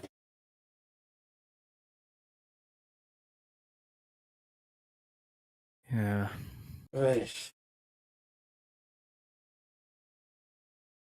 Yeah. We actually should probably pose that question to people we know and get like a write it all down and see who gets the most and who was right in the end. That would be interesting. Oh, no, if Chibnall brought back Bernie Summerfield, who hasn't even appeared in the TV show, that would just be the worst case scenario, because she needs to be untouched by Chris Chibnall. Please don't ruin Bernie Summerfield. She's like one of the only characters that hasn't been ruined by New Who yet.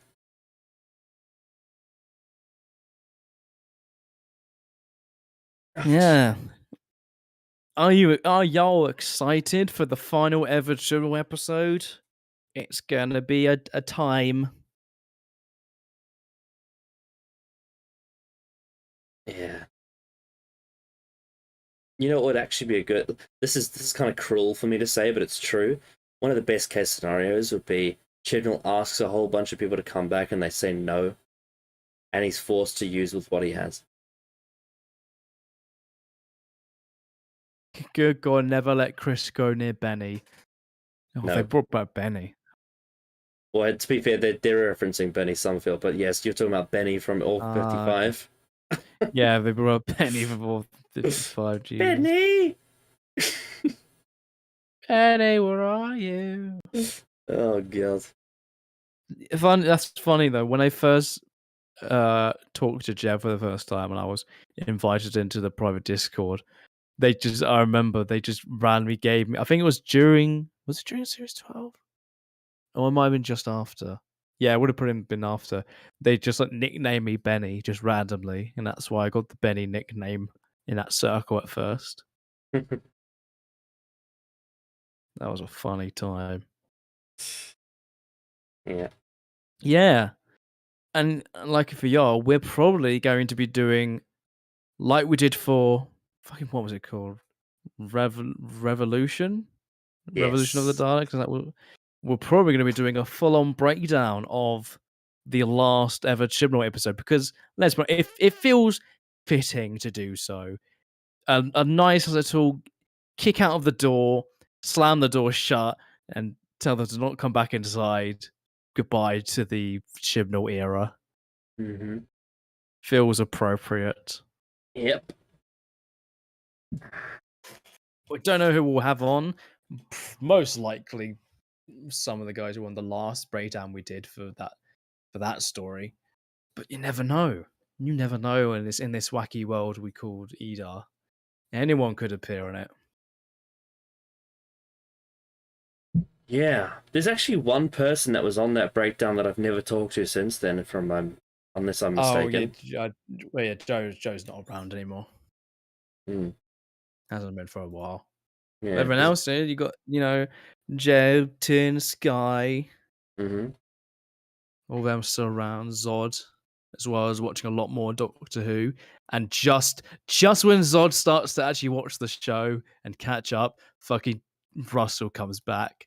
Mm-hmm. And we've had to suffer for 5 years. Lucky bastard. Fucking lucky bastard. Yeah. Yeah, bastard. Zod's a very wholesome person. I have nothing but good things to say about that. Zod.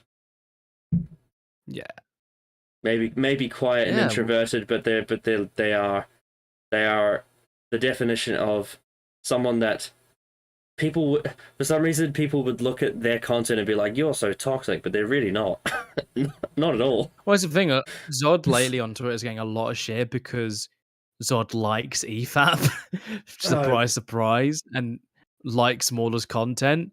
And it always seems like I don't know if you know about the EFAP posting their L's account on Twitter. Yeah. How cringe that shit is. Yeah. And just they seem to be going after Zod a lot, especially in the last 2 weeks. I don't understand it. Zod's like one of the most innocent people out there. They just unlike Jeb. I see. Yeah, okay, but Jeb's a provocateur though. Yeah. You know? Jeb will see. Jeb sees Jeb sees a shit tweet and says, "Here are my legal documents that prove that you are wrong. Fuck you." That's what Jeb does. Stupid. Yeah. I honestly never see Zod do anything controversial. They just have they just share their thoughts and appreciate people's content, and it's just some really wholesome stuff, really. Mm. Yeah. Yeah. But the lucky bastard got to only suffer through Chibnall Who for like a year. We had to suffer for 5. The 5-year plan. And what a plan it was. Yep. So, in between now and then, in the Centenary, we do have another potential EDAR that we can do on a video that was suggested to us that sounds interesting. I don't think we'll do it in this stream, we may do it in the next one. It's like this really wacky 10th Doctor theory that I've been told about. Don't know the full context, but it sounds crazy. Apparently, the person who sent it to us would love to see you have meltdowns at it, so that's at least an incentive. Here's the thing, here's the thing, I've not seen Nope, and I probably never will. I don't care about the Jordan Peele films. More times than not, I trust their verdict on stuff. Not always, but I have their reasons.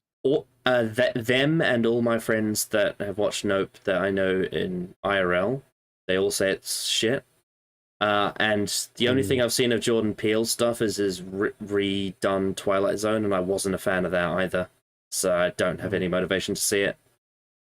Nope, neither. Just sounds like nonsensical bollocks, really.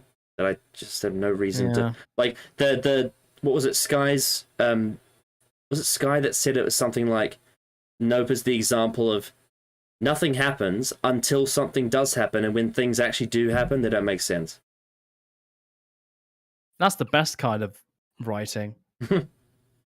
Yeah. Yeah. Anyway. Expect more of those kind of takes when they come on next time. Get Out, I heard, isn't great. I hear a lot from our circles that it's not great. So, but hey, I don't know. I haven't seen it. Hey ho. So yeah, in between now and the Centenary, we probably have another EDAR where we go through that 10th Doctor thing, which should be interesting. Should give us yet another opportunity to talk about the character, and also just whatever shenanigans, fun banter. And also, I currently have a couple of videos in the can that I haven't edited, but they're all in Premiere for me to edit when I'm ready. One of them is myself and Will Maddox's reaction and review of Time Lash. And then I also have the next batch of Pink Floyd from the Uma Guma album that's all ready to go. Unfortunately, I had to recreate the sequence for it because it corrupted. So I'm going to have to retranscribe the lyrics again, which is going to take some time and effort. I've had a lot of busy weeks recently with a lot of different things, so it's been massively delayed. But once I'm able to transcribe the lyrics again, I'll be able to edit that and push that out, which should be a lot of fun. Because those videos, obviously they don't get a lot of views, and I know that. That's fine, but it's some of the work I've enjoyed doing the most on this channel is that, and one of the reasons why is it's because it's one of the only things on this channel where I'm pretty much uniformly positive on almost everything, because I just have so much love for that band and their music. And it's been a pleasure to go through all of the discography so far with Callum and the 3 others, and long may it continue, even if it is taking a long time to get through it. And I'm going to put myself under the pressure now. I haven't done this publicly yet, but I think it's time to announce that soon we will be putting together and organizing the Advent calendar for December. And this time round, I'm going to try and do a proper one, unlike last year when I did the December dump, which was a bit of an off year. But yeah, I'm going to be starting to think about and put together this year's Advent calendar, which should be exciting. We've already got some stuff that has already been filmed for that, which should be cool. And yeah, that's all upcoming and exciting. Look forward to that, I guess. apart from that, for the rest of the year, I can't imagine there'll be too many other videos coming out because there's a lot of work that we have to do for the rest of the year already of what I've just said. So I don't want to wear myself completely thin. Yeah. Oh, Lukey, you bought a vinyl of Animals. Well, I feel like you should have waited for the remix that's coming out this month. I feel like you probably should have waited for that, because that shit sounds so good from what I've heard of it so far. Anyway, Callum, what are you? Any other comments you have to add on all that stuff I've just said? Well, I think that I am both excited, worried, and afraid for the last ever Chibnall episode, but it will certainly be a celebration, to say the least, and I am looking forward to watching it with my friends and then getting mad about it with my friends. But yes, exciting things to come. Be excited, or else I will have a pretentious rant about you on Twitter. Sounds about right. Yep, sounds about on character. Absolutely on point.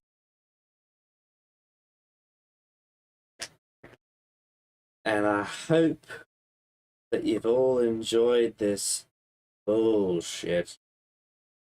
It's certainly not as long Big as ol' certainly not as long as the EDAR that came right before this one. No, almost half. You know, no, not even close to that. We slacked it off this time round. Yeah, only 4 hours. The last one was 12 hours. Yeah, light work. You know, I don't know if the audience knows this, but that was a 12-hour EDAR, and after we talked to Jay for like another 4 hours. Well, that's the thing. I remember we talked to Jay. I think Tin Sky hang around for a bit longer as well. That was before Jay went off to watch the 4th episode of Kenobi, which was then the whole layer under the cloak Twitter drama discourse thing, if you remember that. So that's quite funny. Jay certainly had a very long weekend. Oh yes. That day. Yeah. Doing 10 hours of that and then having to watch Kenobi. Boy, oh boy, what a day that would have been. Jesus. Don't envy her. Absolute endurance. Oh yeah. Well, I think we both said I was not expecting Jay to be on for as long as she was. That was kind of insane. I was expecting maybe a video or two. Jay was on for the entire fucking thing and stayed 4 hours at least after it, and just said to us that she just said, well, I'm just staying there because I'm just having a good time enjoying it, and that was just such a compliment. Yeah. To not only have someone that busy with that kind of schedule, you know, doing what she does, have the time to not only be on the stream and hang out with us, but to just stay for that long and actually enjoy it. Like, wow. I'm sure saying that Sasha DeWaz Master was bad probably helped, you know. probably sweeten the deal. Bit of lip service. Yeah. Yeah, that was a good time, and many more, hopefully, appearances from all those guests that were on that day in the future. Yeah, because I'm pretty confident in my social skills overall. But you know, sometimes there is that little voice in the back of your head of like, oh well, what if Jay gets bored and just leaves and like the stream just dissolves, right? That could happen. But seemingly the polar opposite happened. Seemed like they were thoroughly entertained. Well, there was a lot of really good moments on that stream. Oh yeah. The laws of times are mine, and they will obey me. That was a particular highlight. So true. So true. God, that whole video was so terrible and cringe. Yeah. Ah. Ally, little child. Yeah. Yes, thank you everyone Ellie, for coming along. I've seen a little child on Twitter, actually. Seen her around.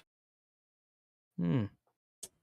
She's actually quite a pretty lady, but she has terrible, terrible videos on Who Culture. No offense. Terrible. Terrible. I will not be fooled. Yes. You won't follow me. Also, I haven't watched any of House of the Dragon yet. I think I might just wait until I feel like it. Honestly, we'll probably both just wait, really. I just haven't been bothered to watch it yet. I just haven't had time and I haven't had the motivation. I want to wait until I feel like watching it, really. And actually, you know, my fix of Game of Thrones content lately, I mean, it's been reinvigorated a bit, but it's because one of the people that I work with, he was actually the one that was on the Blade Runner review, of those of you who've seen that, from the Advent calendar like 2 years ago. He's currently reading the books, and every time we go to work together, we talk about what he's read, and that's kind of reigniting my thinking about Game of Thrones again. But I still haven't watched House of Dragon because I don't have much motivation to yet. I need to get to a point where I actually want to see it. Otherwise, I'm not going to really care. Even with some of the positive things I've heard about it, I have to get myself in the right headspace to get into it. Absolutely. I'm just going to quickly comment and say I don't think anything would benefit from an approach to Sherlock because, in my opinion, Sherlock is overrated and it's kind of trash. I understand the idea of 90-minute episodes, but nah, it doesn't have to be that.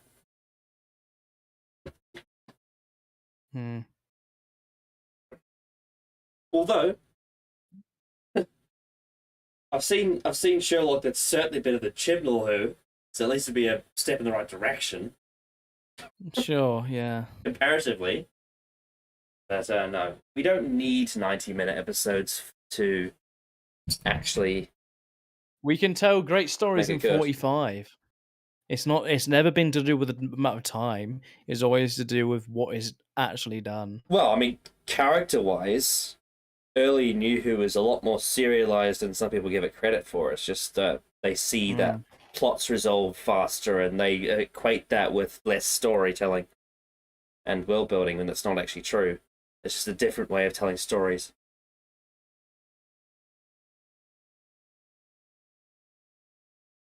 Yeah. At the same time, on the flip side, I don't like the criticism that long stories are bad either. There's so many people out there that bash the classic Who 6-parters for being too long and padded, when actually a lot of them are actually really good and benefit from that, you know, extended length and all that stuff.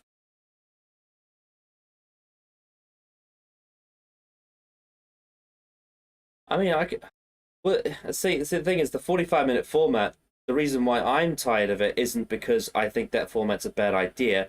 I just think it's because Chris Chibnall and Stephen Moffat didn't know how to handle it. That's just that's my take on it. That doesn't mean that I don't want 45-minute episodes. I think there's plenty of ways that you can have 45-minute Doctor Who be the best ever. It is possible. And Audrey, you can shut up about the Space Pirates because I think the Space Pirates is underrated. I think I'm on my own lonely island with that.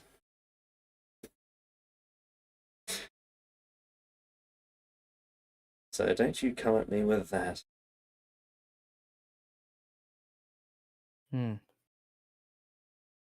I did laugh though what Jay said about the Space Pirates and that in EDAR 20 of like, you are the most valid, is the most easy opinion for you to say because you can say that you like the Space Pirates and no one can argue back because no one else has watched it. I remember, yeah.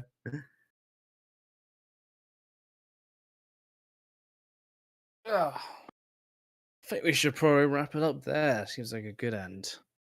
Well, the Space Pirates wouldn't work as a 45-minute story because you would be missing out all the good bits. Also, Thank condensed. you everyone for coming along. Also, condensed Classic Who is trash. They tried to make Marco Polo into 30 minutes, and it's awful. 7-part story doesn't need to be cut down. Serialized television is good.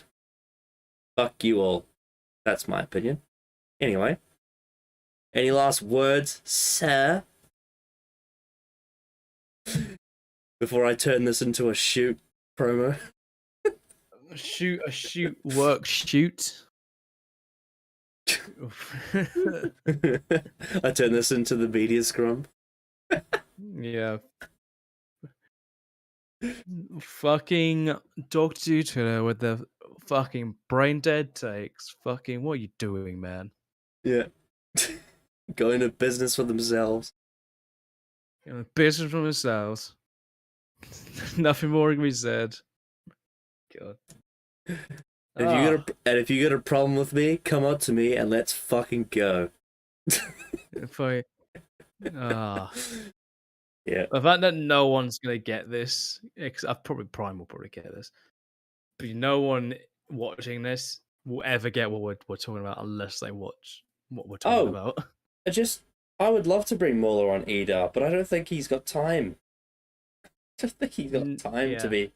The most we can hope for is probably a few years down the line where the possibility of him doing Doctor Who content in some capacity is a possibility.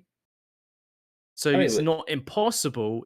It's just I would say it's unlikely. Well, I mean, with RTD coming back, he may be more motivated. That's the also thing as well. It's more likely than it was like a year ago. Because, you know, I know that he liked RTD's era and he loves Tennant. There you go. Yes. Because he's not cringe. Yeah. It's also not just about the fact that it's really good storytelling and really good acting. It's also the fact that it's Welsh television as well, which hits home for him.